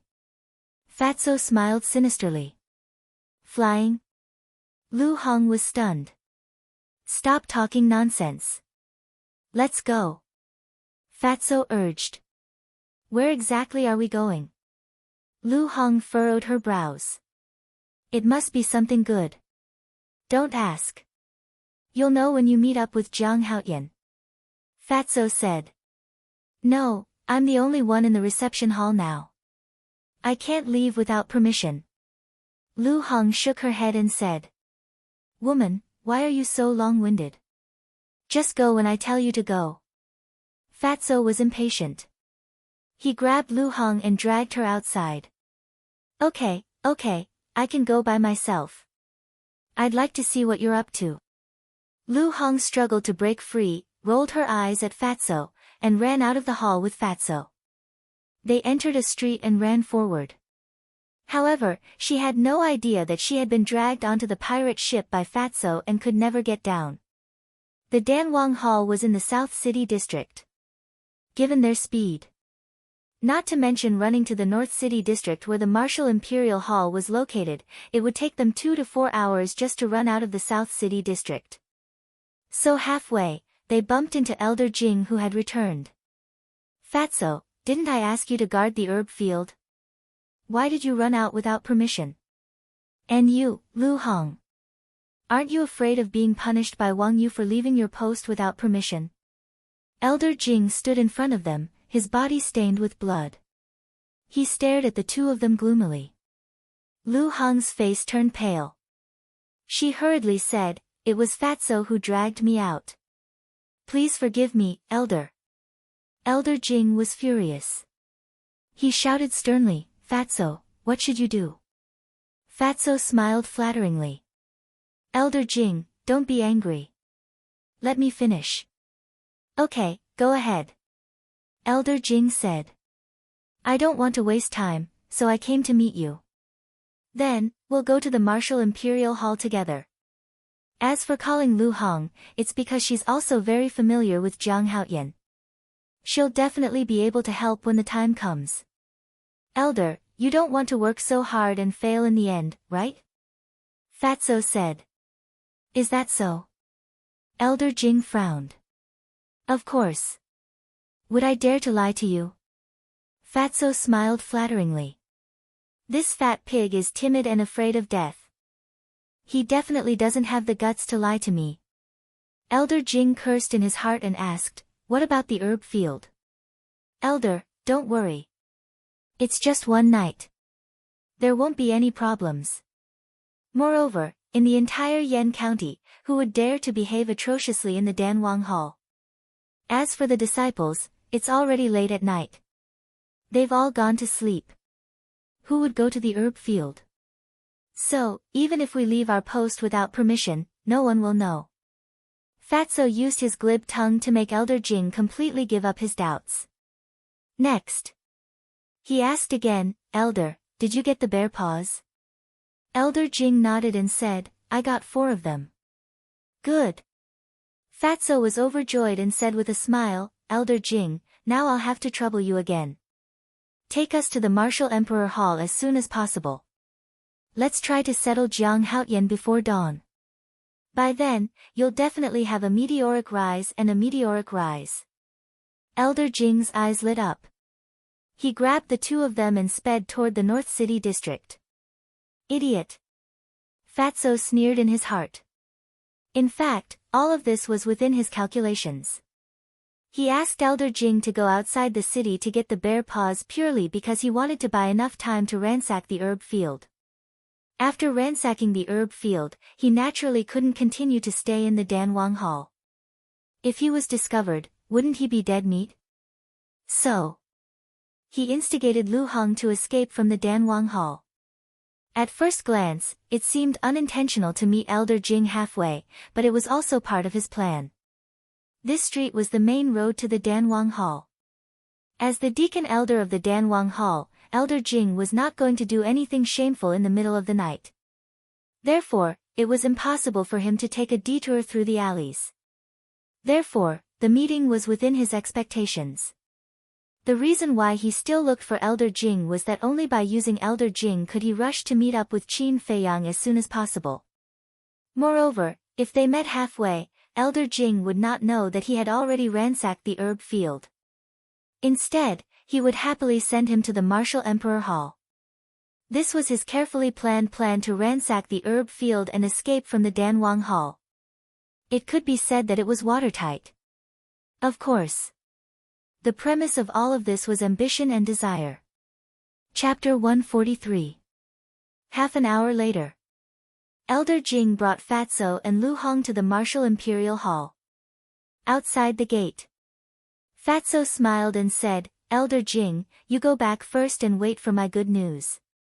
Elder Jing's expression froze and he frowned. "Aren't we going to find Jiang Haoyan together?" "Elder, I also want to take you with me. But you also know that Jiang Haoyan hates the people of the Danwang Hall. Look at that senior brother Shuiyang. Isn't he very miserable because of him? He went everywhere to borrow gold coins and now owes a lot of debt. So if you go with him, I'm afraid this matter will most likely fail. This, Elder Jing was hesitant. Elder, don't worry. I will definitely not steal your credit. Besides, haven't you always been worried about the herb field? Hurry up and go back to take a look. Fatso reassured him. Elder Jing thought for a moment and nodded. All right then. Remember to inform me as soon as you succeed. Of course. Fatso patted his chest and said. Elder Jing didn't say anything else. After giving the 4 bear paws to Fatso, he left with peace of mind. Looking at the back view that quickly disappeared into the distance, Fatso's face bloomed with joy. When this Elder Jing went back and took a look, he would definitely be dumbfounded. Damn Fatso, what the hell are you doing? Seeing the smile on Fatso's face, Lu Hong had an uneasy premonition in her heart. Aya, why are you asking so many questions? Let's go and find Jiang Laoda. Fatso dragged the suspicious Lu Hong and swaggered into the reception hall. A middle-aged man in his 40s sat alone in the hall. When he saw Fatso and Lu Hong, he frowned slightly. Because both of them were wearing the Danwang Hall's uniform. The middle-aged man stood up and asked, what are the disciples of the Danwang Hall doing here in the middle of the night? Fatso cupped his hands and said, Elder, we are Jiang Haotian's friends. Please inform him. What proof do you have? Hearing this, the middle-aged man did not dare to be negligent. Proof? After pondering for a moment, Fatso shook his head, I don't have any proof. But if you tell him that Situ Tianyu and Lu Hong came looking for him, he will know. By the way, we came to Yen City with Jiang Haotian, Ling Yunfei, and Feng Ling Er. He added. So, you're also from Black Bear City? The middle-aged man asked. Fatso and Lu Hong nodded. Sizing up the two of them, the middle-aged man suddenly thought of something and asked Fatso, are you the one who helped Jiang Haotian spread the news? Yes, yes. Fatso nodded repeatedly. The middle-aged man shouted, Dong Yun, come down for a moment. Thud thud. Before long. Accompanied by the sound of footsteps, a 15 or 16-year-old youth walked down from the second floor, yawning continuously with sleepy eyes. Frowning, the middle-aged man shouted, wake up and bring them to see Jiang Haotian. Jiang Haotian. The youth's eyes lit up and he was instantly energized. Both of you, follow me. Are you close to Jiang Haotian? Can you help me and get him to refine a few hundred supreme-grade elixirs for me? If it works, I'll definitely thank you properly. The youth was very talkative. Along the way, they chattered non-stop. Even the shameless Fatso was troubled. What? Jiang Laoda lives here. He sure knows how to enjoy life. The moment they arrived at Calm Heart Lake, Fatso felt uneasy. Swish. Shi Zheng was cultivating on the balcony. When he heard the commotion, he opened his eyes immediately and a cold glint shot out. The youth hurriedly said, Elder Shi, they are Jiang Haotian's friends. I specially brought them here. Shi Zheng got up and jumped down, crossing the bridge. Greetings, Elder Shi. Fatso and Dong Yun hurriedly bowed. Shi Zheng asked, why are you looking for Jiang Haotian? Fatso said, we can't stay in the Danwang Hall anymore, so we're here to seek refuge with Jiang Laoda. Seek refuge? Lu Hong was stunned, and the uneasiness in her heart grew stronger. Shi Zheng looked at the two of them and waved to the youth. You can leave. Yes. The youth bowed and looked at the pavilion unwillingly, then turned and left quickly.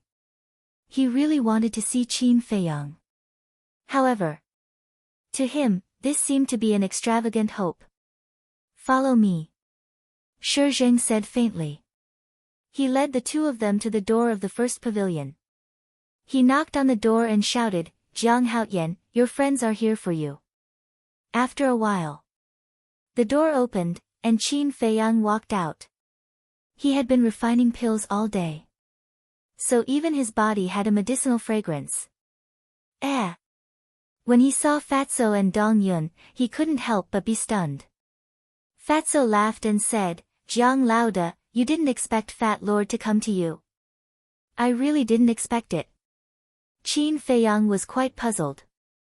Why did Fatso and Lu Hong come to him?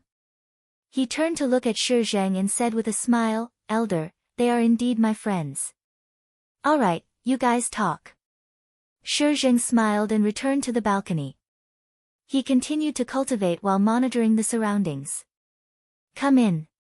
Qin Feiyang turned and entered the room. He sat on the chair next to the coffee table, pointed to the chair next to him, and said with a smile, make yourself at home. On the coffee table, a candle flame flickered, illuminating the small living room. Fatso looked around and said, Jiang Laoda, this martial imperial hall is really good to you. Lu Hong frowned and turned to close the door. Then, she turned to look at Fatso and said in a deep voice, Damn Fatso, hurry up and tell me the truth. Did you cause some big trouble in the Danwang Hall? This, Fatso stammered. Lu Hong's heart skipped a beat, and urged, hurry up and tell me. Qin Feiyang also frowned. It didn't seem like a good thing to come looking for him in the middle of the night. It's a big trouble. Fatso lowered his head and said softly. As expected. Lu Hong stared at Fatso, gnashing her teeth in hatred. Suddenly, Fatso raised his head and grinned at the two of them. He said proudly, let me tell you, Fat Lord has successfully robbed the Danwang Hall's herb field and brought you 4 bear paws. What? Lu Hong turned pale with fright. Qin Feiyang also stood up and looked at Fatso with a dumbfounded expression. Fatso said with disdain, isn't it just robbing the herb field? Is there a need to make such a fuss? This, Lu Hong pointed angrily at Fatso, so angry that her whole body was trembling. Was robbing the herb field a small matter? One must know that it was the Danwang Hall's herb field. This was simply plucking the fur from a tiger. No. Plucking the fur was not enough to describe it, it was simply skinning the tiger. It's over. It's over. She hung her head weakly and sat on the chair. She hated Fatso and herself to the core. Why did she run out with Fatso in a moment of dizziness? When the Danwang Hall found out that the herb field had been robbed, even if she did not do it, she would not be able to defend herself. That bastard Fatso really got her into trouble. Looking at Lu Hong's reaction, Qin Feiyang knew that this matter had nothing to do with her. But now that she had boarded the pirate ship, it was impossible to get out. Because no one would believe her. Looking at Fatso who was still feeling smug, Qin Feiyang sighed weakly and returned to his seat. He said, Fatso, although what you did make me feel better, it also brought me a big disaster. Fatso's expression changed, and he hurriedly said, Boss, Fat Lord robbed these herbs to refine pills for you. You can't just watch him die. Qin Feiyang rubbed his aching forehead and said, Tell me the whole story. Fatso's saliva immediately splattered everywhere. He was beaming with joy and was extremely proud. After listening, Qin Feiyang lowered his head and remained silent. This matter could be said to be sensational. The consequences were very serious. Right now, he was also physically and mentally exhausted. He really could not think of a good idea. Seeing that Qin Feiyang did not speak for a long time, Fatso's expression also began to change. He asked nervously, Jiang Laoda, have you thought of a plan? Qin Feiyang raised his head and looked at him.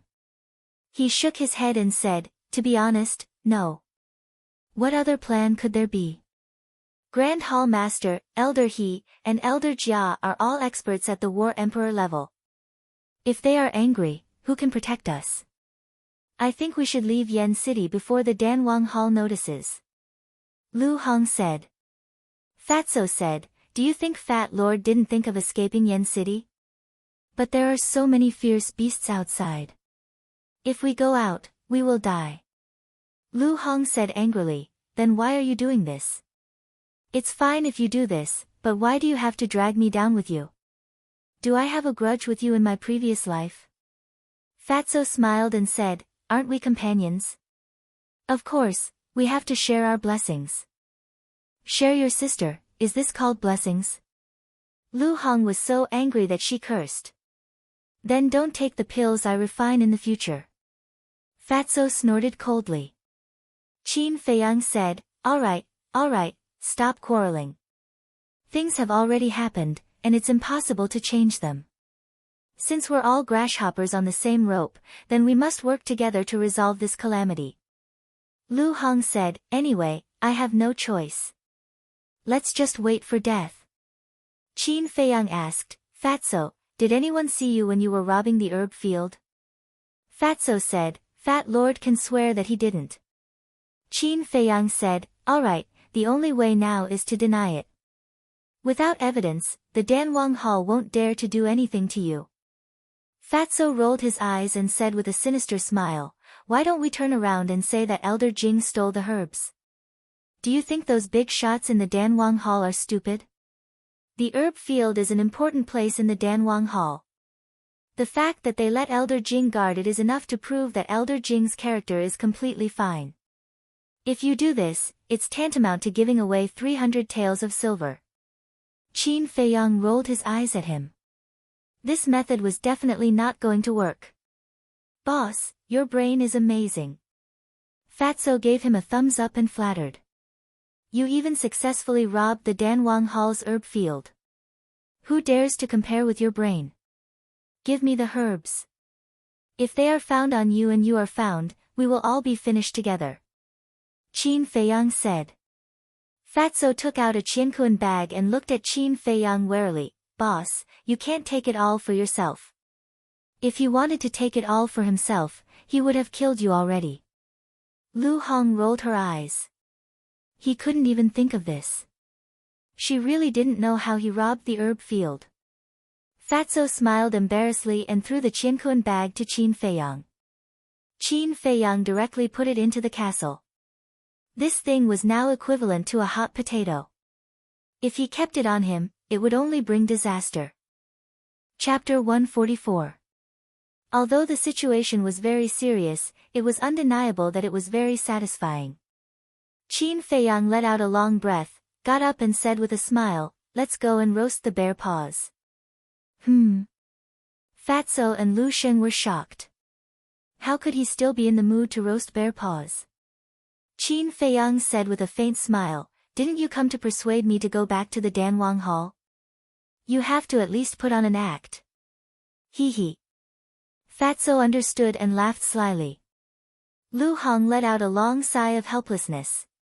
Subsequently, the three of them walked out of the attic, found an empty place by the lake, found some dry wood, set up a fire, and leisurely roasted the bear paws. At the same time, Elder Jing, who was rushing back to the Danwang Hall, was full of joy. Although Jiang Haotian hasn't agreed to go back to the Danwang Hall, that damn fat pig has vowed that there won't be a problem. At that time, I'll take all the credit. That damn fat pig is timid and won't dare to compete with me. At that time, the next elder of law enforcement might really be me. He was immersed in joy as he sped along, unable to extricate himself. However, when he returned to the Danwang Hall and came to the herb field, he was dumbfounded. At this moment, it was as if a basin of bone-chilling ice water was poured over his head. The joy in his heart was instantly extinguished. Panic, fear, anger, all kinds of negative emotions erupted like a volcano, unstoppable. Who did it? He clenched his fists, his whole body and mind trembling. His face was twisted and ferocious, and his eyes were extremely sinister. Who did it? Come out. All of a sudden, he raised his head and roared. The anger that filled him finally exploded. His robes fluttered, his black hair danced, and the veins on his forehead bulged. He was like a mad beast, emitting a monstrous murderous aura. What's going on? Old Jing, what are you shouting about? Several deacon elders nearby rushed over upon hearing the news. How could this be? Where are the herbs? When they saw the empty herb field, their faces suddenly changed. They hurriedly ran into the herb field, but they couldn't find a single herb. It's all gone. This is the Danwang Hall, countless years of painstaking effort. Where did it all go? Old Jing, what is going on?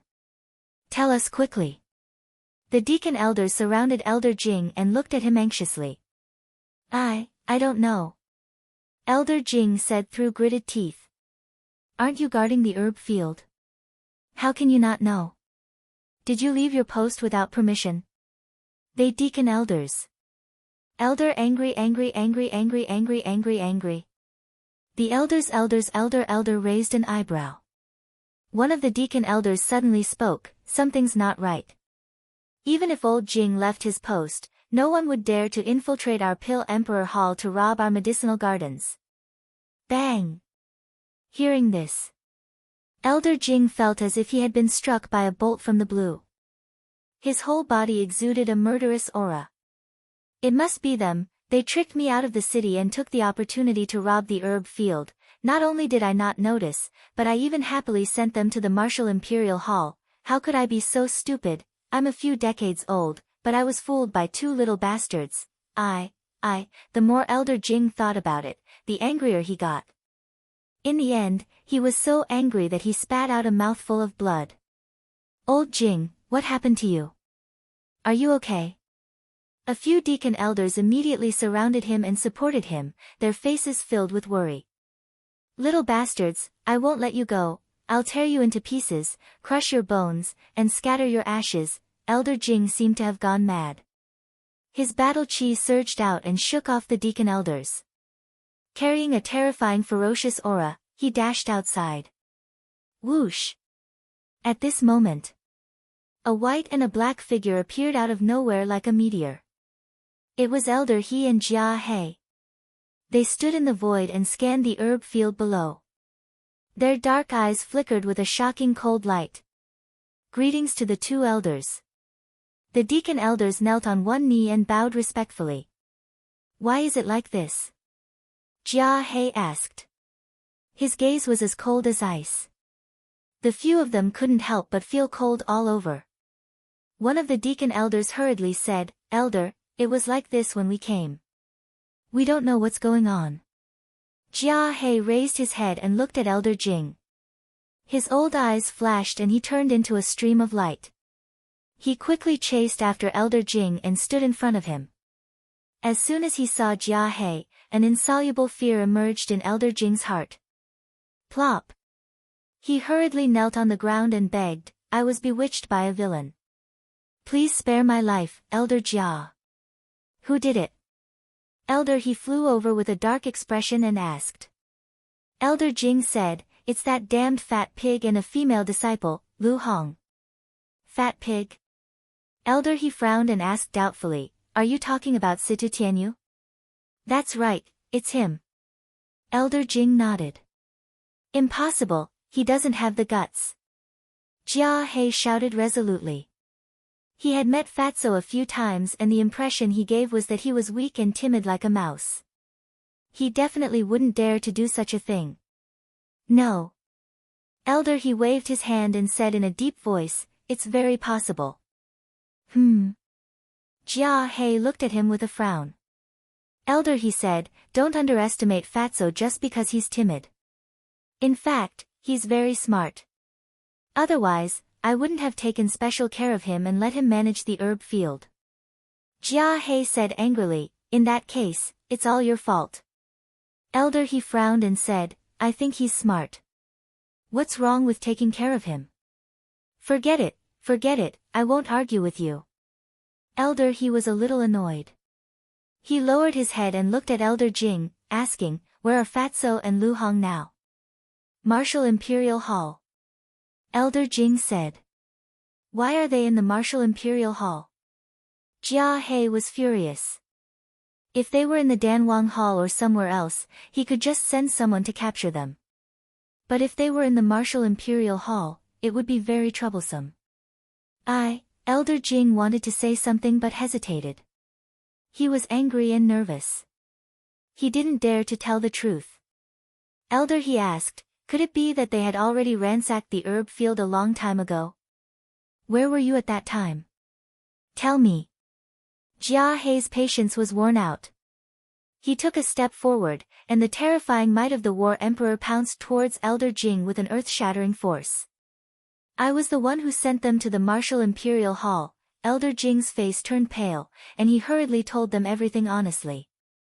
After listening, Elder He and Jia He were so angry that they went crazy. The other deacon elders also looked at Elder Jing with disdain. A little brat used a little trick and made you leave your post to find some bullshit bear paw.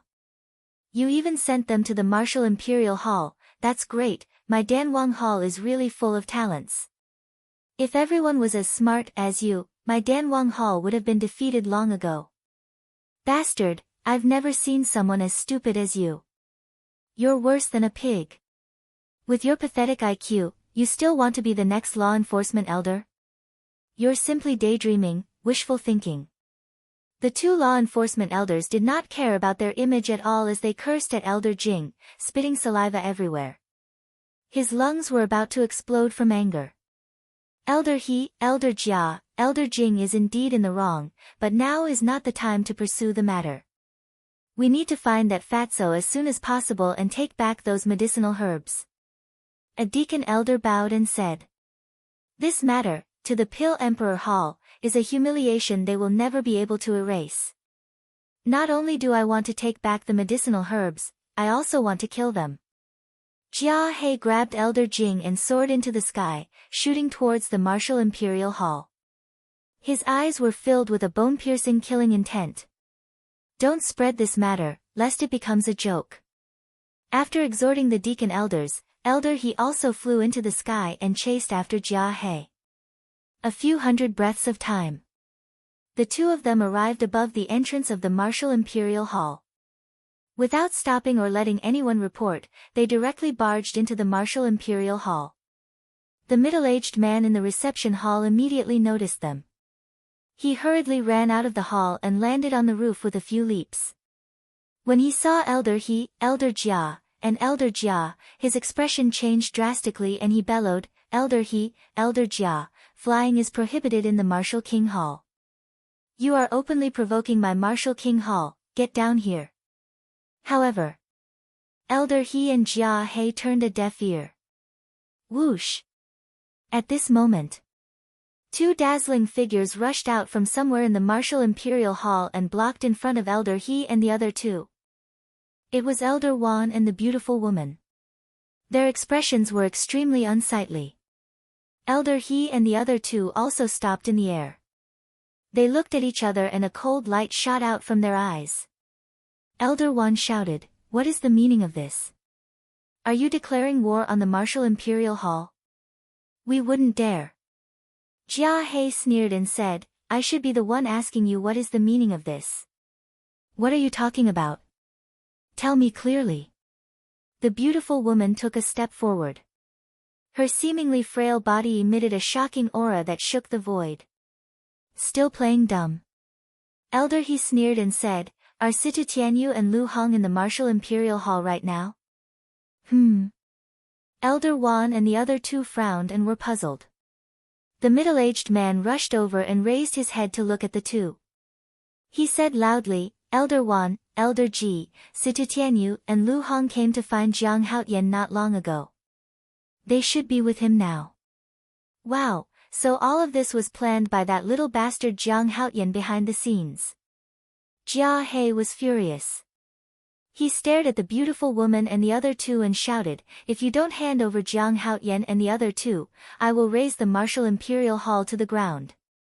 I will kill you first. The beautiful woman was emitting a cold aura. She pointed her slender hand in the air and battle chi gushed out from her fingertip. It turned into a raging wave that drowned the void and surged toward Elder He and the other two. It was shocking in all directions. Elder He hurriedly stepped in front of Jia He and waved his old hand. A wave of battle chi surged out. Boom! The two forces collided and exploded with a loud bang that shook the heavens and the earth.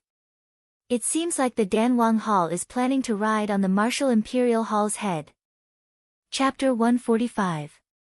Seeing that the beautiful woman was angry, Elder He immediately cupped his hands and said, Elder Ji, don't be rash.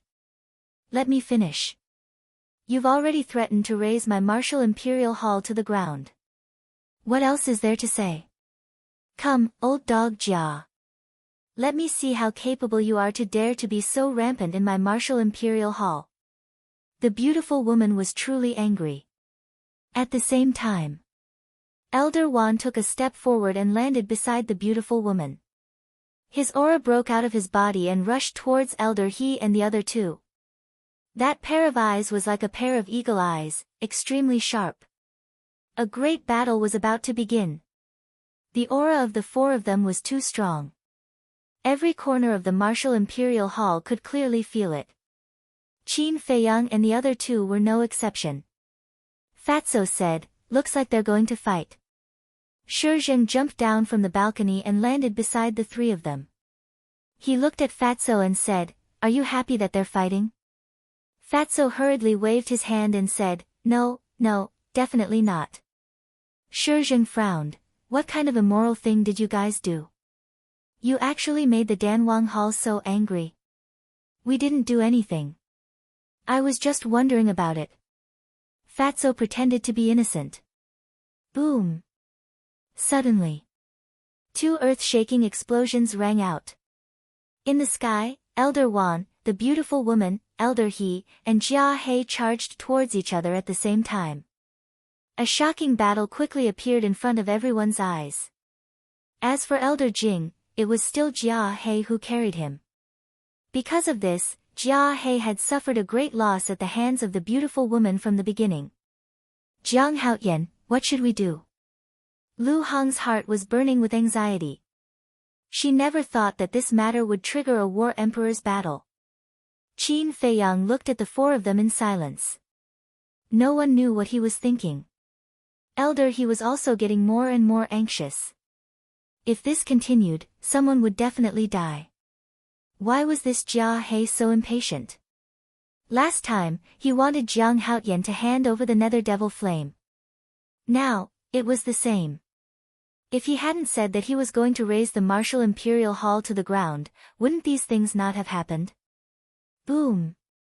His palm collided with Elder Wan's, and both of them retreated 30 feet. Elder Wan sneered, "Not bad. After all these years, your strength has improved quite a bit." Elder He let out a sigh and said, "Old Wan, we're not here to target the martial emperor hall, cut the crap." Elder Wan snorted coldly as he stepped forward and threw a punch at Elder He's face. "Old man Wan, can you let me finish?" Elder He felt helpless and angry. But Elder Wan didn't listen at all. The two of them clashed again. Their battle chi was like a rainbow, illuminating this world. "Elder Wan, Elder Ji, please stop what you're doing." At this moment, Qin Feiyang's voice echoed in the sky. This matter could not be blown out of proportion, because the bigger it was, the more disadvantageous it would be for him, Fatso, and Lu Hong. The reason was the Martial Imperial Hall. Now that the Martial Imperial Hall was at war with the Danwang Hall for him, when the truth was revealed one day, the Danwang Hall would definitely use it as a pretext to make a fuss. They might even tell the world that all of this was instigated by the Martial Imperial Hall. At that time, the Martial Imperial Hall would be in a very awkward situation. In order to get out of this situation, the Martial Imperial Hall had no choice but to make a choice, and the only choice was to abandon him. The beautiful woman and Elder Wan frowned slightly, looked at each other, and retreated at the same time. Elder He and Elder Ji also stopped and lowered their heads to look in the direction of the voice. What? They're still roasting bear paws. Are they celebrating? Jia He was furious once again. These little bastards were simply looking down on him and the Pill Emperor Hall in the most naked manner possible. Elder He quickly grabbed him and shouted, "From now on, you're not allowed to say another word, and you're not allowed to do anything out of line." Jia He said angrily, "Didn't you see that they were the ones who provoked us first?" Elder He said in a low voice, "No matter what, this is the Martial Imperial Hall. If you don't want to start a war between the two halls, you'd better stop." Jia He snorted and did not say another word, but the murderous intent in his eyes grew stronger. Qin Feiyang looked at the two and said calmly, Elder He, Elder Jia, I don't know why you're so angry, but since you're here for me, come down and talk. As for Elder Jing, he ignored him. Alright, we'll talk face to face. Elder He nodded and dove down from the sky like a meteor. In a few blinks of an eye, he landed in front of Qin Feiyang and the others. Shi Zheng immediately stepped forward and protected Qin Feiyang behind him. Whoosh! The beautiful woman, Elder Wan, and Jia He landed one after another with Elder Jing in his hand. Greetings to the two elders. Fatso and Lu Hong bowed. However, they did not step forward and stood beside Qin Feiyang. This was because they knew very well that as soon as they got close to Elder He and the others, they would be caught by the three. By then, it would be impossible for them to escape. You still have the nerve to stand and talk to us? Kneel down immediately. Elder Jing shouted. Why kneel down? Fatso looked puzzled. Bastard! Elder Jing was furious and took a step toward the two of them. However, at this moment, Elder He frowned and said, Stand aside and don't move. Elder Jing was stunned and hurriedly said, Elder, alright, I know what I'm doing. Elder He said impatiently. He looked at Fatso and said, Let me ask you, since you entered the Danwang Hall, how have I treated you? Fatso said, Very well. Elder He said in a deep voice, Then why did you steal the medicinal herbs in the herb field? Medicinal herbs? What medicinal herbs did we steal? Fatso looked confused. Seeing that Lu Hong still hadn't reacted, Fatty hurriedly tugged at her sleeve. Because the two of them were close to each other, no one noticed this small action. Lu Hong also immediately showed a puzzled look. Seeing their expressions, Elder Jing's head immediately emitted smoke as he shouted, Are you still playing dumb? If the medicinal herbs in the herb field were not robbed by you, then who was it? The herb field of the Danwang Hall was robbed. Elder Wan and the beautiful woman looked at each other, their eyes full of disbelief. At this moment, Fatso's face was full of panic. He said, Why would this disciple and Lu Hong rob the herb field? Elder Jing, you can't say this carelessly. After all, this is a serious crime. What? I'm speaking carelessly. Elder Jing was so angry that one Buddha left his body and two Buddhas ascended to heaven. Fatso secretly sneered and turned to Elder He and the beautiful woman. He said respectfully, Elders, this disciple and Lu Hong came to the Martial Imperial Hall to persuade Jiang Haotian to return to the Danwang Hall. Lu Hong nodded and said, This point, Elder Jing can testify, because he personally sent us here.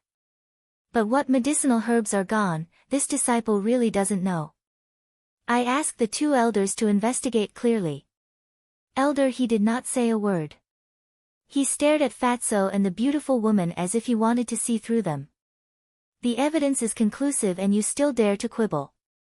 Speak, did you give the medicinal herbs to Jiang Haotian?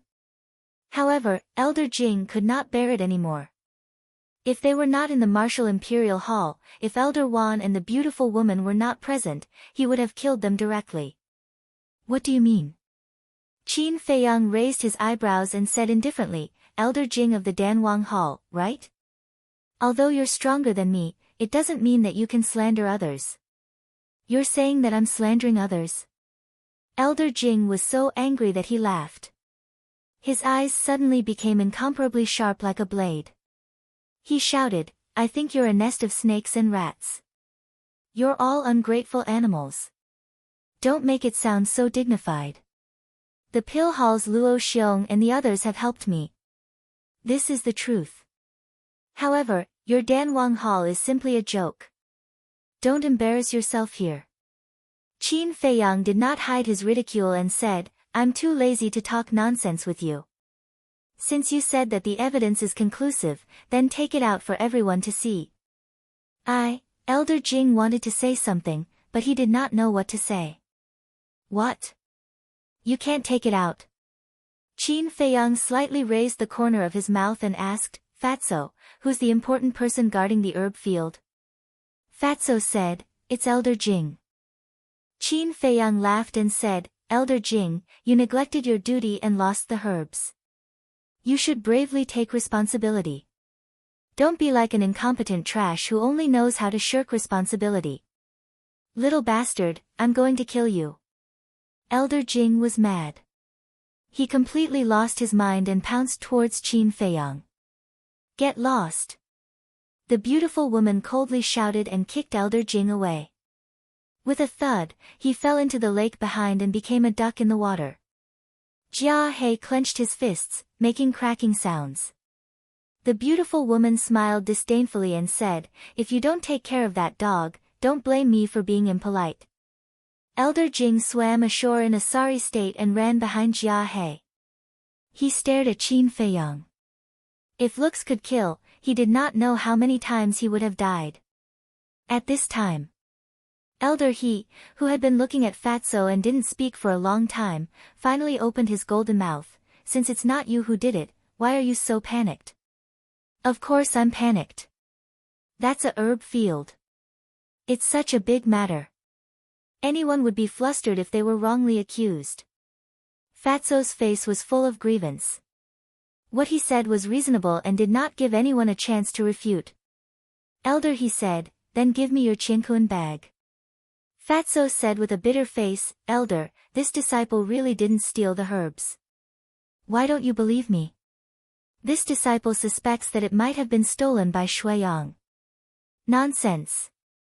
Elder Jing coldly snorted. Fatso said, "Elder Jing, this disciple is not talking nonsense. Shuiyang has been borrowing money everywhere these days, but who would be willing to lend him such a large sum of 1.2 million? So he is very likely. He was prepared to make up a bunch of nonsense to disturb Elder He's judgment."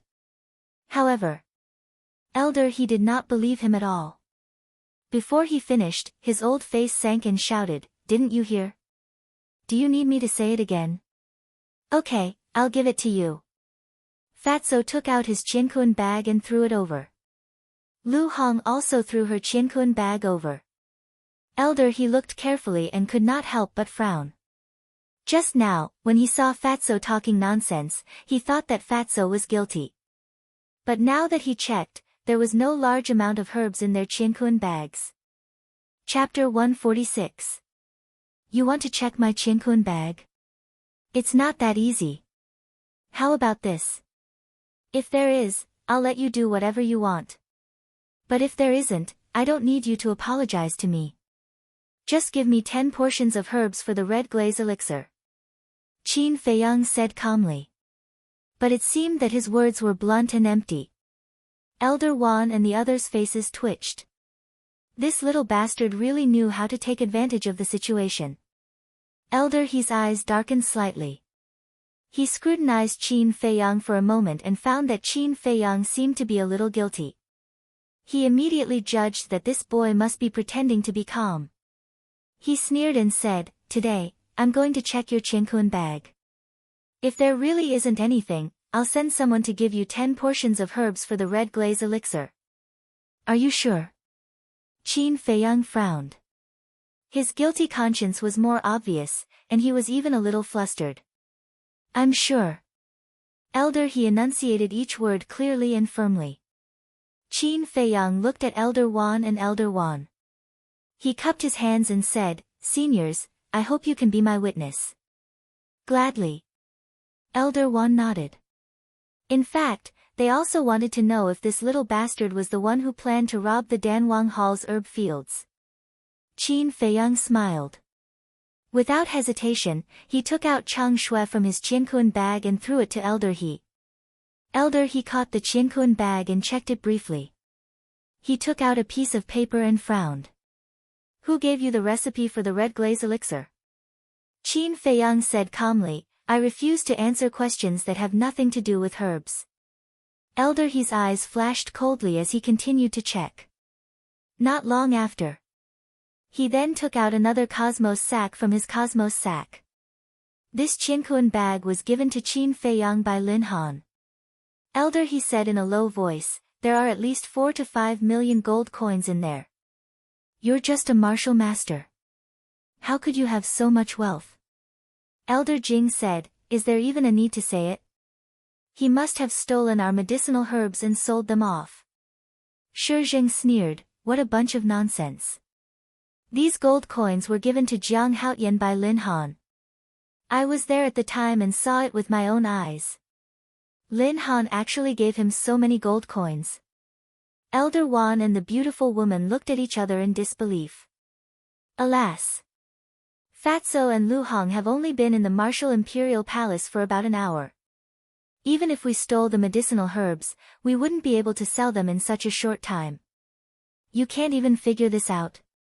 I'm really worried about your IQ. Qin Feiyang sighed deeply and looked at Elder He and Elder He with disdain. Elder He said, don't be arrogant too early. Very soon.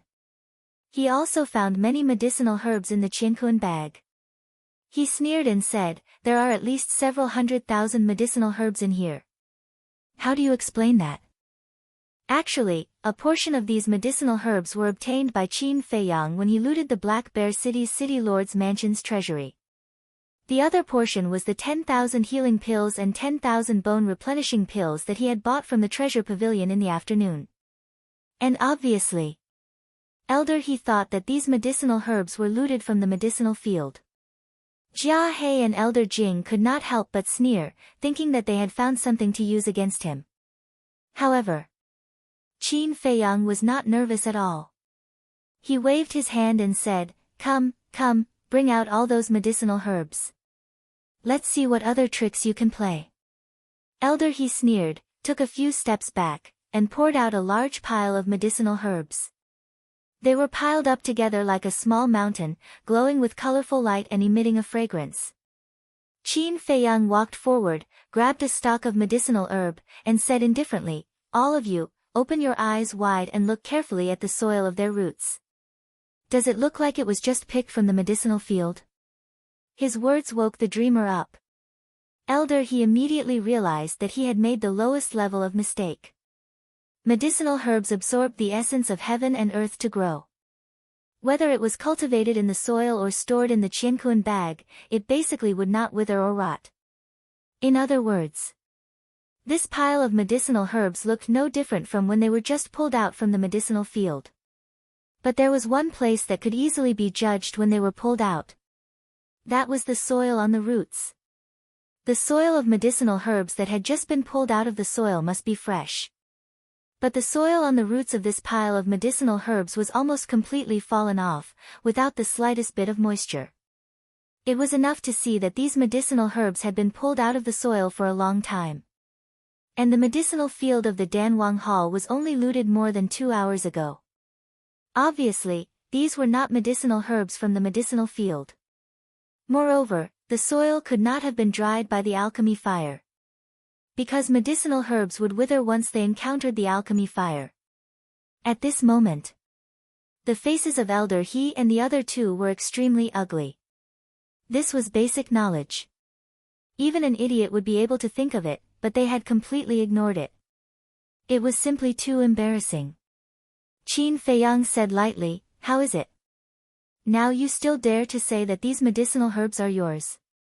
The beautiful woman laughed and said, this is probably the most ridiculous thing in the world. The three of them had never been as embarrassed as they were now. Their old faces were boiling red, and they could not wait to find a hole to hide in.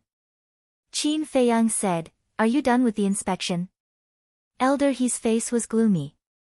He carefully inspected it again, and with a belly full of unwillingness, he threw the Qianquan bag to Qin Feiyang. After Qin Feiyang took away all the medicinal herbs, he asked with a smile, excuse me, do you still want to search me?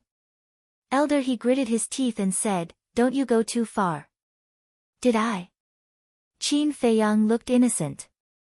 Elder He gnashed his teeth and said in a deep voice, if I remember correctly, you still have a place to hide. Qin Feiyang's heart trembled, and he nodded and said, no problem, I'll let you search, but this time, it's not just 10 sets of medicinal herbs for the scarlet fire-colored glass pill, but 20 sets. Although he agreed very straightforwardly, he looked a little guilty. Seeing this, Elder He's eyes were gloomy to the extreme. Now he finally understood. Qin Feiyang's previous guilty conscience was simply an act. It was a trap for him. In order to get the medicinal herbs for the scarlet fire-colored glass pill from him. I can't let him succeed again, or I will lose 30 sets of medicinal herbs. He thought that Qin Feiyang was pretending again, so he decisively gave up checking the castle. In fact, those medicinal herbs were in the castle. This was Qin Feiyang's brilliance. Truth and falsehood, falsehood and falsehood, completely messed up his judgment. He also realized that today's trip would definitely not have a result. Because there was no evidence, no matter how much he said, it was useless. On the contrary, he would only become a clown. He didn't want to continue to lose face in the martial imperial hall.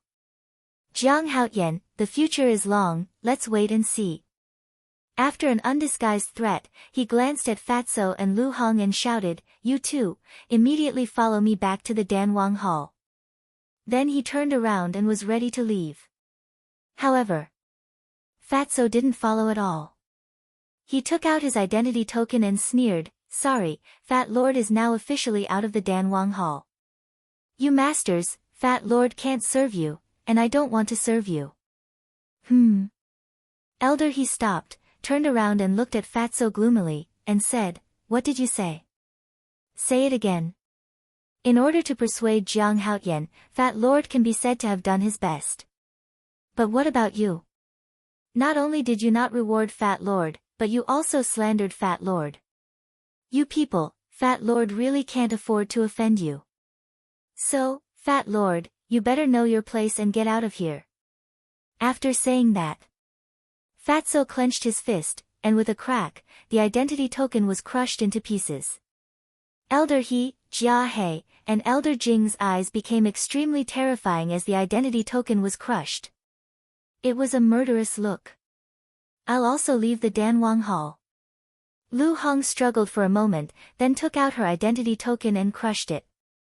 She had no choice. If she returned to the Danwang Hall, she would definitely be tortured and interrogated, and the only outcome would be death.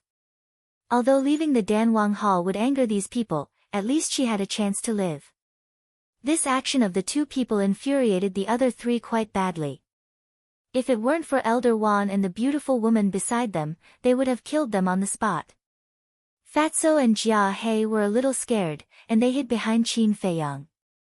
Qin Feiyang was the only person they could rely on in Yen City. Qin Feiyang felt bitter. Elder He and the other two would definitely misunderstand and think that he was the one who instigated Fatso and Jia He to leave the Danwang Hall. Cough. He coughed dryly and smiled. "Seniors, although we haven't found the culprit who robbed the herb field, the misunderstanding between us has been resolved. Why don't you stay and eat bear paws to celebrate?" Pfft. Elder Jing spat out another mouthful of blood. Ouch. Qin Feiyang's expression changed, and he hurriedly said, "Why are you spitting blood? Come, quickly eat a bear paw to replenish your strength. After all, you worked hard to get this." Jiang. How? Tian. Elder Jing said each word slowly, and he was about to lose control of his temper. "Let's go." Elder He glanced coldly at Qin Feiyang and the other two, and with a heart full of anger, he turned into a stream of light and flew away. Jia He carried Elder Jing and followed closely behind. "Elder He, remember to send the herbs for the 10 sets of red fire-colored glass pellets as soon as possible," Qin Feiyang shouted. Elder He's old body trembled, and he said in a low voice, "Old Jia, when you go back, immediately send someone in disguise to monitor the Martial Imperial Hall. Once they leave the Martial Imperial Hall, find a chance to kill them." "Okay." Jia He nodded, and killing intent flashed in his old eyes. Then, the three of them quickly disappeared into the night sky without saying a word. Phew. Qin Feiyang secretly heaved a sigh of relief. Finally, the crisis was resolved. Elder Wan retracted his gaze and frowned. "Tell me honestly, did you rob the herb field of the Danwang Hall?" "We really didn't." Fatso shook his head with an innocent face. Elder Wan looked at the three of them and said with a smile, as long as you really didn't do it, you can stay in the Martial Imperial Hall. Thank you, Elder Wan. Lu Hong hurriedly bowed and thanked him. If the people of the Danwang Hall were as good as you, Elder Wan, we wouldn't have come to this. Fatso shook his head and sighed, and flattered Elder Wan. Elder Wan shook his head and laughed, and warned the two, this old man won't fall for your tricks. Although you can stay in the Martial Imperial Hall, you can't act recklessly. Otherwise, this old man will drive you out. Absolutely not. Fatso immediately patted his chest and promised. Seeing the fatty's expression, Lu Hong's heart was filled with anger. She couldn't help but want to go up and slap the fatty. Chapter 147. Qin Feiyang glanced at the solemn Fatso and couldn't help laughing secretly. Suddenly, he seemed to have thought of something. He took out a palm-sized iron box from his arms and opened the lid. 15 supreme-grade red fire-colored glass pills suddenly appeared in front of everyone's eyes. Immediately, Lu Hong's eyes lit up, and she was very eager. Qin Feiyang took out 6 pills and handed them to Elder Wan and the beautiful woman. The two were stunned. Wasn't it 50-50? They should be given 3 pills. But now, how could he give them 6 supreme-grade red fire-colored glass pills? Thank you, seniors, for helping us out just now. Qin Feiyang said gratefully. Although Elder He and the other two had no evidence of them robbing the medicinal field, if Elder Wan and the beautiful woman were not present today, he, Fatso, and Lu Hong would still be finished. Hearing this, Elder Wan and the other two finally understood. The beautiful woman pursed her lips and smiled. I didn't expect you to know how to repay kindness. Qin Feiyang was helpless. It seemed that he had repaid those who had helped him, right? For example, Zhao Shuang, and Luo Qingzhu, who had helped him in Black Bear City, he had also given them 2 perfect martial arts. As for Luo Xiong, Feng Cheng, and Elder Mo, there was no chance now. When there was a chance in the future, he would also thank the 3 of them properly. The beautiful woman shook her head and smiled. Okay, don't look wronged. I was just joking. We'll take the pills. You're on your own. Don't provoke the Danwang Hall again. Okay. Qin Feiyang and the other two nodded. Putting away the iron box, Qin Feiyang said with a smile, Seniors, these 4 bear paws are all fresh. Why don't you leave some to eat? Elder Wan's face twitched. These days, it was really comfortable. The 2 of them were of high status and noble status. Naturally, it was impossible for them to really stay and eat bear paws. After saying a few words to the 3, he flew away. Shizheng did not join in the fun and returned to the balcony to continue cultivating. As soon as Shizheng left, Qin Feiyang's face sank. He said in a low voice, the Danwang Hall will definitely not let this matter rest. In the future, it's best if you don't leave the Martial Imperial Hall alone. Are we going to hide like this forever? Lu Hong was a little hesitant. Qin Feiyang said, if you don't want to hide, then work hard to cultivate.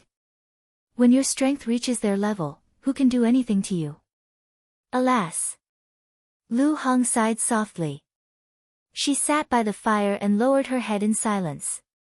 Qin Feiyang glanced at her, then looked at Fatso and said, I'm warning you now, don't mess around in the Martial Imperial Palace. Otherwise, we won't have a place to stay in Yen City. Fat Lord knows. Fatso nodded and said with some lingering fear, just now, old dog, he wanted to check the ancient castle. I'm afraid that Fatso was badly frightened. Jinkuan bags can be hidden everywhere. He won't dare to take the risk. Qin Feiyang sneered. Fatso asked, then, do you think he'll really send the 10 sets of red flame-colored glass pellets here? Qin Feiyang shook his head. As a dignified elder of the Pill Emperor Hall, as well as a combat emperor, it's impossible for him to renege on his debt. He wouldn't be able to afford to lose face like this. After you guys finish eating the bear paw, do me a favor. Lu Hong sighed, I'm not in the mood to eat bear paws. Tell me, what favor? Qin Feiyang smiled faintly and said, there are too many things in my qiankun bag. I haven't had the time to organize them. Help me count them later. No problem. Also, organize those herbs. Fatso smiled evilly. He grabbed a bear paw and ate it with relish. His mouth was greasy. You can eat so much. No wonder you're so fat. Lu Hong looked at him with disdain and turned to look at Qin Feiyang. She seemed to have something to say, but she didn't know how to say it. Qin Feiyang saw through her thoughts at a glance and said lightly, I will consider giving you the best red flame-colored glass pellet. Thank you. Lu Hong was overjoyed and hurriedly thanked him. Although it wasn't confirmed yet, there was still hope. Qin Feiyang couldn't give it to her now. After all, this woman still didn't know his true identity, let alone her reaction after knowing his true identity. So, he needed to observe carefully. He didn't want to cultivate a future enemy. After eating a few pieces of bear paw meat, Qin Feiyang took the remaining bear paw and led Fatso into the attic and then into the castle. Wolf King had always been thinking about the bear paw. As soon as Qin Feiyang entered the castle, it got up and held it in its mouth, lying on the side and eating with relish. That morning, Elder He asked someone to send 10 sets of red flame-colored glass pellets medicinal materials. Qin Feiyang also immediately refined the elixir. In this way, plus the 9 that he already had, there were a total of 19.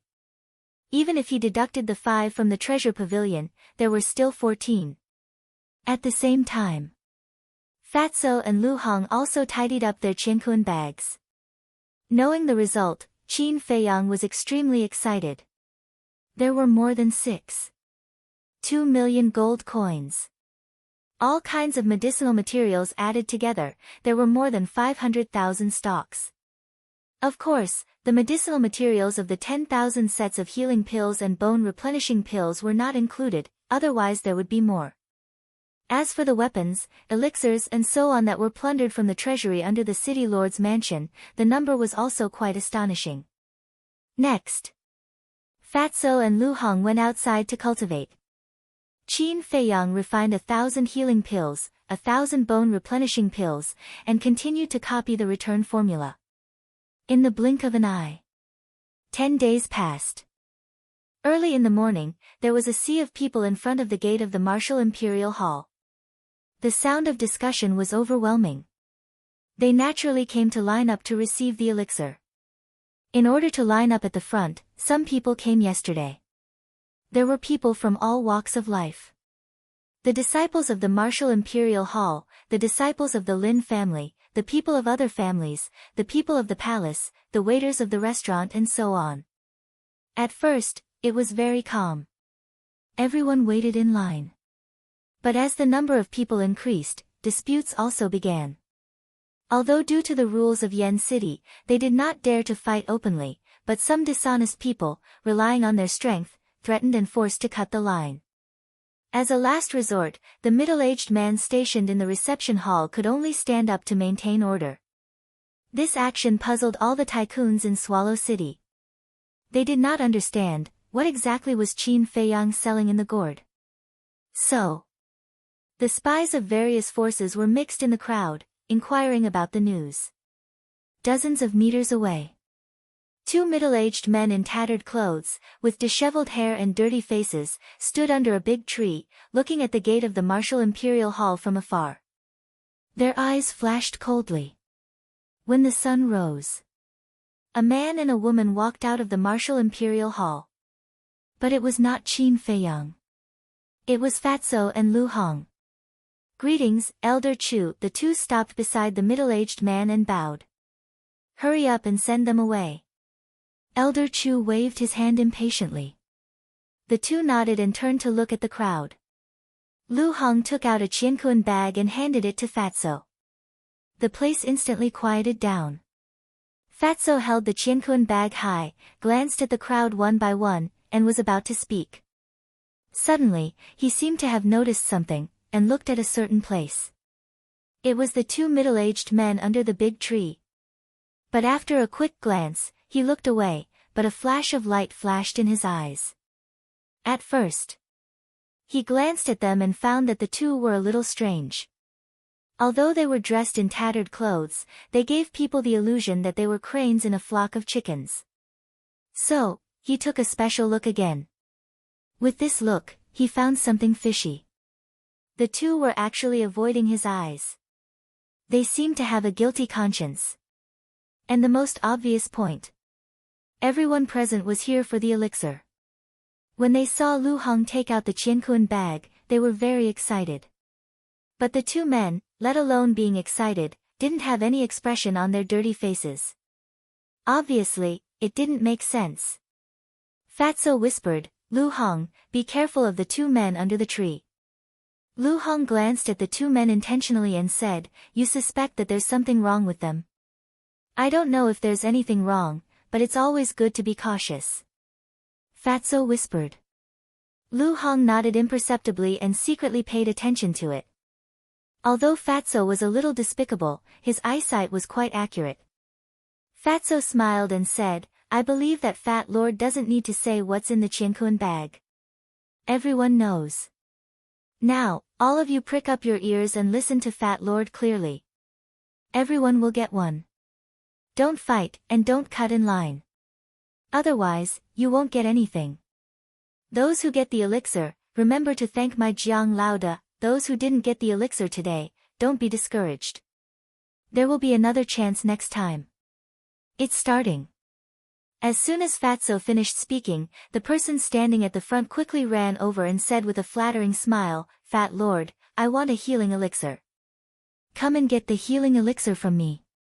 Lu Hong took out another Qianquan bag, took out an elixir, and handed it to the person. "There are elixir patterns and it's shining. It's really a supreme-grade elixir." That person ran away excitedly as if he had found a treasure. Hearing that, everyone's hearts were burning and they couldn't wait to run over. At the same time, the two middle-aged men under the tree blended into the crowd and gradually approached the fatty and the young man. Fatso was paying attention to them at all times. His eyes suddenly widened as he shouted, "What are you two trying to do? Line up at the back." The two of them stopped in their tracks. A sharp light flashed in their eyes as they retreated to the back of the line. "There really is a problem," Fatso sneered secretly. Half an hour later, the 2,000 elixirs had finally been distributed. And now, it was the two middle-aged men's turn. Fatso shook his Qianquan bag, grinned at the two of them, and said, "You two, I'm sorry, but please come earlier next time." The two of them looked at each other, killing intent surging in their eyes. Boom. Next, they punched towards Fatso and Lu Hong. On their fists, there was actually a layer of battle chi. At such a close distance, they thought that they would be able to capture them easily. However, just as they were about to make their move, Fatso and Lu Hong retreated at the same time. "Your sister, you're actually a war king," Fatso roared, his face pale. After missing their target, the two men's eyes darkened and they quickly pounced again. Elder Chu raised his eyebrows and reacted. He hurriedly stepped in front of Fatso and Lu Hong and clenched his fists. He was too hasty and didn't even have time to activate his battle chi before he fiercely collided with the two men. Bang! Thump! Elder Chu immediately spat out a mouthful of blood and retreated. His face instantly turned pale. "Who are you? You actually dare to come to my martial imperial palace to kill people?" Chapter 148. The situation was bad. The two of them turned around decisively and with a few leaps, they landed at the back of the crowd and fled without looking back. "You want to leave? Not so easy." Elder Chu was furious and chased after them with a torrential aura. Fatso patted his chest and said with lingering fear, "That was close.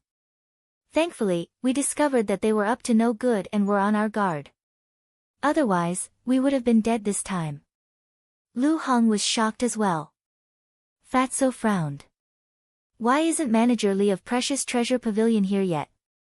Lu Hong said, I don't feel safe staying here. We should hurry back.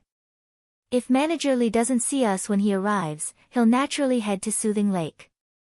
That's good too. Fatso nodded. However, just as they turned around, two men in black suddenly leaped out from the crowd, each holding a 3-foot-long sword that shone coldly as they stabbed towards the backs of the two of them. There's more. Fatso and Elder Chu's expressions changed. It was not one group of people, it was two groups of people. The swords pierced their backs. The two of them could not dodge at all. Shoo! At that critical moment, two resplendent battle chis tore through the air like lightning and entered the back of the heads of the two men in black. Ah! Accompanied by a tragic cry, the two of them fell into a pool of blood on the spot. Fatso and Elder Chu were shocked. They turned around hurriedly and saw a white-haired old man flying over from the void. Looking at the two men in black, they were already dead. The two of them exchanged glances, their eyes filled with fear and their bodies drenched in cold sweat. The fatty walked over and flipped the two people over. They were also middle-aged men, but their faces were very unfamiliar. He had never seen them before. The white-haired old man landed opposite Fatso and Elder Chu, like a divine light. Fatso asked hurriedly, Senior, are you Manager Li of Precious Treasure Pavilion? That's right. Manager Li nodded. Fatso complained, why are you only here now? We've been waiting for so long and we were almost killed. I'm sorry, I've been too busy recently. If it weren't for my subordinate reminding me just now, I would have forgotten about it. Manager Li had an apologetic look on his face. He did not put on any airs of a battle emperor. He was very humble and easygoing. Forget? Fatso was speechless. Manager Li lowered his head and glanced at the two men in black. He immediately frowned. Fatso asked, Senior, do you know him? Never seen him before. Manager Li shook his head. Even you haven't seen him before? Fatso was surprised. Steward Li shook his head and smiled, there are millions of people in Swallow City, how can this old man have the time to get to know each and every one of them? Moreover, these two people are only martial arts great masters.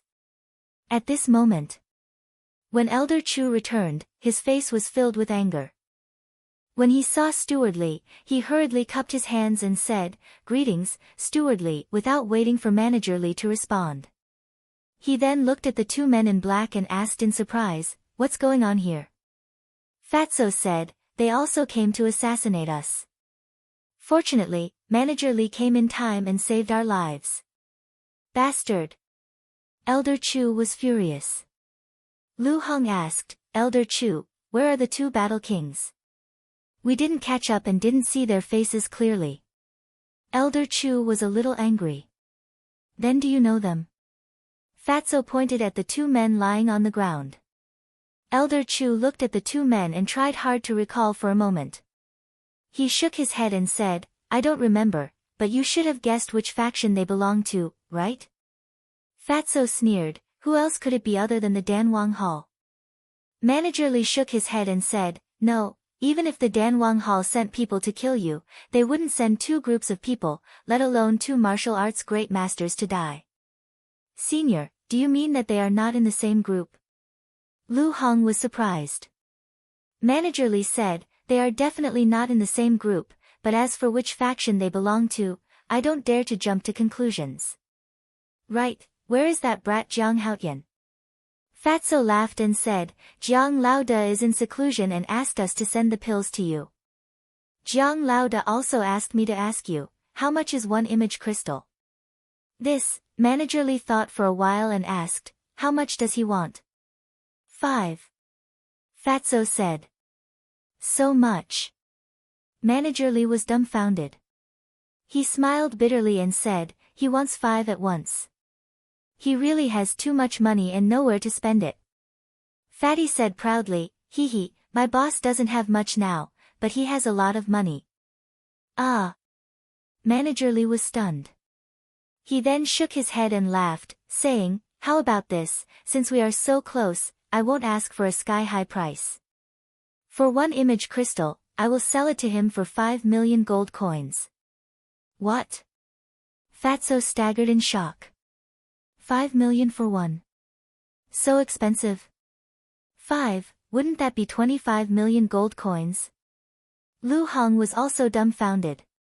Although they all knew that image crystals were expensive, they didn't expect it to be so expensive. 25 million gold coins, for that brat Jiang Haoyan, shouldn't be much, right? Manager Li said with a smile. Fatso's face twitched, and he said with a smile, this may be a little difficult. Can it be cheaper? No, 5 million is already a friendship price. If it is cheaper, I will lose money. Manager Li shook his head. Lu Hong asked, how much can a top-grade red fire glass pill be sold for? This, Manager Li thought for a while and shook his head, it hasn't been auctioned, so I don't know for the time being. But the price is definitely not cheap. Lu Hong took out an iron box and handed it to Manager Li. She smiled faintly and said, there are 10 top-grade scarlet fire-colored glass pills here. 5 of them are yours. As for the other 5, Jiang Haoyan hopes that you can help auction them off. Manager Li received the iron box hurriedly and opened it. Instantly, his old eyes shone brightly. Lu Hong said, Jiang Haoyan also said that he can exchange them for image crystals after the auction. Manager Li smiled. No problem, I'll arrange it in the next couple of days. As they conversed, Elder Chu squatted on the ground and searched the bodies of the 2 people. All of a sudden. His eyes were filled with shock as he dug out 2 blood-colored badges from the robes of the 2 people. The front of both badges were engraved with 3 scarlet words. Blood-killing badge. On the back, there was a menacing skull that looked exceptionally terrifying. When Manager Li noticed it, he said hurriedly, hurry, let me take a look. Elder Chu passed it to him hurriedly. Keeping the iron box, Manager Li grabbed the blood-colored badge and looked at it carefully before frowning. Strange, why haven't I heard of this blood-killing badge before? Fatso asked, could there be a mysterious faction hidden in Yan County? That's impossible. The royal family, Precious Treasure Pavilion, Danwang Hall and Martial Imperial Palace are all over every corner of Yan County. If there's truly a mysterious faction, they won't be able to escape our eyes. I'll take this badge with me. I'll help you guys investigate it when I have the time. Manager Li smiled. Thank you, Senior. Fatso and Elder Chu bowed in gratitude. Sure. Manager Li soared into the air, turning into a streak of light that sped into the distance. Fatso retracted his gaze and looked at the other badge in Elder Chu's hand, smiling. Elder, can you give me that blood-killing badge? I want to show it to Jiang Lao De. Elder Chu tossed it to him. After you see it, bring it to Elder Wan and Elder Ji. Let them take a look as well. All right. Fatso nodded and took the blood-killing badge. He raised his head and looked at the crowd outside the gate, still in shock. Disperse. We'll come back next month. Fat Lord, can you tell us why Jiang Haoyan is giving us pills for free? Yeah, there's no such thing as a free lunch in the world. Does he have a motive? Someone in the crowd asked. They were the spies of the major factions. The fatty raised his eyebrows and said angrily, you people are really measuring the heart of a gentleman with the yardstick of a villain. Let me tell you, Boss Jiang is purely being kind. If you continue to doubt him, then from now on, we will cancel the distribution of pills. As soon as he said that, those who asked questions immediately became the target of public criticism. The others stared at them angrily. Don't cancel it. We were wrong. We won't doubt him anymore. Those people quickly apologized. What a joke. If they doubted Jiang Haoyan, they would be going against the entire city. Even if they had major factions behind them, they wouldn't dare to go against everyone present. Humph. Fatso snorted and turned to leave with Lu Hong. In fact, they didn't know Qin Feiyang's motive. Therefore, the spies of the major factions were destined to return without success. back at the soothing lake. Lu Hong continued to cultivate. Fatso entered the castle and reported everything to Qin Feiyang. Qin Feiyang was also quite surprised when the blood-killing badge was mentioned. He took the badge from Fatso and looked at it repeatedly for a while. But he couldn't find any information about the blood-killing badge in his memory. Qin Feiyang pondered and asked, "How was Lu Hong's performance?" When she took out the 10 red fire-colored glass pills, Fat Lord didn't see any greed on her face. "There should be no problem," Fatso said. Qin Feiyang shook his head and said, "We can't let down our guard. We have to continue to observe. Leave it to Fat Lord." Fatso patted his chest hard, then rubbed his hands and smiled. "Jiang Laoda, didn't you say last time that you would give me a perfect martial skill?" Qin Feiyang rolled his eyes at him and said, "Go and prepare 2 bamboo slips." "Thank you, Jiang Laoda. You are so good to Fat Lord." "Fat Lord, give yourself to you." Fatso was overjoyed. "Don't. Stay away from me." Qin Feiyang hurriedly pushed him away, goosebumps all over his body. Fatso laughed and took out 2 bamboo slips, pen and ink, and placed them neatly beside the iron book. Qin Feiyang also gave Fatso the martial skills of heart-locking fist and returned to origin steps. After the martial skills, Fatso happily took the blood-killing badge and went to find Elder Wan and the beautiful woman. Blood-killing badge, Danwang Hall, is there any connection between the two? Qin Feiyang fell into deep thought. Danwang Hall. Meeting Hall. 2 middle-aged men stood in front of Jia He, trembling with fear. Jia He stared at the 2 of them angrily, his body full of hostility, and shouted, "You are battle kings, and you can't even kill 2 martial masters. Don't you feel ashamed?" The 2 of them trembled and hurriedly said, "Elder, please give us another chance. We will definitely not fail again." Jia He said, "All right, I will give you another chance. If you succeed, you will be the next law enforcement elder. But if you fail, I will kill you. While you are at it, go and investigate the background of the other group of people." He added. Chapter 149. I've finally broken through. In a cultivation room in the Martial Imperial Hall, Ling Yunfei opened his eyes, and 2 beams of light shot out. "I remember when we first met in Black Bear City, Qin Feiyang and I were both 4-star martial masters. But now, he's already an 8-star martial master. However, as long as I take this top-grade red fire-colored glass pill, I can catch up with him." He muttered to himself, took out a jade box, opened the lid, and a fiery red pill appeared. Without any hesitation, he threw the pill into his mouth. A moment later, his aura rose again and again. In the end, it stopped at an 8-star martial master. "Thank you, Qin Feiyang." After muttering to himself, he got up and left the cultivation room. When he came to the door of the cultivation hall, a deacon elder smiled and said, "Ling Yunfei, Elder One wants you to go to his place after you come out of seclusion." "Thank you for telling me." Ling Yunfei cupped his hands and went to the law enforcement hall with a trace of suspicion. The law enforcement hall was the residence of Elder Wan and the beautiful woman. Dong dong. Ling Yunfei stood in front of a door on the 2nd floor and gently knocked on the door. "Come in." Elder Wan's voice came from inside. Ling Yunfei pushed the door open and entered. Elder Wan was sitting at the desk, looking down at a blood-colored token. It was the blood-killing token that Fatso sent to him. Seeing that it was Ling Yunfei, he put down the blood-killing token and said with a smile, "It's you, close the door." After Ling Yunfei closed the door, he walked to the desk, bowed, and asked, "Elder, why are you looking for me?"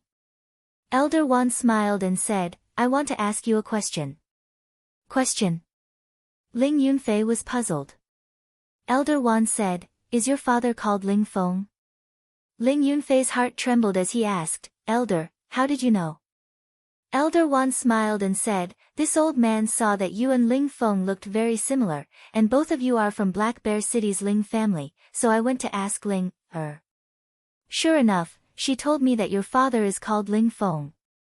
Elder, do you know my father? Ling Yunfei was bewildered. Elder Wan nodded his head and smiled. Your father was once a disciple of the Martial Imperial Hall. Furthermore, he was as talented as you. Back then, he was rather outstanding amongst the younger generation. I see. Ling Yunfei suddenly understood. However, he didn't seem to be very surprised. It was as if he already knew all of this. Elder Wan sighed. Yunfei, Ling, has already told me about your father's death. As the enforcement elder of the Martial King Hall, I am deeply sorry for not being able to protect my disciples. Ling Yunfei said, Elder's words are too serious. If your father didn't die, I'm afraid he would have already become a war king. To tell you the truth, this old man called you here to ask, did your father tell you anything before he died? Elder Wan asked. My father died before I was even born. Ling Yunfei was a little disappointed. Elder Wan frowned, and said, what about your mother? Did she say anything to you? Ling Yunfei shook his head. That's impossible. Elder Wan frowned and waved his hand, you can leave first. Cultivate well and don't let your father down. This disciple will take his leave. Ling Yunfei cupped his hands and turned to leave. After walking out of the door, he turned around to look at the law enforcement hall, and a strange light flashed across his eyes. Then, he went straight to the Calm Heart Lake and saw Fatso and Lu Hong sparring by the lake. He quietly walked over and teased, when did the two of you become so close? Ah! The two of them were shocked and turned their heads to look. Fuck, you gave me a fright. Fatso patted his chest and laughed, Ling brat, come, practice with Fat Lord. You? Ling Yunfei looked at Fatso and shook his head, I'm not free, where's Jiang Haotian? Oh, you're looking down on Fat Lord? Take this. Fatso let out a strange cry, his 5 fingers bent, but when he got close to Ling Yunfei, his 5 bent fingers suddenly clenched into a fist, and punched towards Ling Yunfei's chest. Heart lock killing fist. Ling Yunfei's eyes narrowed, and hurriedly punched out. And he didn't even use the true chi. Bang! The two of them punched each other, and Fatso's body shook as he retreated. How could this be? Fatso's face was filled with disbelief. You've just practiced the heart lock killing fist, and you haven't even crossed the threshold. What are you showing off for? Ling Yunfei despised him. Fatso snorted unhappily and asked, has your cultivation become stronger again? I just broke through to 8-star martial master. Ling Yunfei grinned. 8-star martial master. Fatso was stunned for a long time before he came to his senses and said angrily, bastard, why didn't you say so earlier? You didn't ask. Cut the crap, I'm going to find Jiang Haotian, you two continue to cultivate your relationship. Ling Yunfei smiled evilly and turned to run to the attic. Cultivate relationship? Fatso and Lu Hong were stunned, then looked at each other at the same time and said disdainfully, you? At the same time, they looked away, crossed their arms, and looked unhappy. In the castle, Qin Feiyang imitated the return formula and asked, what's the matter? Yes. Ling Yunfei, who was standing behind him, nodded. Qin Feiyang said, speak. Ling Yunfei said in a deep voice, do you still remember that my mother was imprisoned by the Ling family? The reason was that my dead father told my mother something. Qin Feiyang suddenly became interested. He stopped imitating and turned to look at Ling Yunfei. Ling Yunfei said, my father used to be a disciple of the Martial Imperial Hall. Once, he went out alone to train and entered a very strange place. He was seriously injured there, and even his cultivation was crippled. So, you were lying to me before? Qin Feiyang raised his eyebrows. He clearly remembered that Ling Yunfei had told him that his father was seriously injured in the Black Bear Mountain. Ling Yunfei hurriedly said, no, at that time, I was also kept in the dark. I only knew the truth after my mother escaped. Qin Feiyang said, then what is the truth? Back then, after my father escaped from that place, because his cultivation was crippled, he did not return to the Martial Imperial Hall. Instead, he returned to Black Bear City. But on the way back to Black Bear City, because his injuries were too serious, he fainted in front of a village. The people in that village were kind enough to save my father's life. It was when he was recuperating in that village that my father met my mother.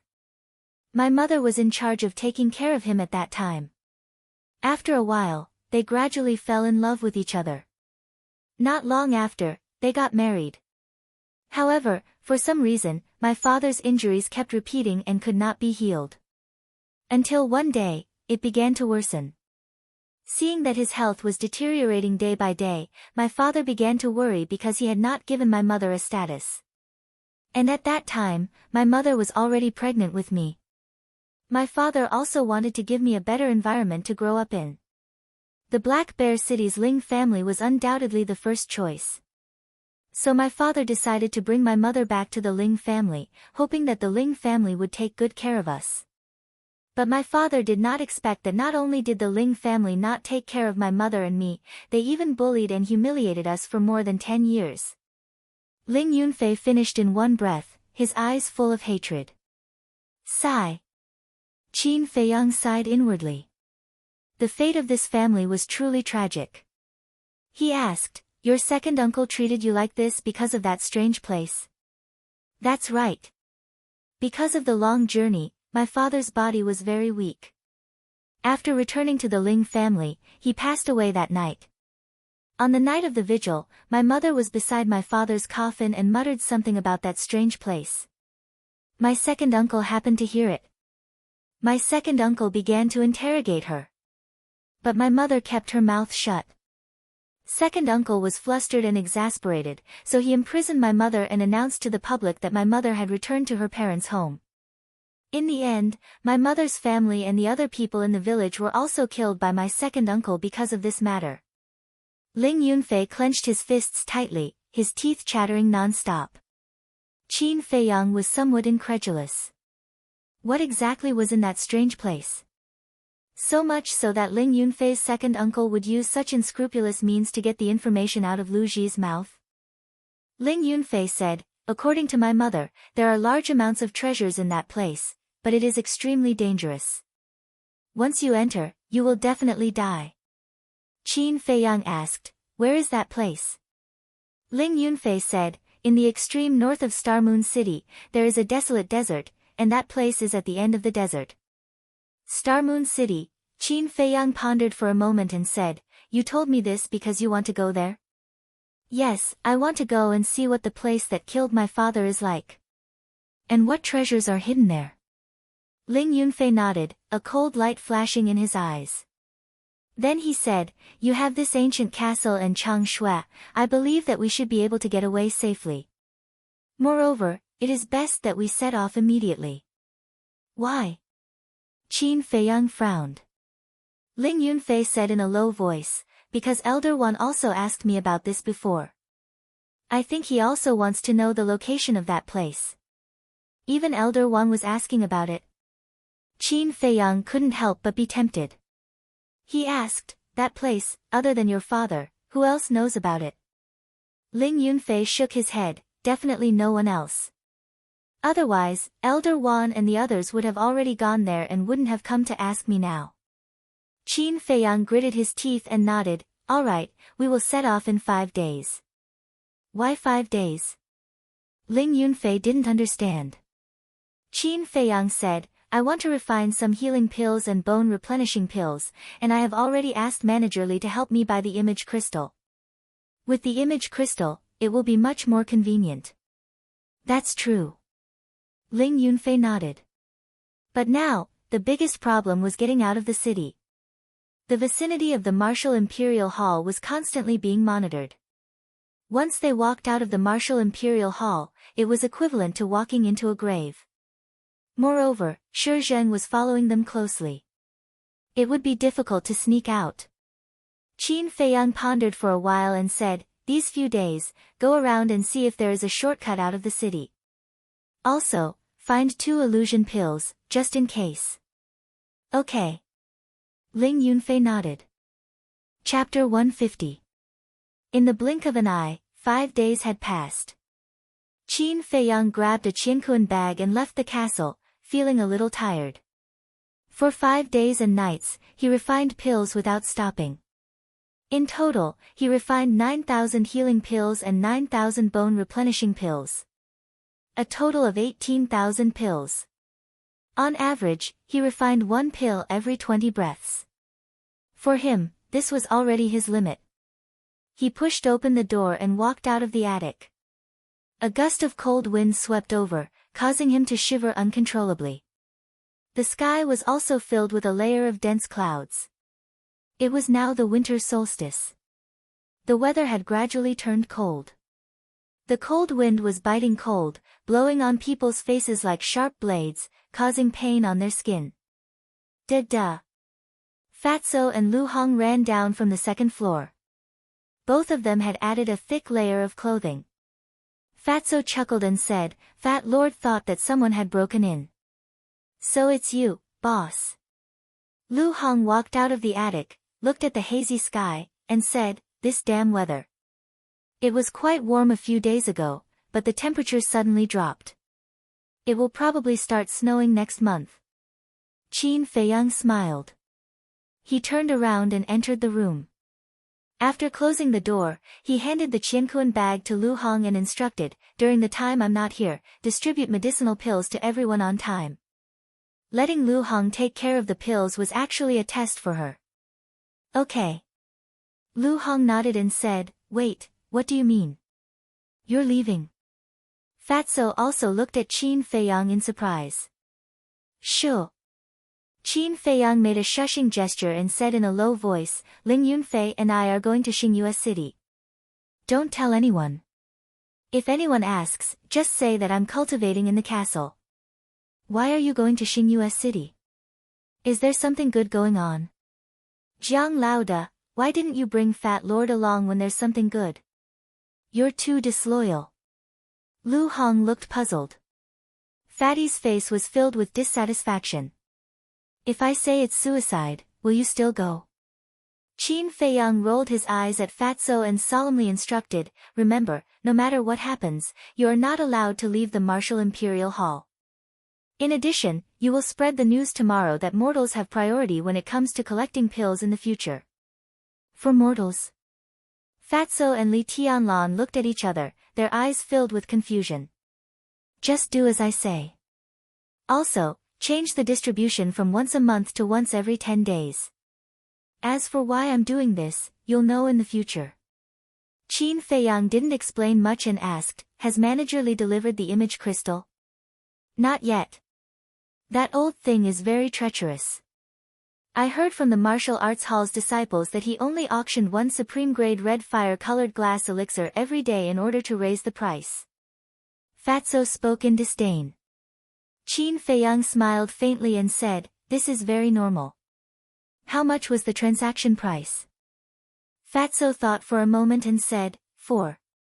1 million on the first day, 4 million on the second day, 4. 2 million on the third day, 4. 3 million yesterday. Today's result is not out yet, but it should not be lower than 4 million. So little. Qin Feiyang frowned. In this way, 5 supreme-grade red fire-colored glass elixirs would only be slightly more than 20 million. Only 4 image crystals could be purchased. This is still considered little. Fatso and Li Tianlan were speechless. An ordinary red fire-colored glass elixir would be auctioned for around 1 million. It was 4 times more than that. What else did you want? Besides, 4 million gold coins, even the top clans in Yen City would feel the pinch for half a day. Don't look at me like that. Who doesn't want more money? Qin Feiyang rolled his eyes at the two and walked out of the pavilion. He came to Shi Zheng's downstairs and smiled, "Elder, can I trouble you to make a trip to the treasure pavilion?" "Why are you going to the treasure pavilion?" Shi Zheng was puzzled. Qin Feiyang laughed, "Help me get the image crystals, a total of 4. The remaining gold coins will be your reward for your hard work." Shi Zheng hesitated for a moment and nodded, "Okay, but you are not allowed to run around. Other than the martial imperial palace, where else can I go? Qin Feiyang smiled bitterly. Shi Zheng smiled, jumped down, and quickly left. Qin Feiyang was about to enter the house when Ling Yunfei ran over and asked, "Are you ready?" Qin Feiyang nodded and said, "Now we only lack the image crystals, what about you? Have you found a shortcut?" Ling Yunfei shook his head, "There are no shortcuts. On the 4 walls, there are black armored guards of the royal family guarding. If we climb over the wall, we will definitely be intercepted, so we can only go out through the city gate." "Open and aboveboard?" Qin Feiyang laughed bitterly. "What are you going to do?" Fatso came over and looked at the two sneakily. "It has nothing to do with you, mind your own business." Ling Yunfei glared at him, then looked at Qin Feiyang and said, "I have also prepared the illusion pills. Let's just wait until midnight and find a chance to sneak out." Qin Feiyang thought for a moment and said helplessly, "That's the only way now." More than 2 hours later, Shi Zheng finally returned. He took out 4 image crystals from his Qianquan bag and placed them on the tea table. Ling Yunfei, Fatso, and Lu Hong immediately surrounded him, their eyes flashing with a strange light. It was the first time they had seen the image crystals. Qin Feiyang was much calmer. He stood up and cupped his hands. "Thank you, Elder." Shi Zheng smiled, "It's nothing." Fatso laughed, "Elder Shi, you must have received a large sum of money for your hard work, right? Can you share some with me?" "Hard work?" Shi Zheng shook his head and smiled bitterly. He took out a piece of paper from his chest and handed it to Qin Feiyang. Qin Feiyang took a closer look and his face turned green. It was actually another IOU. It said that today, Jiang Haotian owed the treasure pavilion 1 million gold coins. If he did not pay it off within a week, the interest would be 1,000 gold coins per day. At the bottom, there was Steward Li's signature. Why do I still owe him 1 million? Qin Feiyang looked at Shi Zheng with a puzzled face. Shi Zheng said, "Your 5 supreme-grade red fire-colored glass pills were sold for a total of 21 million, and the treasure pavilion still has to take a commission. Look at my head, how could I forget about this?" Qin Feiyang slapped the back of his head hard. As soon as he heard about the commission, he understood. The rule of the treasure pavilion was to take 1/10 of the commission. Out of the total price of 21 million, he would have to take a cut of 1 million. Then there was only 9 million left. The 4 image crystals were 20 million. After deducting 9 million, he naturally owed 1 million. Ling Yunfei and the other 2 were also a little stunned. It was right to take a commission. But they were all old acquaintances. Couldn't they take a little less? 1 million was enough for an ordinary person to live a carefree life for several lifetimes. He even wrote an IOU seriously and even had to calculate the interest when it was overdue. What a scam! Cough, cough. Qin Feiyang coughed and said with a faint smile, "He doesn't have the final say in the treasure pavilion. He is also doing things according to the rules. It's understandable." After that, he took out his Qianquan bag, counted out 2 million gold coins and handed it to Shi Zheng, saying with a smile, "Elder, I have to trouble you to make another trip. You can use the extra 900,000 to buy some good wine." Shi Zheng said with a smile, "How can I do that?"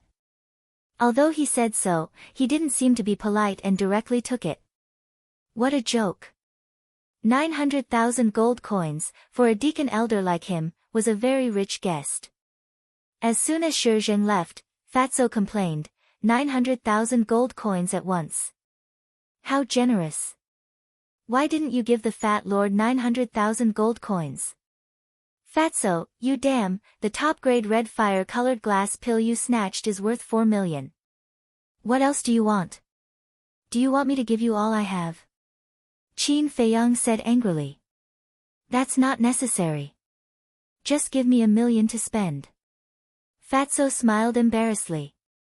Qin Feiyang was physically and mentally exhausted. Why were there so many top-grade goods around him? Do your job well. When I come back, you will be rewarded. Everyone has an image crystal. Drip your blood to recognize it as your master. Qin Feiyang took the lead and grabbed one. He bit his finger and dripped a drop of blood on it. The image crystal immediately emitted a faint bloody light. But soon, the bloody light dissipated. Do I have one too? Lu Hong pointed at herself in disbelief. Yes. Qin Feiyang nodded. He gave it to Lu Hong to make it easier to contact her. After all, Lu Hong was working for him now. Lu Hong was very excited. Even a martial arts genius like Feng Ling Er and a warlord like Shi Jing didn't have an image crystal now. She actually had one. It was like a dream. After dripping their blood to recognize it as their master, the four of them dripped a drop of blood on each other's image crystal. In this way, a contract bridge was established. When they wanted to send a message to each other, they only needed to activate the image crystal and think about it.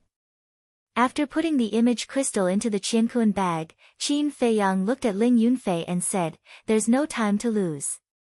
Give me the illusion pill and we'll act immediately." Ling Yunfei was stunned and asked, "Didn't we agree to wait until midnight?" Qin Feiyang said, "If we wait until midnight, I won't know how to send Shi Jing away." Ling Yunfei suddenly said, "So you gave him 900,000 to send him away? You're really cunning." "Bullshit, I was just thanking him for taking care of me during this period." Qin Feiyang angrily glared at him. His words were righteous and magnanimous. Ling Yunfei and the other two rolled their eyes. If there were outsiders here, they would definitely sigh. Birds of a feather flocked together. They were all bad birds. After taking the illusion pill, Qin Feiyang and Ling Yunfei both turned into slightly stronger young men. Of course. Ling Yunfei's eye-catching sky-blue hair and eyes also turned black. How is it? After disguising themselves, the two of them looked at Fatso and Lu Hong and asked. After looking at the two of them carefully, Lu Hong looked at Qin Feiyang and said, "Ling Yunfei is fine, but your linen clothes are too eye-catching. You have to change them." "Linen clothes can blink?" Qin Feiyang frowned. "Why don't you go and take a look? Who in the Martial Imperial Hall is still wearing these street goods?" "Only you, the only one. Don't you think it's eye-catching?" Lu Hong was a little helpless. "You don't understand. Jiang Laoda is pretending to be a pig to eat a tiger. To be precise, he is pretending to be cool." Fatso smiled evilly. "Ah." Qin Feiyang was stunned. He was very helpless. He had no choice but to ask Ling Yunfei for a disciple's clothes and put them on. "That's about it." Lu Hong nodded. "Then let's go." Chapter 151. The two kept a low profile and remained calm. As such, they did not attract anyone's attention along the way. After all, there were so many disciples in the Martial Emperor Hall, and most of them were cultivating in seclusion. It was normal for one or two unfamiliar faces to appear. Soon, the reception hall entered their line of sight. "I thought it would be difficult." Ling Yunfei mumbled in disdain. "We can't be careless before leaving the Martial Emperor Hall," Qin Feiyang said in a low voice. A moment later, the two walked out from the reception hall, and the entrance was right in front of them. Once they stepped out of the entrance, it was the same as a fish returning to the ocean. "You two, stop right there." However, at that moment, Elder Chu walked out from the reception hall, and when he saw the two, he frowned slightly and yelled. Their bodies stiffened. They were only a step away from leaving the Martial Emperor Hall. They had to admit that this Elder Chu had appeared at the right time. "Let's run," Ling Yunfei said in a low voice. "Run if you can outrun the Battle Emperor." Qin Feiyang rolled his eyes, before he turned toward Elder Chu and bowed, "Greetings, Elder." Ling Yunfei immediately turned around and bowed as well. Elder Chu frowned and said, "Why haven't I seen you two before?" Qin Feiyang said with a smile, since we entered the Martial Emperor Hall, we have been cultivating in the cultivation room. It's normal that you don't remember us. Elder Chu said flatly, that's impossible. Show me your identity medallions. Qin Feiyang's heart skipped a beat. As a matter of fact, he was most afraid of encountering Elder Chu. Since everyone who entered the Martial Emperor Hall had to obtain their identity badges from him, Elder Chu had seen all of them before, be it the deacon elders or the disciples. Elder Chu raised his eyebrows and yelled, "What are you waiting for? Show it now. It seems like we won't be able to escape." Ling Yunfei's heart was filled with bitterness. Once Elder Chu discovered his and Qin Feiyang's real identities, they would surely be under strict surveillance. Why didn't you wait for me? Just as the two of them were in despair, a heavenly voice sounded from behind Elder Chu. He saw a woman in a tight white suit that showed off her figure to the fullest. She angrily ran towards him. It was Feng Ling Er. She was still wearing her mask, and her beautiful eyes were filled with anger. As soon as she came over, she pulled their ears and said angrily, "Bastards, we clearly agreed to go to Zhenbao Pavilion together, but you didn't wait for me. Are you asking for a beating?" "Madam, we were wrong. Big sister, it hurts, let go." The two hurriedly begged for mercy. Although Feng Ling Er was very barbaric now, she was an angel in their eyes. They came at the right time. "Elder Chu, we're leaving." Feng Ling Er turned around and smiled at Elder Chu. Then, she grabbed their ears and dragged them outside, scolding them from time to time. "What's the situation?" Elder Chu was dumbfounded. "Looks like I'm really getting old. Even my memory is getting worse." A moment later, he came to his senses, shook his head, and sighed. Ling Yunfei said with a bitter face, "Senior Sister Ling, can you let go of me now?" Feng Ling Er snorted coldly. "It's not that easy. Tell me, the two of you changed your appearances and sneaked out of the Danwang Hall. What are you trying to do?" The two of them were shocked. Could it be that Feng Ling Er knew their real identities? Feng Ling Er let go of her hand and sneered. "You can fool others with your little tricks, but you can't fool me. If you don't tell me the truth, I'll take you back." Qin Feiyang rubbed his ears and frowned. "How did you know?" "Ling Yun has been sneaking around for the past few days. I felt that something was wrong. So not long ago, when he left the cultivation hall, I followed him. As expected, the two of you are up to no good," Feng Ling Er said.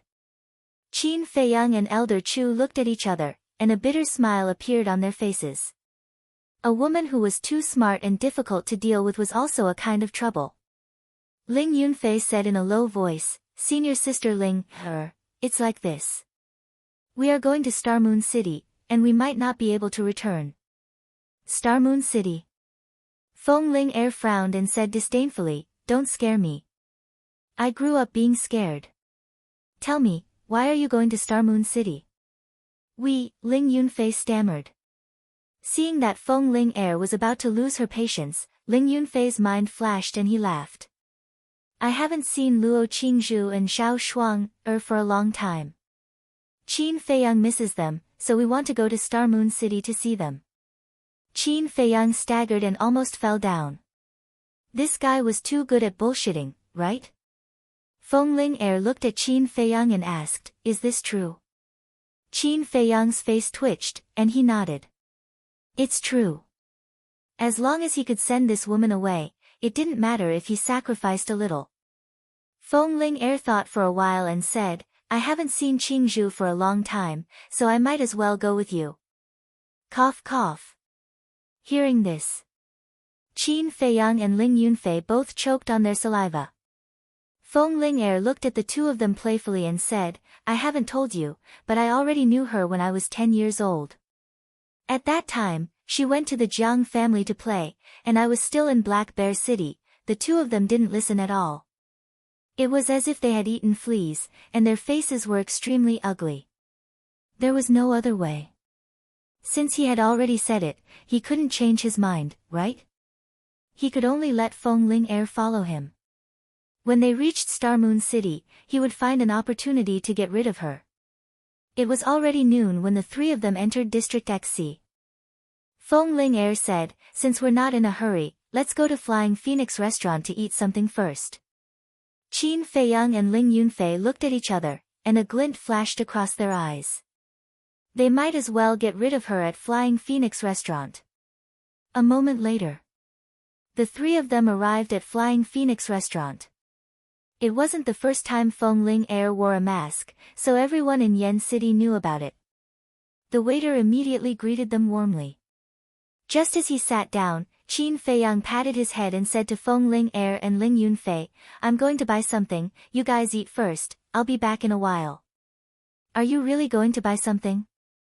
Feng Ling Air looked at him with a smile.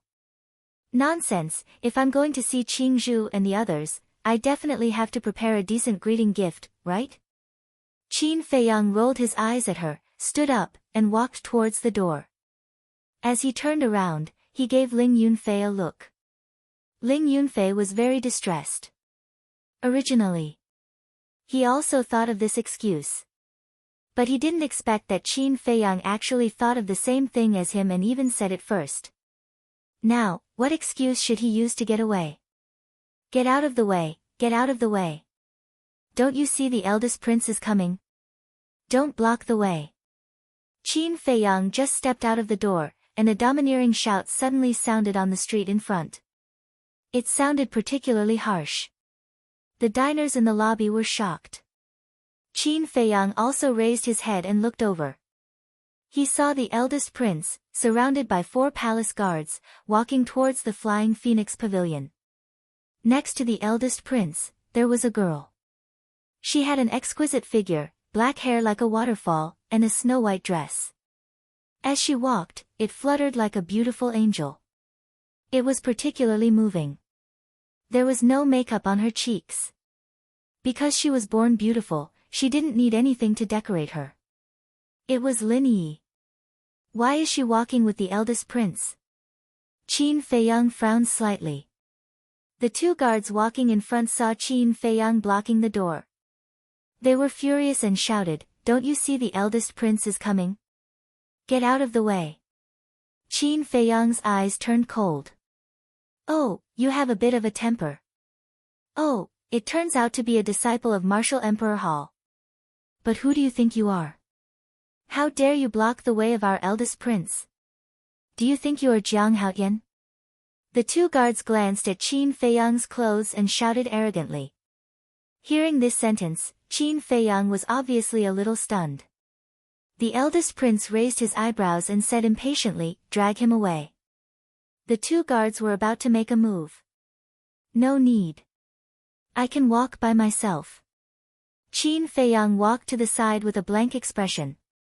When the eldest prince passed by him, he whispered, "Eldest prince, right? I promise you will regret it." "N?" The eldest prince stopped and turned his head to look at Qin Feiyang. His eyes were a little stunned. But in the end, he just smiled contemptuously and walked into the Flying Phoenix house with Lin Yi. This was a kind of contempt that went deep into the bone marrow. He didn't put Qin Feiyang in his eyes at all. He only regarded him as a brainless idiot. Feng Ling Air saw all of this, but she didn't say anything. She pursed her lips with a hint of playfulness. Ling Yunfei saw the eldest prince, but his eyes flashed coldly. Suddenly, he had an idea. He retracted his gaze and looked at Feng Ling Air. He whispered, "Qin Feiyang must be very sad now. Senior sister, I will go and comfort him. By the way, I will pick some gifts for Luo Qingzhu and the others. You can enjoy them slowly." After that, he got up and ran toward Qin Feiyang. After meeting up with Qin Feiyang, the 2 quickly jumped into the crowd and rushed toward the city gate. Feng Ling Air was stunned and sneered, "2 bastards, do you think I don't know what you are planning? You want to slip away? No way." She also got up and chased out. The waiter who brought the dishes over was dumbfounded. "Where is she? We finally got rid of her." Ling Yunfei turned his head and looked behind him. He didn't see Feng Ling Er, and finally let out a long sigh. But at the same time, Qin Feiyang's body stiffened, and his eyes stared straight ahead. What are you looking at? Ling Yunfei was suspicious. He looked along and his body stiffened. More than 10 meters in front of them, a masked woman stood in the crowd with her hands crossed over her chest. She was looking at them playfully. Who else could it be but Feng Ling Er? When did she run to the front? Their minds were in a mess. Alas! Qin Feiyang let out a helpless sigh and walked over with large strides. This woman was definitely not going to get rid of her now. After the two walked in, Feng Ling Er asked with a smile, "Aren't you going to choose a gift? Why are you going to the city gate?" Qin Feiyang smiled bitterly and said, "Okay, it's our fault. It's getting late, let's go." Ling Yunfei shook his head and sighed, "Senior sister, you are so beautiful and smart. Which man will dare to marry you in the future? I am really worried about you."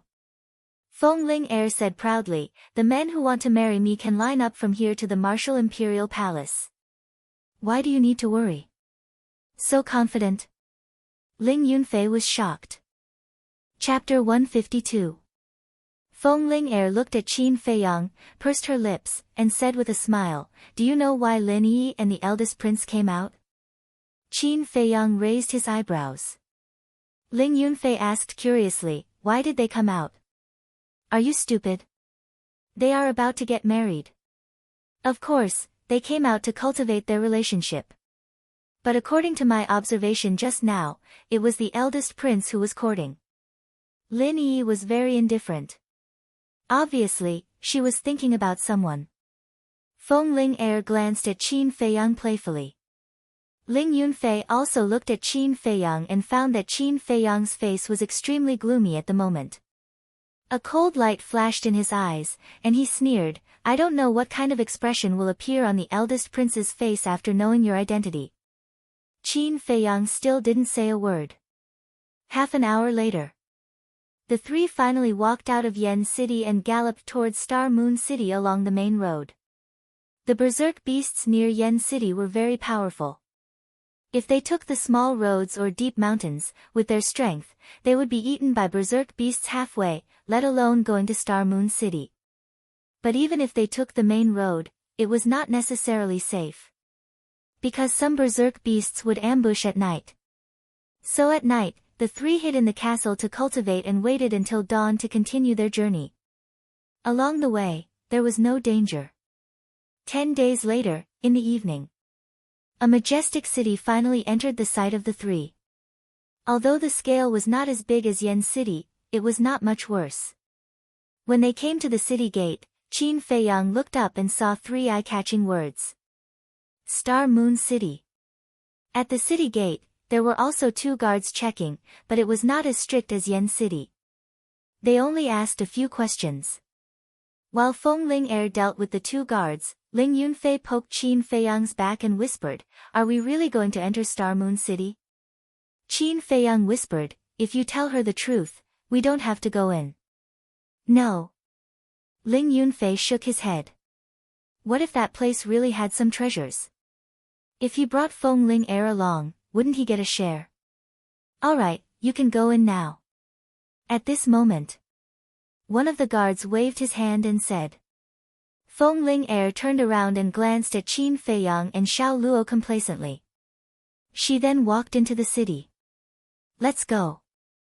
We'll think of something after we get in," Qin Feiyang said in a low voice and quickly followed. "How troublesome." Ling Yunfei sighed inwardly. He quickly caught up and asked, "Senior sister Ling, where are we going now?" "Nonsense, of course I'm going to look for Qing Zhu. I've been to Star Moon City before, so I know where she is." Feng Ling Er led the 2 of them to the entrance of the treasure pavilion. "What can I do for you 3?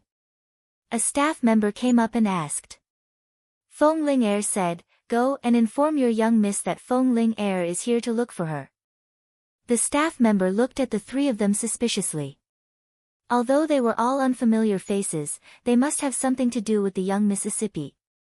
He did not dare to neglect them and hurriedly went to report. In less than 100 breaths, a young girl in a white silk dress walked out quickly. Her figure was slender, and her soft skin was like congealed fat, suffused with strands of luster. Her exquisite facial features were like a masterpiece of heaven, without the slightest flaw. Her pair of big black eyes were as clear as a mirror, without the slightest impurity. Her waterfall-like black hair fluttered behind her. She was like a blooming snow lotus, white and flawless, pure as ice and jade. "She's Luo Qingzhu?" Ling Yunfei asked, with a trace of surprise in his eyes. Although Luo Qingzhu had been to Black Bear City many times, at that time he was not qualified to come into contact with such a proud daughter of heaven. Qin Feiyang nodded, looking a little embarrassed. Luo Qingzhu swept her eyes across the hall. When she saw Feng Ling Er, she said in surprise, "Sister Ling Er, it's really you." The staff member also tactfully retreated. Feng Ling Er went up and said with a smile, "Little girl, I haven't seen you for a few months. You've grown so beautiful." Luo Qingzhu blushed and said with a smile, "No matter how beautiful I am, I can't compare to you, Sister Ling Er. Little girl, your little mouth is getting sweeter and sweeter. Come, let sister kiss you." Feng Ling Er stretched out her jade finger and lifted Luo Qingzhu's chin, looking very seductive. "Do you think we don't exist?" Qin Feiyang muttered. These two lasses were simply torturing single dogs. Luo Qingzhu's face turned even redder. She grabbed Feng Ling Er's jade hand and rolled her eyes at her. She said with dissatisfaction, "You're only 3 years older than me. Can you not always call me little girl?" "I can't help it. Who told me to be older than you?" Feng Ling Er smiled proudly. 3 years older? Qin Feiyang was shocked. If he remembered correctly, Luo Qingzhu was about the same age as him. In other words, Feng Ling Er was only 18 years old. An 18-year-old 2-star martial ancestor realm, this woman was truly a monster. No wonder the martial Imperial Hall doted on her so much. Feng Ling Er looked around and said, "Little girl, I came all the way from Yen City to see you. Are you going to treat me like this? Look at me. I was so happy that I forgot. Come with me." Luo Qingzhu grabbed Feng Ling Er's hand and turned to walk to the second floor. Feng Ling Er didn't greet Qin Feiyang and Luo Qingzhu. She just left with Luo Qingzhu while laughing. "It seems that we've been treated like air." Ling Yunfei smiled bitterly. "Isn't this the best chance?" Qin Feiyang's eyes flashed. He turned and ran outside. "Chance?" Ling Yunfei was stunned. He immediately reacted and chased after him. On the second floor of the treasure pavilion, Feng Ling Er smiled and said, "Qingzhu, I'm not the only one who came. There's an old friend of yours." "Old friend?" Luo Qingzhu was stunned and asked, "Who?" "Behind you." Feng Ling Er pointed behind her. Luo Qingzhu looked and shook her head, "There's no one." "No one?" Feng Ling Er quickly turned around and was dumbfounded. Where were those 2 bastards? Not good. I was careless and let them escape. Feng Ling Er was flustered and exasperated. She glanced at both sides of the corridor. At the end of the corridor, there was a window. She quickly ran over and jumped out, landing on the street. She looked at both ends of the street. Not to mention people, there wasn't even a shadow. Luo Qingzhu also jumped down from the window. She looked at Feng Ling Er in confusion. There's indeed something wrong with those 2 bastards.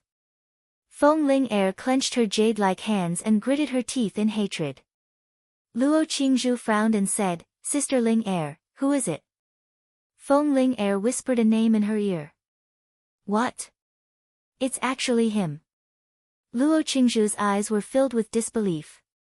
"He actually came to Star Moon City." Feng Ling Er said in a deep voice, "He told me that he came to Star Moon City to see you and Zhao Shuang, But now it seems that he has other motives." Luo Qingzhu said, "Sister Ling Er, don't worry. Star Moon City only has one city gate. I'll immediately get a few battle kings to block the city gate. We'll find them sooner or later. Good idea. Battle kings are much faster than them. As long as we trap them in the city, we won't have to worry about not being able to catch them. Feng Ling Er sneered. I say, is there a need to do this?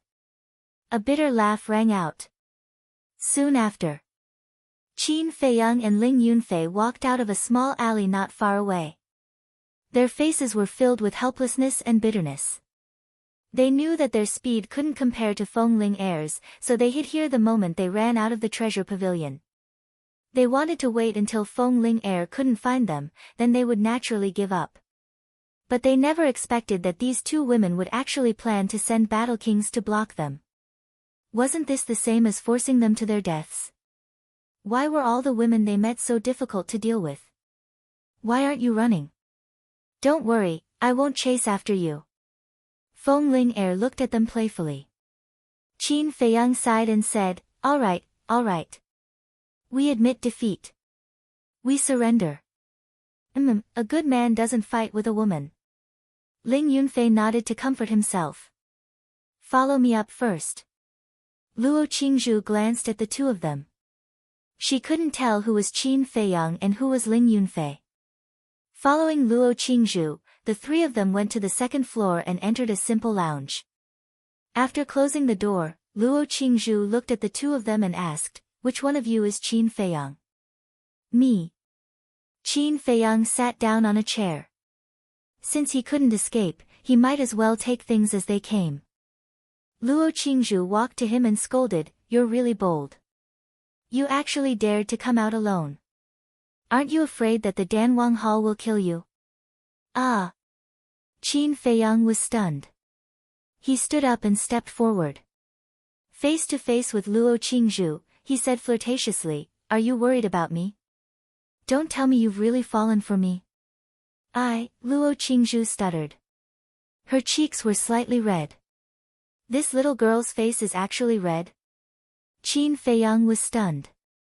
He hurriedly took 2 steps back. This was not a joke. Right, where's Xiao Shuang? Is she okay? He quickly changed the topic. She's in the Martial King Hall. Do you want me to call her? Luo Qingzhu lowered her head and said. Let's not disturb her. Qin Feiyang shook his head. He took out 2 top-grade red fire-colored glass pellets from his Cosmos bag and said with a smile, here, thank you for helping me hide my identity. Luo Qingzhu looked at the 2 pellets. Her beautiful eyes bloomed with a strange light, but in the end, she shook her head and said, you've already given us perfect martial arts. We can't accept this. Perfect martial arts? Feng Ling Er was very surprised. Yes, he gave us 2. And one of them was an auxiliary martial arts. Luo Qingzhu nodded and smiled. She finally recovered her previous spirit. Feng Ling Er looked at Qin Feiyang in disbelief. Qin Feiyang directly stuffed the 2 pellets into Luo Qingzhu's hands. He turned to look at Feng Ling Er and said temptingly, if you let us go, I'll also give you an auxiliary martial arts. In your dreams. Feng Ling Er turned her head and looked away with a look of indifference. Seeing this, Qin Feiyang no longer talked nonsense. He looked at Ling Yunfei and said helplessly, you see, I don't have a solution now. You do what you want. Ling Yunfei suddenly frowned. Finally, he gritted his teeth and said, Senior Sister Ling, you guessed right. Our destination is not Star Moon City, but the desert in the extreme north. What? Luo Qingzhu's beautiful face turned pale. Qin Feiyang's pupils shrank. He asked, you know that desert? Not only me, everyone in Star Moon City knows.